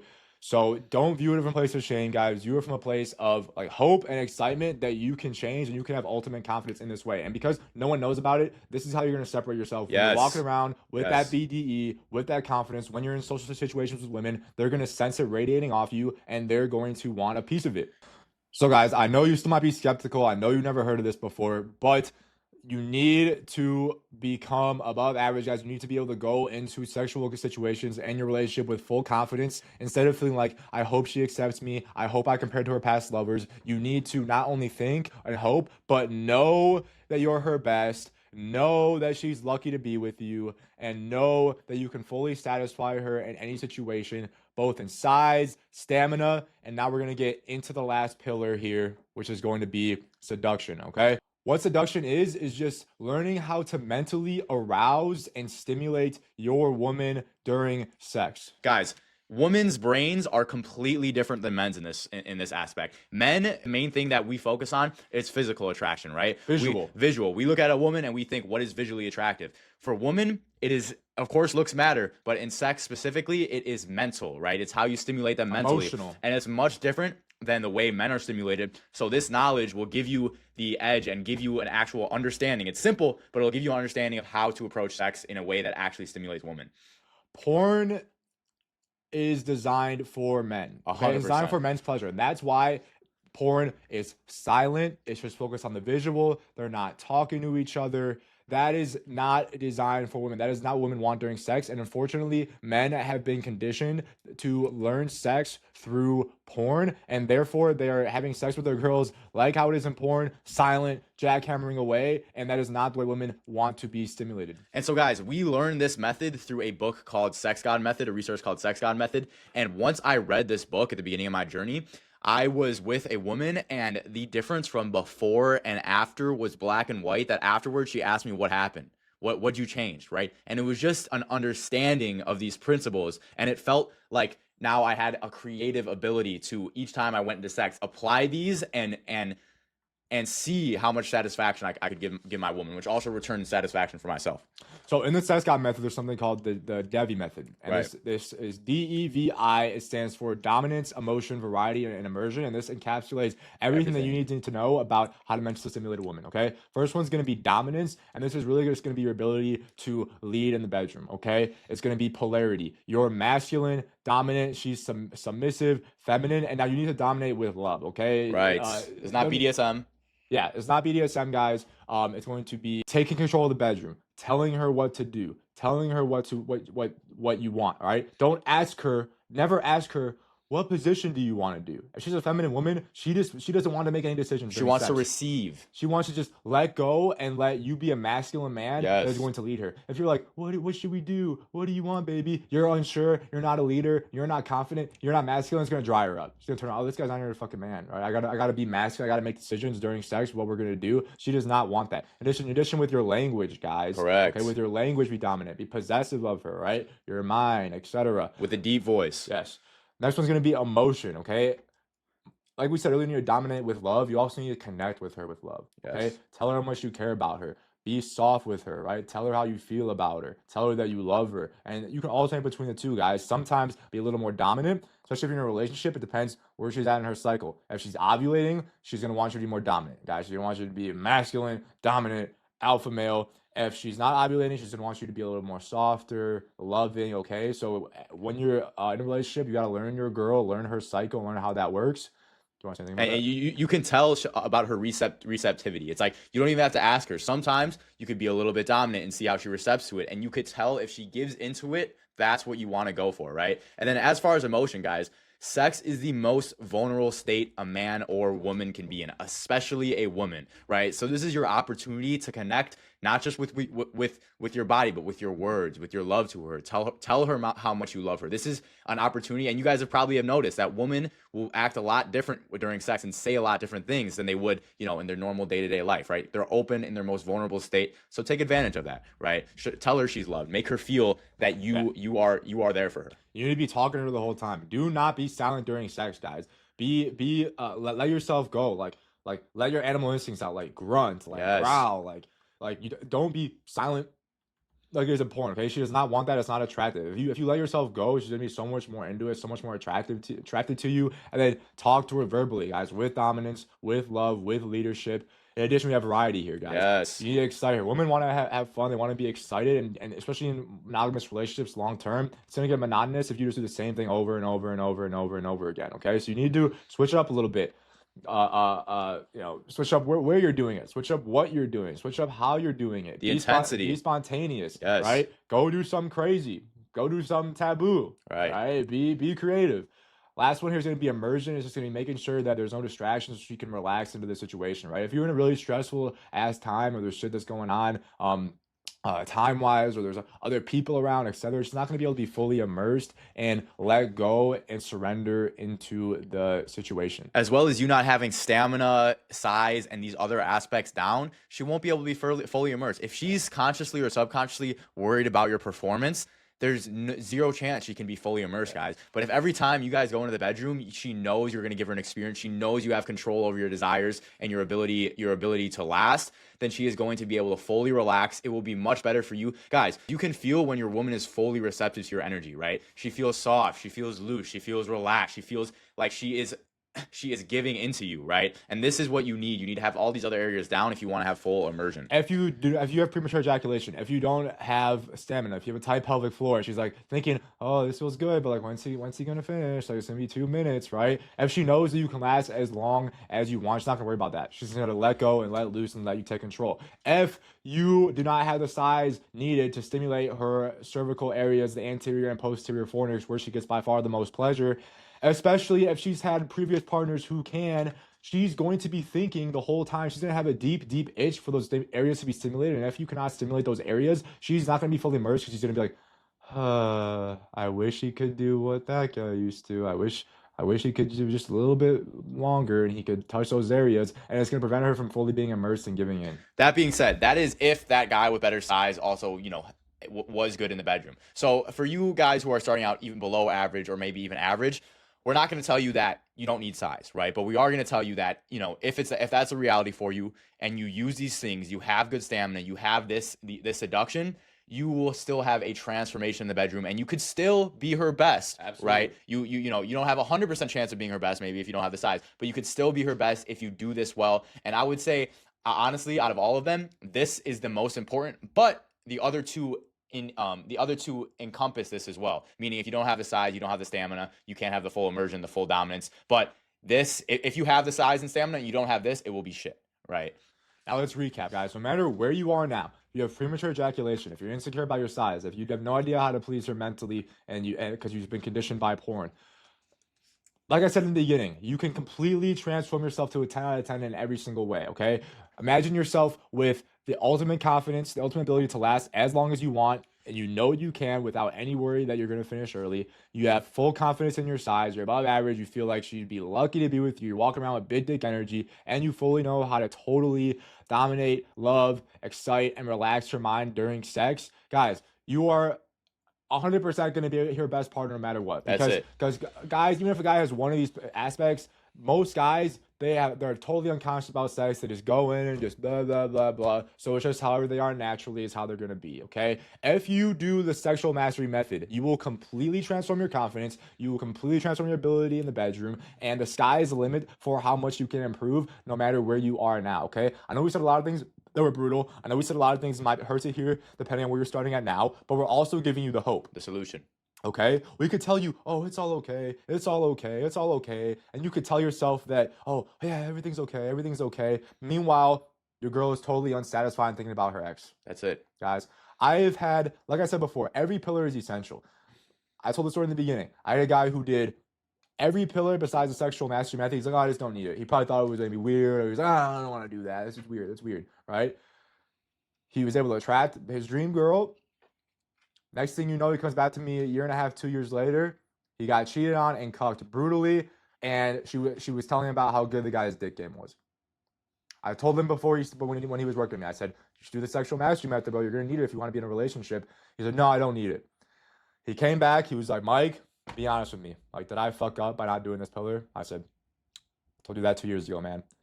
Now he had experienced an absolutely brutal and traumatic heartbreak. Now he's doing this pillar. He's back on the method, so he's gonna be fine. He's gonna be fine in the future. But he had to go. He unfortunately had to go through something that was totally brutal that he wouldn't have had to go through if he did the full method from the beginning. Now, keep in mind, guys, this is an optional aspect of the method, just like all aspects of the method. Not every client in the Evolve Method coaching program does this, but I highly recommend that you do. If you are anything below a 10 out of 10 confidence, the effort that you have to put in for the reward is so high. It is an absolute no-brainer for you to do this, guys. I cannot understand enough the importance of this pillar and how it is going to totally transform your bedroom life and your confidence and just make you that full ultimate 10 out of 10 version of yourself that you are seeking to become. Last and definitely not least, pillar 4, the power presence practice. What this is going to do is completely transform and magnify your energy into a powerful masculine aura. I cannot understate the importance of this pillar. This pillar is absolutely life-changing. Out of all the pillars, I'd say about 75% of the people who do the Evolve method, the clients who have worked with us, 75% of them say that this pillar was by far the most life-changing pillar, and yet coming in, they thought this one was going to affect and matter the least. And so, guys, when you see these transformations from looking like this to this and this to this, the face, that is the power presence practice. That is the aura, right? It's a combination of all the other habits as well, but truly the spark in the eye, that is the inner and outer aura you get from doing these things, right? So it's a collection of practices and also a lifestyle that you will learn through this pillar. Some of the things in this pillar are going to be hard to conceptualize or grasp until you actually try them. Even clients I work with on their first call when we're starting, I say, listen, these are the things I'm telling you that you're going to be able to get and experience through this. But in terms of how we're going to get there, it's going to be a little abstract until you start doing it and realize the effects. But what I do is I show them. I'm showing you. Look at the difference in our faces, guys. This was like a completely different person. Right? You saw these two guys like walking next to each other on the street. Yes. You would think that that's not the same person. And it's just it's the same face. I'm like a little tanner. I got a little different beard here. I'm a little leaner, but it's the aura. Look at the eyes here versus the eyes there. Look at his eyes there versus the eyes there. Same thing here. Completely different person. You go on our website, go to the testimonials, look at the difference in the energy radiating out of the eyes from the people who have done the method, guys. And more than just what you visually see from them, they are feeling internally. That's why they say it's so life-changing. And so what I want you guys to think about when conceptualizing this is that we are living beings. We have life inside of us. So we don't run on batteries. We don't run on gasoline. We have a living energy inside of us that can either be higher or lower. Think of it as like a battery. This guy, his battery is dead. He feels that internally and externally. This guy's battery is full. His life force is full. He is living more. He is more alive, right? And what this is going to do is totally change the way people react to you, because you're going to be emulating and emitting this crazy different energy and this aura that people are going to react to. Yes. Men are going to respect you more. Yes. Women are going to be way drawn to you more. That's why Justin, we showed in the beginning, he was having girls approaching him when his physique looked good. He wasn't crazy though, and he was average height, like average looks, but he was having girls approach him in the gym, asking him if he had a girlfriend amongst the other, gym bros who are probably taller, better looking than him. Literally. Just because he's emulating this crazy aura and crazy confidence that he's getting from this pillar, as well as doing the full method. The first aspect of the power presence practice is going to be something called Qigong. This is an ancient Chinese practice. What Qigong means is Qi, energy, Gong, control. It's the control of the internal energy and life force that's in your body. What Qi is, you guys already feel it, and it's in your body. You're just not aware of it. You haven't unlocked it. You haven't unlocked the ability to control it, guys. It literally feels like this in your body. Right now, as I'm talking to you, I have these currents of Qi. It feels like electricity that's running through my body, and I can control exactly where it goes. Right now, it's in my head. Now it's going down to my pelvic floor. Now it's in my hands. Now it's in my feet. I'm telling you, this is a real thing, guys. You feel this, you can feel your Qi when you're aroused too. Because Correct. Qi has different types, your energy has different types of states, right? So when you're sexually aroused, you feel that tingling on your lower belly and your balls, right?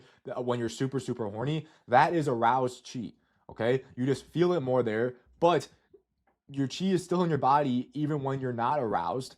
And you can still do things with it even when you have different emotions, right? When you're angry, that feeling in your chest of anger, that like is actual Qi. Energy in your chest, that is Qi, right? That is energy, emotion, yes, emotion. Angry Qi, right? Yes, it's in your yes. chest. So it's always in your body, and you just don't have the ability to control it. It's just going in your body uncontrolled, and through this energy control, Qigong, you're to control your energy. How I discovered this, guys, was this is the last pillar of the method that I had. That's why it's the fourth pillar. I had done the sexual mastery method, the Mind Forge framework, the physique sculpting system. I was an MMA fighter. Like I had a good physique. I was confident. I understood women. I felt really confident sexually, and I was ready to start dating. It was once I was fully evolved. So this one girl was giving me choosing signals in the gym. I confidently approached her. It was the first girl I approached in years because I was like celibate in monk mode. And all of a sudden, because I was not approaching girls, I felt really nervous when I got up to her. I got all flustered. My energy got crazy. Got all flustered. I got anxiety. My face got red as I was talking to her. Even though she was giving me intense choosing signals that she was interested in me, wanted me to come up and talk to her, I got all flustered. She could tell I wasn't confident. She immediately lost interest. Even though I got her number, she like didn't even like respond. She ghosted me. Okay. So I realized that this was something was missing. I needed to control it. I needed to fix it. So I did research. I stumbled upon Qigong. I implemented it. The next woman I approached after I learned this was my now fiance. And when I went up to her, again, the last time I approached a girl, it totally flopped. So I went up. I felt that nervous energy. But instead of letting it control me, instead of letting it get in my head and like me get all flustered and my thoughts go crazy, I controlled it. I moved it through my body. I moved it away from my head. That anxious energy, like I said, it's all chi. All those emotions and energy and feelings in your body is all chi. I moved it away. So what is it controlling me? I stayed calm. I stayed in control, and it went very well. I asked her later. I told her like what I did like later when we were dating. And I asked her how she perceived me when I came out to her. She said I was extremely calm, extremely confident, even though I had such crazy, nervous, and anxious energy when I approached her in the Mentally. gym. I just walked up to her on the treadmill, and so therefore I realized I was like, this pillar is essential, guys. And since then, it has helped. It is, I believe, fuck therapy, fuck anti-anxiety medication, fuck mindfulness, fuck affirmations. This is the number one way that exists to overcome anxiety that exists in the world. And guys, And this is why it's so life changing for so many of my clients who do it, because so many people struggle with anxiety, and very quickly, within a matter of a month, 6 weeks, 8 weeks, they completely have control over their thoughts, their anxiety, and their life is totally changed. And guys, you have all felt this to some level. You know, the more evolved you are, the more you'll have these states of flow state. But everyone has experienced a flow state. And what does that mean? What is flow state? Is it just your thoughts are good? Is it just you feel good? No, it means your chi is flowing freely, right? And so what Mike found out is you're able to control this state. You don't just have to be subject to your emotions, to your frequency. You can control your frequency with deliberate practice and understanding of how this works, guys. So that is what flow state is. Think of flow state. What is flowing? Your life force is flowing. Your energy is flowing. When you walk into a room and you're in flow state, you can stare people in the eyes. People feel it. People respect you more. You don't think as much about what you say and you just do it, right? This is what happens when you unlock the chi flow, guys. And you can not only can you control your energy internally, you can also send it out, guys. You can expand your aura. Okay, when I'm walking around, guys, in the gym, I'm like, or wherever I go, and I feel good, and I want to like magnify my presence, or I'm in a social situation, I'm literally consciously sending my chi out and expanding my aura, and you can feel it, guys. People are gonna notice you. You're gonna turn heads when you're doing this, and the benefits are just so insane. Total control. You could turn off your overthinking at will. My mind is constantly like this. You could probably tell by the way I talk, right? And using this, I can just turn it off at will. I can turn off anxiety. Any emotion I have, I can control it. I can overcome it. I can move it away. I can exhale it out. I can expand my aura. And even during sex, this is going to be a huge aspect during sex. We talked about before with stamina. We'll talk about this too in a couple slides. So this is going to be very hard. We cannot teach you this over this call, guys. This is a skill you have to learn, okay? You have to learn this through meditative practices, guided meditations by a coach. Through the Evolve Method coaching program, we have our own videos and courses that we implement, that we give to our clients that teaches them this over time. But everything that we know, everything in this method can be learned on the internet, guys. So just go on YouTube. There's playlists, beginner Qigong playlists, where you can start learning this on your own if you so desire. Like I said, unfortunately, we can't teach you this on this call or what to do. It's a little bit abstract of how you start doing it, but it is totally possible, and I cannot understate the importance of doing this, guys. This is an absolute necessity. It is life-changing. On YouTube, the YouTuber that I like the best is someone called Jonathan White. His YouTube channel is called Sexual Kung Fu. He talks about all this stuff. So check him out, guys. I bought coaching from him. He's definitely good, but there's many others that are good as well. Maybe the way someone else describes you resonate more. So look around and you'll find what works for you. All right, guys, next aspect of the power presence practice is going to be where this chi comes from, where this life force comes from. And it comes from the same thing that brought us into this world. It comes from the same thing that gave us life. And that is your sexual energy, which is also known as your life force, your semen, right? And so in order to build this, you need to practice semen retention. Now, what is semen retention?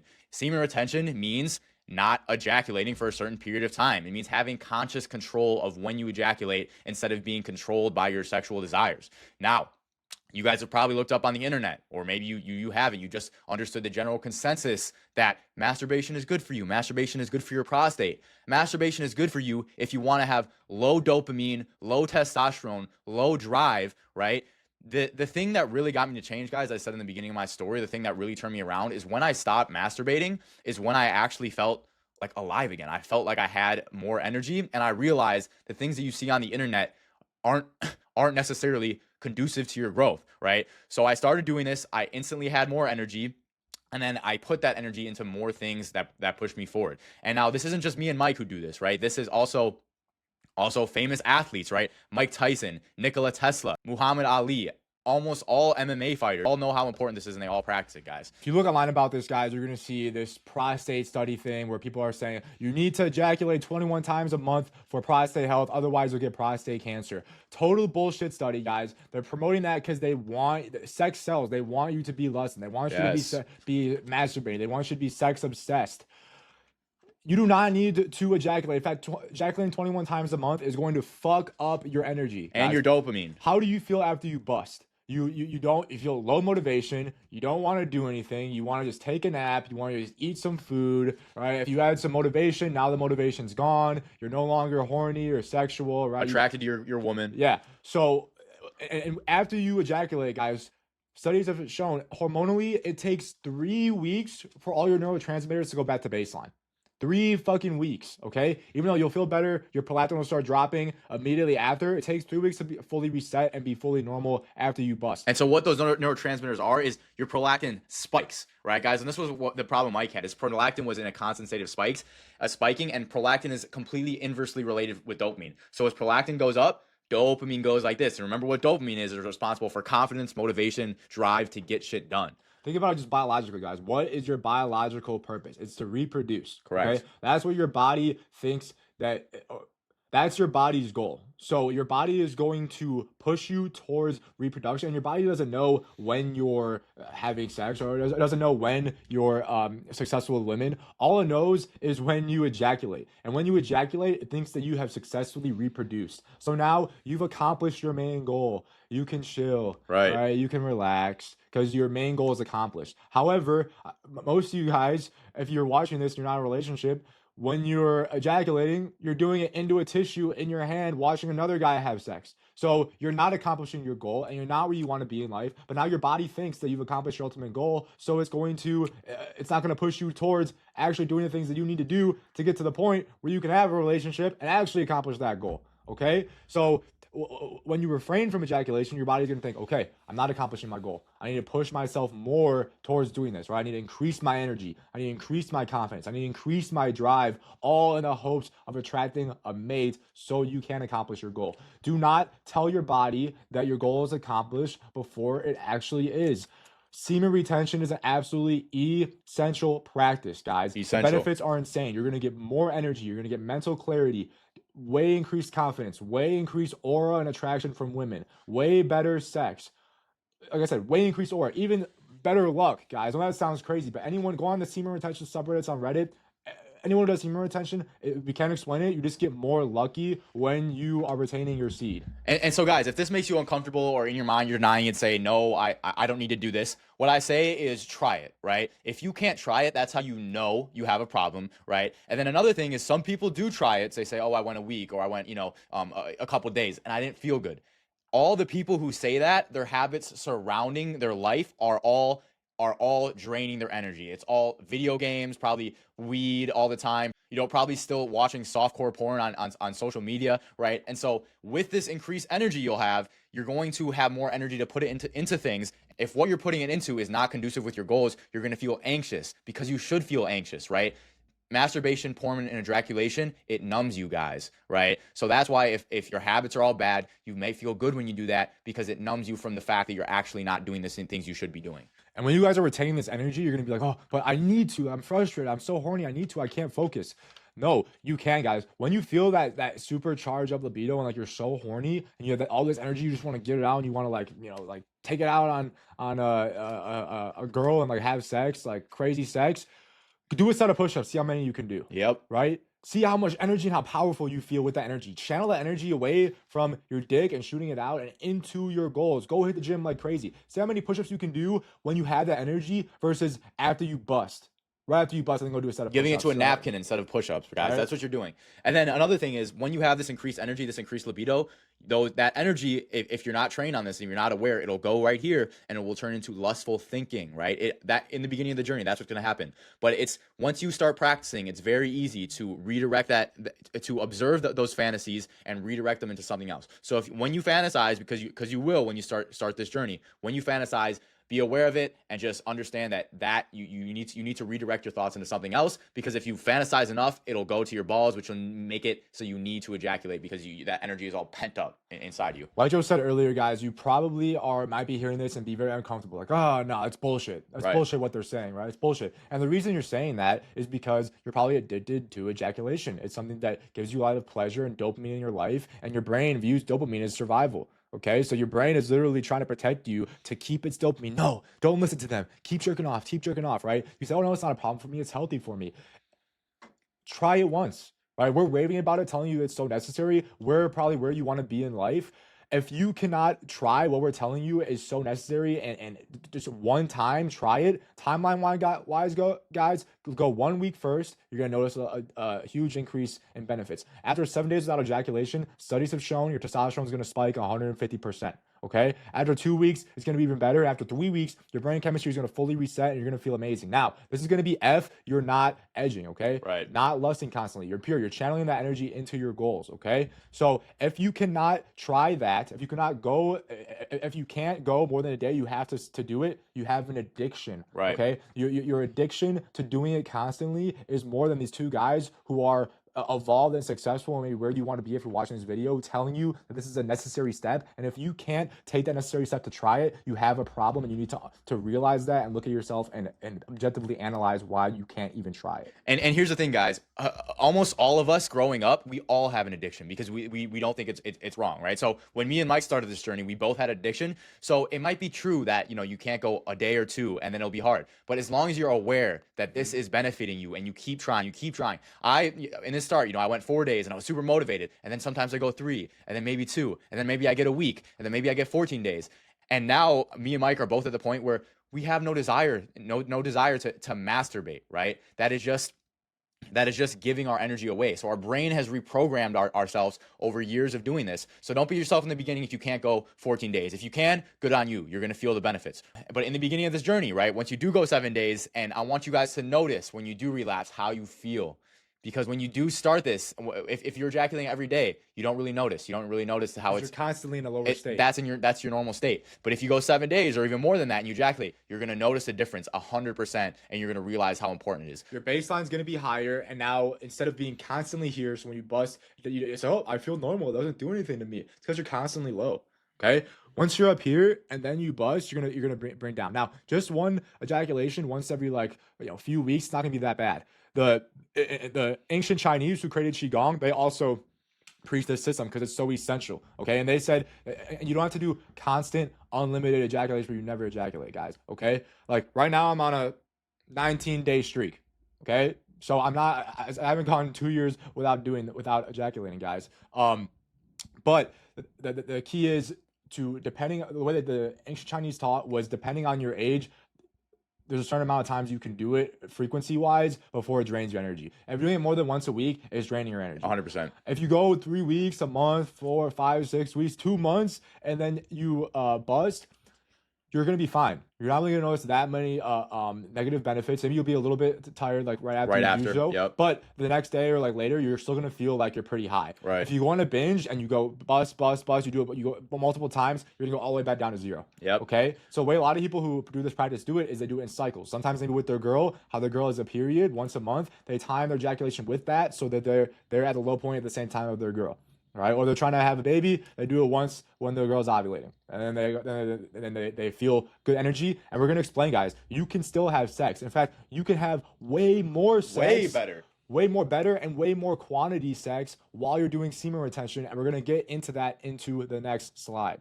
And last thing here, guys, is you will feel more spiritually aligned when you are on a semen retention, especially a long streak.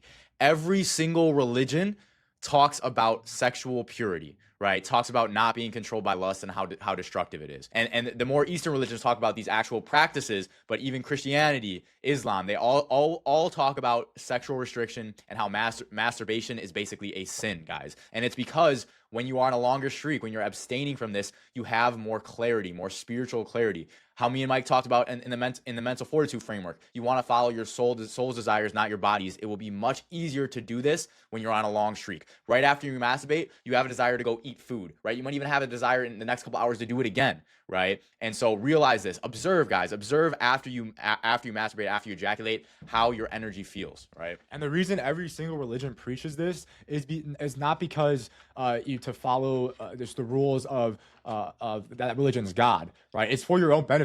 Christianity says all these other sins are against others, but lust is a sin against your own self. Correct. It's a sin against your own flesh because it destroys you. Okay, the Chinese philosophies they didn't even weren't even worshiping God. Taoism wasn't even worshiping any God. They were preaching this stuff for your own benefit. Okay, if you cannot practice semen retention, if you are ejaculating every day constantly, you're not going to be nearly as successful as if you were doing semen retention. Yes, some guys can bust every day and be successful, but if you're watching this right now and you're jerking off every day and you're not where you want to be, you need to do semen retention, guys. You need to at least try. It's going to be hard in the beginning, right? But you need to switch the mentality of ejaculating is good for me to this is something I need to avoid and not do nearly as often. And we're going to talk about how when you do get on this path, there's some ways you can make it so you have this better energy and you avoid from relapsing. And that is going to be sexual transmutation, guys. So sexual transmutation is when you get this energy, it needs to go somewhere, right? For most people, what happens is it goes to the mind and then it goes to the balls and then they empty it, right? There's in just a constant state of emptying that energy. But when you get this energy, it has to go somewhere, right? And this is where sexual transmutation comes in. So there's two forms of sexual transmutation. There's one that's going to be channeling it towards your goals, using that energy, going to the gym, using that energy, working on business, working on your career, right? Actual tangible goals that take physical, mental energy that are non-sexual that you're putting them towards. But this is not about repression. This is not about being totally celibate, being a monk. That can lead to so many negative effects, guys. The sexual energy is there, and when you're celibate, it's going to be overflowing. Okay, even just the gym is not going to be truly enough to truly channel that energy to where it needs to go. Okay, you still need to channel this energy in a sexual way, but instead of channeling it out, you need to channel it up. Correct. Okay, what I mean by that is through Qigong, like I said, you can move your energy. Okay, and this includes your aroused sexual energy. When you feel that energy in your balls and when you're having sex and you feel that energy in your dick, you can move the energy away from your genitals, okay? When you ejaculate, you stop feeling that energy. You feel dead inside because you shot it all out of you. Instead of shooting it out, like I said, you're going to shoot it up to the rest of your body. The way we do this is doing a style of sex called Tantra, or in the Western world, is more modern, it's called Karezza, okay? And what this is just non-ejaculatory sex with your partner, where instead of focused on ejaculation, you're having sex using Qigong, moving that energy through your body constantly and exchanging it with your partner who's also moving it through your body. This is truly the ultimate fulfillment, okay? This is going to give you a soul connection to your partner and switch sex from just this flesh, meat, pound, come to a soul uniting, energy uniting, polarity, masculine and feminine connection with your woman that is actually what you're secretly craving. Your lust for sex is not actually a lust for pound, and come. What you truly crave at your soul desire is a connection with the feminine, okay? We've been separated into two separate bodies, okay? Masculine and feminine. And the reason that we crave love, we crave relationships is because that separation becomes unified. Okay, it's the yin yang. It becomes whole.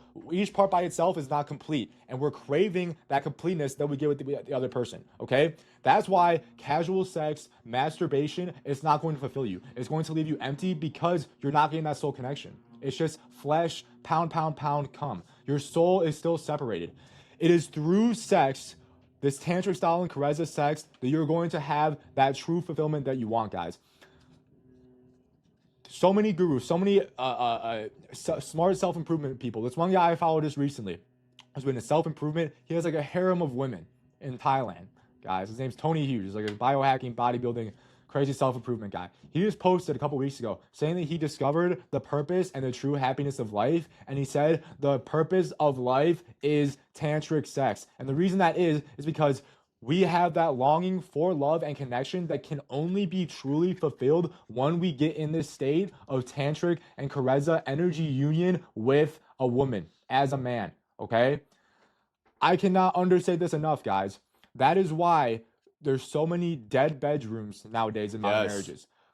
Monogamy does not work on a biological level. By biologically, I mean only sex and reproduction, only the material, physical world, sex and reproduction. It does not work, okay? There's something called the Coolidge effect. The Coolidge effect is where eventually is where the honeymoon effect stops in a relationship, right? In the beginning, your hormones are going crazy. Your bodies want to reproduce, survive and reproduce. That's all it wants. So it's going to be having you guys be infatuated with each other, super in love. The sex is going to be amazing. And it's going to stay like that for, maybe a year, 2 years at the most, and then it's going to stop. And what the Coolidge effect, the way they discovered it was in rats.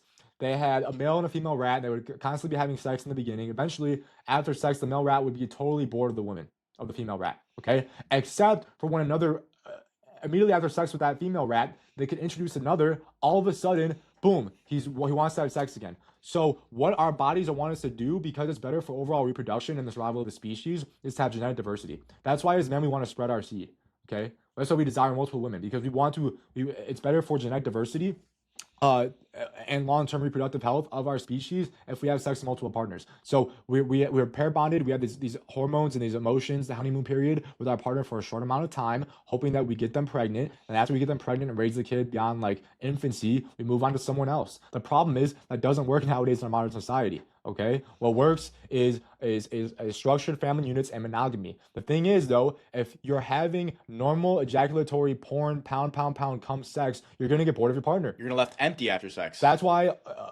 so many men are just porn addicts. Even though they have women they can have sex with, they're not attracted to their wives anymore. They just want to watch porn. That's why so many women get bored of their husbands. That's why the divorce rate is so high. It's 50%. Half of marriages end in divorce, and most of the marriages that don't end in divorce are in dead bedrooms, or they have sex like once a month, once like the energy builds up enough and they finally want to like get it out with each other. Okay, studies have showed in surveys only 2 to 3% of marriages that are together live in a state of bliss. Through tantric sex, through caressa, through semen retention, through Qigong, through sexual transmutation, you can get into that state of bliss, guys. I have talked to couples. I talked to one guy who was 70 years old. He'd been with his wife for over 30 years.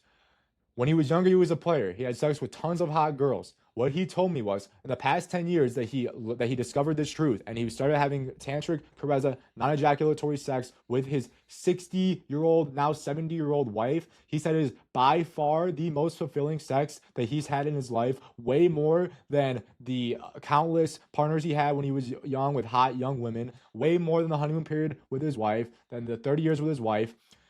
The best sex he's having is with his 60-year-old post-menopausal wife, guys. This guy used to be a player.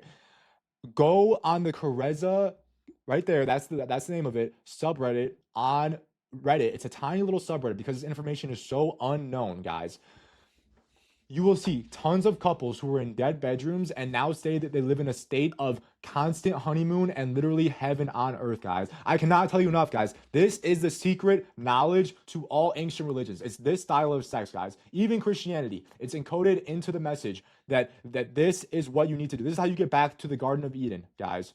Is you forego having orgasm and you exchange energy, you unite your masculine and feminine souls through tantra and caressa sex, and this is going to be what fulfills you. This is going to be what gives you a fulfilling, lasting relationship, and it's going to give you happiness and fulfillment, not only in your relationship, but in life, guys. Correct. This information is so unknown. I would say there's anything in this presentation, in this video that we're telling you that society needs to hear, it's this right here, okay? It is unknown. It has been purposely repressed on purpose. Porn is engineered on purpose to get you to not do this. How does every porn video end? With an ejaculation, guys. There's no porn video where it does not end with ejaculation, and therefore it is conditioned you to think that if there's no ejaculation, sex is not complete. Correct. It's a failure. And in fact, that's all that matters. All we're doing is building up towards ejaculation. With this style of sex, guys, and with Qigong, it's actually more pleasurable than that style of sex. Okay, you're thinking, oh, if I'm not gonna come, that's so boring. I don't want to do this. This is not a discipline thing, guys.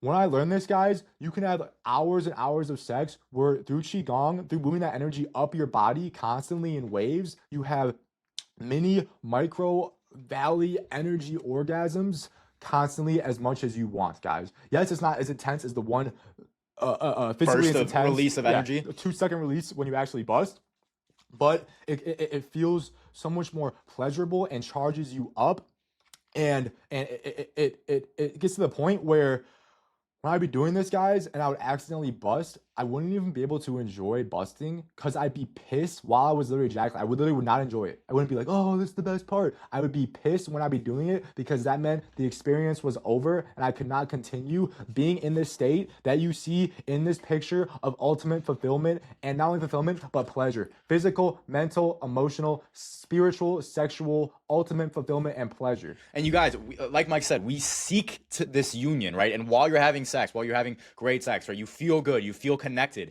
But since you don't know Qigong, since you don't know Tantra, instead of being able to take that desire for connection and channel it through your body, you guys think you need to nut because you need to release that energy. You don't know how to control that energy, right? So nutting for you, you're like, oh, I don't know how I could have sex and not nut. That's when I release that energy. No, guys, this energy is what you need to build.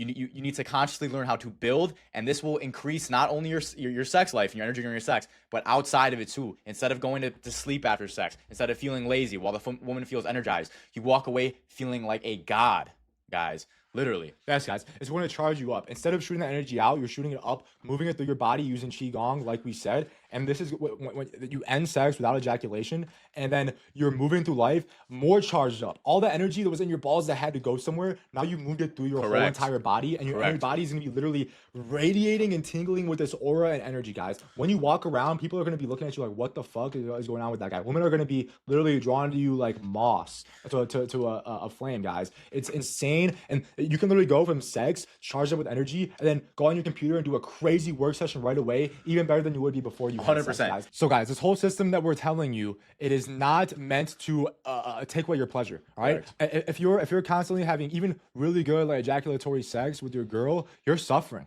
I feel bad for you that you don't know this, because you're not having nearly the same pleasure that people who are understanding this. Your relationship is not nearly as good, and your life is not going to be nearly as fulfilled, even just sexually in your relationship, as people who are understanding this. And because of that, you're also going to go through the rest of your life, go through the rest of your goals non-sexually with lower energy, lower aura, lower motivation, feeling like shit. Less purpose. Just thinking about when you can get your next nut, right? Oh, when can I bust my next nut? Instead of going through your energy instead of shooting that energy out of your body to create a life, which is what it does, right? Literally, it's not just some waste like piss. It literally can create a whole human being. It's powerful. Your semen. Instead, you're moving that energy up your body and dispersing it so that you no longer feel horny in your balls, and instead you have all this power charged up, and you're going through life with insane aura, insane energy, feeling awesome, and then can't wait till you can get back in the state and unite with your opposite, your soul connection with your feminine, soul energy, sexual connection, and be in the state of union that is just bliss, right? It's not building up towards anything. It's not building up towards the nut. You're not thinking about when can I bust my nut? When can I get my 2 seconds of pleasure, right? It's when can I get back in a state of eternal bliss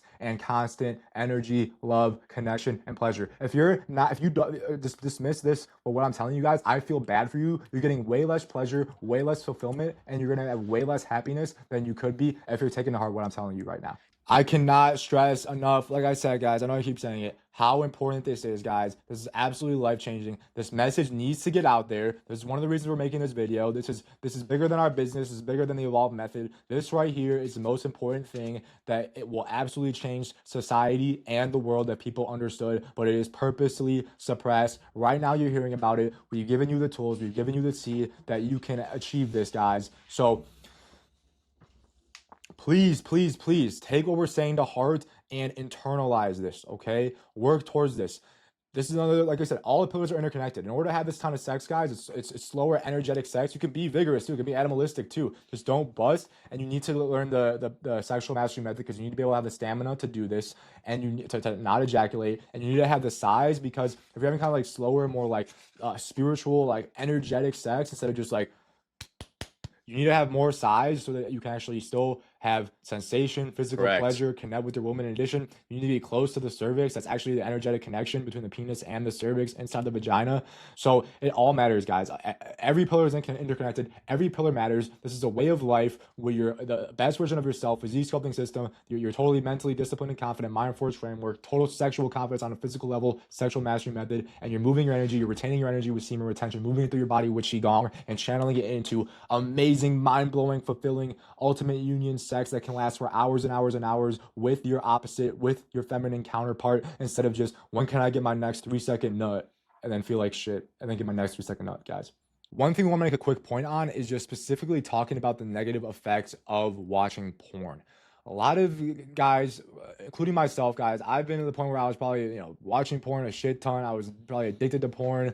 I remember in high school, I would like jerk off like 4 times a day. If you guys are watching this and you're like a man who's in our generation, you probably relate, or any generation, honestly.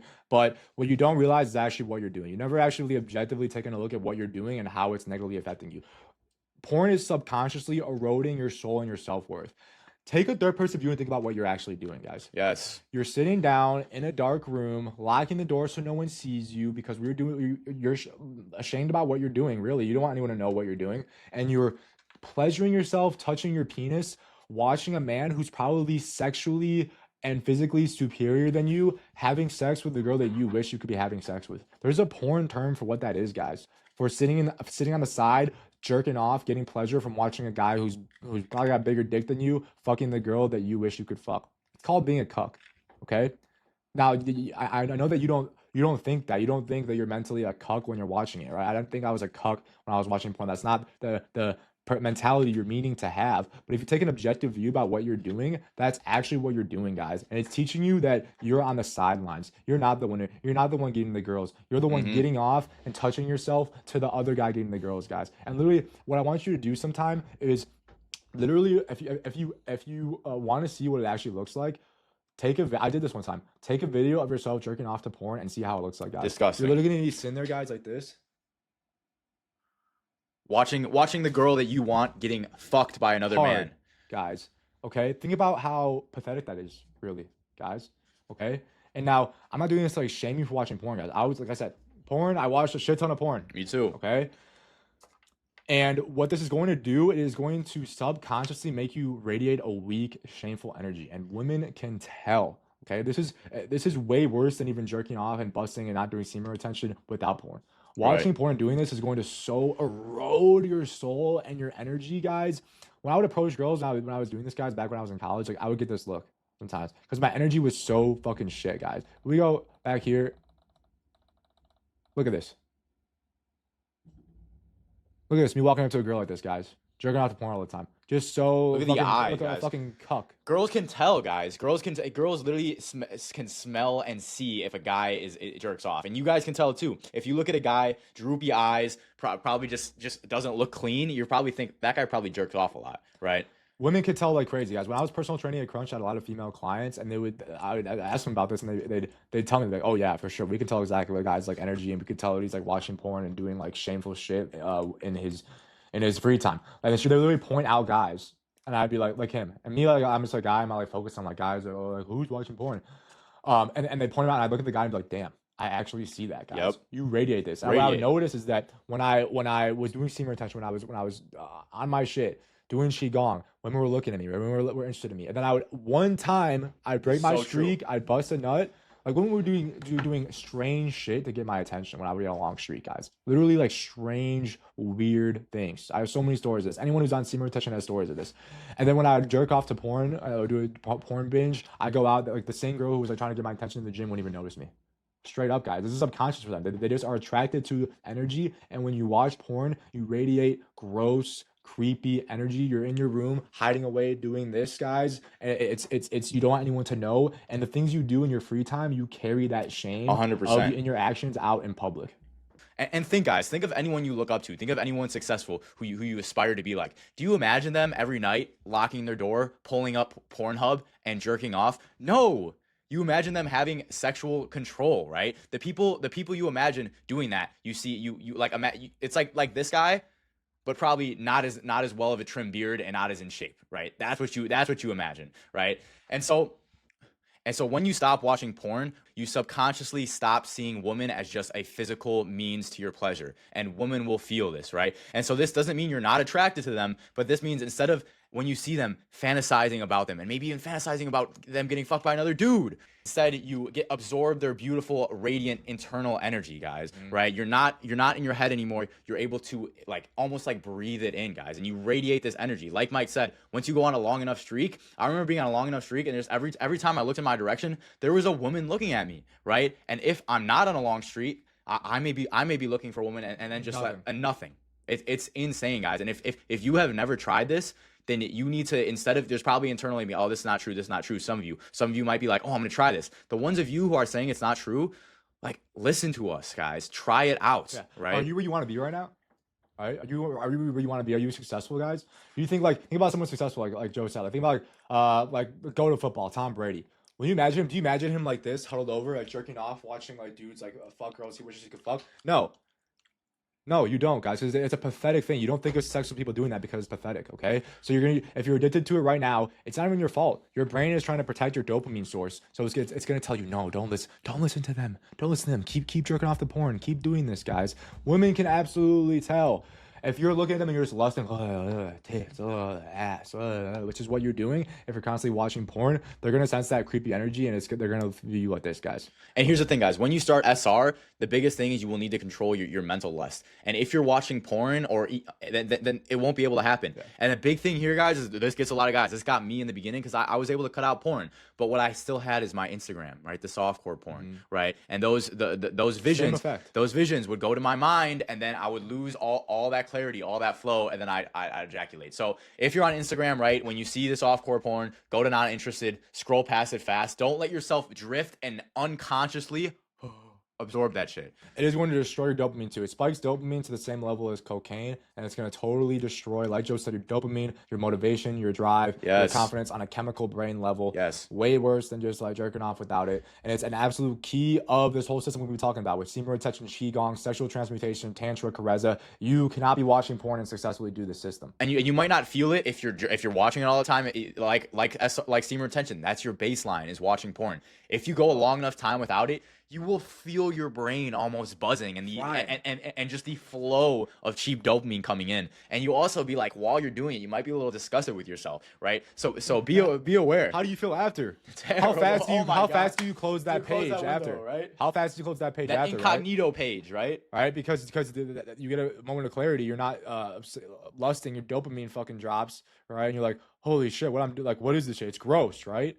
So realize that before you do it, okay? Understand, view it in the sense it's not normal. Society tells you it's normal because it wants you to be lust obsessed. It wants you to be weak. It doesn't want strong, masculine men who conquer themselves. Right. It wants you to be weak. So that's why they tell you it's okay. That's why it's normalized. No, keep watching porn. It's healthy. No, it's not. It stimulates your dopamine on the same level as cocaine. If porn is healthy, cocaine is healthy. Right. Okay, I'm the same level. And I would say porn's worse than cocaine. I'd rather be a coke addict than a porn addict, literally. And I would say when you start, guys, if you can cut it out cold turkey, the better, right? But it's likely that you may relapse here and there. But here's the thing. Once you relapse, like Mike said, you're going to want to swipe out of that window. You're going to feel gross.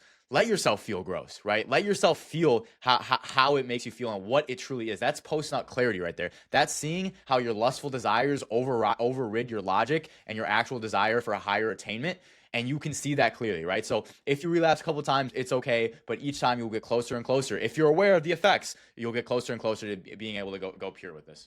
All right, guys. So what's the point of this all? What's the point of self-improvement besides, feeling good, feeling confident, being able to get the woman of your dreams, right? At the end of the day, when we look back on our life, we're going to think about the impact we made on this world, right? The ability we had to help others. And the only way you're going to be able to do that is if you are evolved, if you are fully confident in yourself, guys. Because think about it. If you're a small sapling, I mean, like to think about it as being a tree. If you're a small sapling, small branches, you're just growing. People can't depend on you. People can't hang on you. But if as you evolve, as you get, you get stronger mentally, physically, spiritually, become a fully confident man, now you have these strong branches, right? And on these branches, others can hang off you and then others can grow on their own. So, but if you're a small sapling right now, your goal shouldn't be to use those little branches and try to have other people hang off you when they might break. So your main goal right now should become the best version of yourself so you have the ability to help others. Now, as you evolve, right? As you get better, like me and Mike, right? Me and Mike at first, before we started reaching out and helping others, we helped ourselves first. Mike had like 3 years of self-improvement before he started teaching others. Me, I did a couple years, right? I first started my own business here, right? This is a clean out business. I was able to start with my new discipline and confidence. I cleaned out estates for people who died. I bought all their stuff and sold it at this warehouse here. I ran there for a year.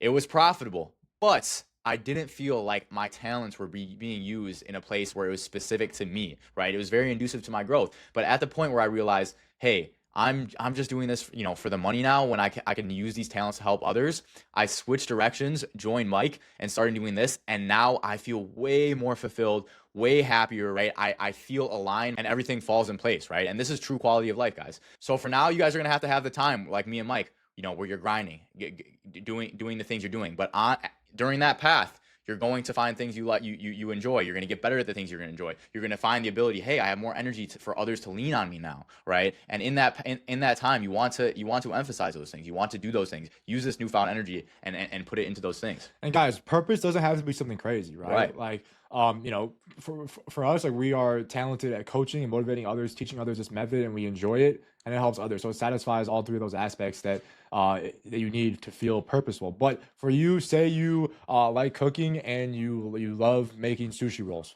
right? Like so you're just really good at it, and you for some reason like you just love doing it.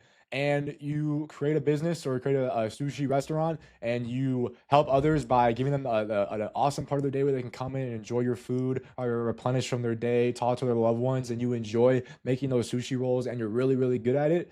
That can feel purposeful. Okay. Right. So it's everyone's individual. Okay. This is an individual aspect of the method. Every other aspect of the method is the same. In terms of what everyone should do, but this aspect is kind of like your own thing. And like Joe said, in the beginning, you're going to be a sapling, okay? If you have no confidence, if you're not a 10 out of 10 confidence, you need to focus on the method. You need to be focused on self-improvement.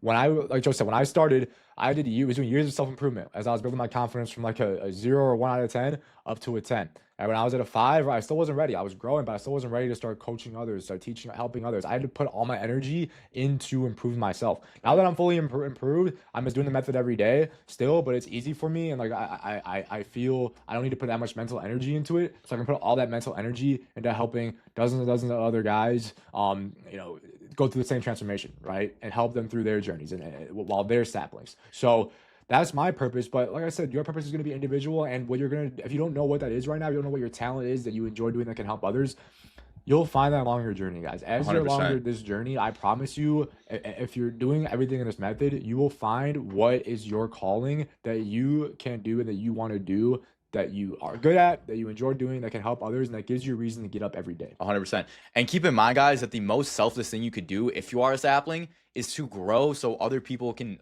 hang off you guys. And that's one of the biggest things that gives you satisfaction too in life, right? Whoever designed us to feel good helping others, right? And so keep that in mind on your journey. Be like, I'm becoming a man who my family, who my friends, who people I meet in my future can hang off of, can benefit from, right? And that will be a good why for you to anchor in as you go through this journey. And what purpose is going to give you is unlimited abundance when it comes to dating. So what I said before, right, was you get abundance in 2 ways in relationships. You either abundance from an abundance of women that you're dating and sleeping with, all right, or you get abundance from your purpose. And your woman is either going to have to compete with other women, which I don't recommend. It's bad for society. Yes. It's bad for you. It's bad for the woman.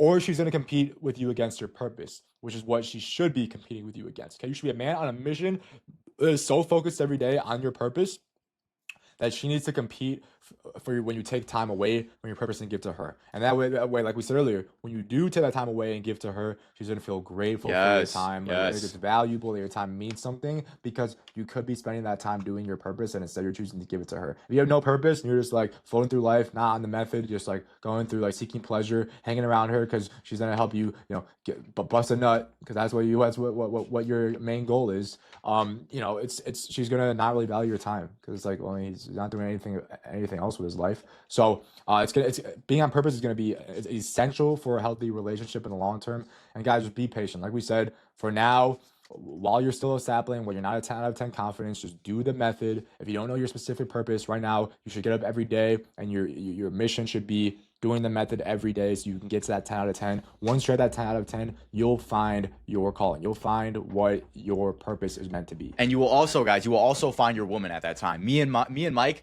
both found our woman at a time where we felt like we were fully evolved, right? I literally, the week before I found the woman I'm currently dating, I felt a calling to where I knew I did the method for years, and I felt fully satisfied. And then I had a desire to be like, okay, now I want my counterpart to join me in this and help me in my purpose. And that's literally a week later, since when I had that feeling, is when I found my woman. A big thing is, it's going to be your responsibility to communicate her. Me and Mike, we both communicate to our woman. Our purpose comes first, right? We love both of our women very deeply, but at the end of the day, right, what do you have, right? You have your purpose, and they can go hand in hand. You could be busy 90% of the time, fully focused, and that 10% of the time you spend with your woman, or that 5% of the time, she will value so much more. That will be so much more impactful than if you spend the 90% of the time with her and then spend 10% of your time on your woman. She's not gonna respect you as much, right? 100%. If you're a man on the mission, she's gonna look up at you. Damn, that guy's on a mission. Like, I just want to be a part of his life, Yes. and help him on his mission and support him. If you make her your mission, she's gonna look down on you. Oh, your mission is just to worship me and just please me 24/7. You're not sacrificing. I'm looking down on you, and I don't respect you, and I'm gonna lose attraction for you. Okay, so purpose is important, guys. This is a good outline for how to find it. For now, stick to the method. That's it. There's your purpose. So we've given you guys the blueprint. We've given you guys all the information. We've given you the areas that you can go find out and do this research on your own, guys. You do not need us for success. However, if you want to guarantee your transformation in the fastest and easiest way possible, you can work with us directly, guys. For me, on my journey, my transformation, I did it on my own, going to all the sources that I told you, learning each thing on my own, and implementing it in my own life, and it took me a long time. My transformation took me like 4 years. With Joe, I implemented it all directly into him all at once in the same format that I'm giving to you, and I coached him along the way, and therefore he had the same transformation in just 1 year. Literally, guys. And every step along the way, I used Mike's guidance. I was literally just like, because in the beginning there was so much. I'm like, how do I do this? How do I do this? And the answers, the questions were answered. I knew I would not get stuck in the journey because I had a mentor guiding me through, and I also had Mike. That, guys, I wanted to prove to him in a sense. I had a coach who I was like, okay, I need to show up. He's helping me. I need to show up every day. So insane accountability as well.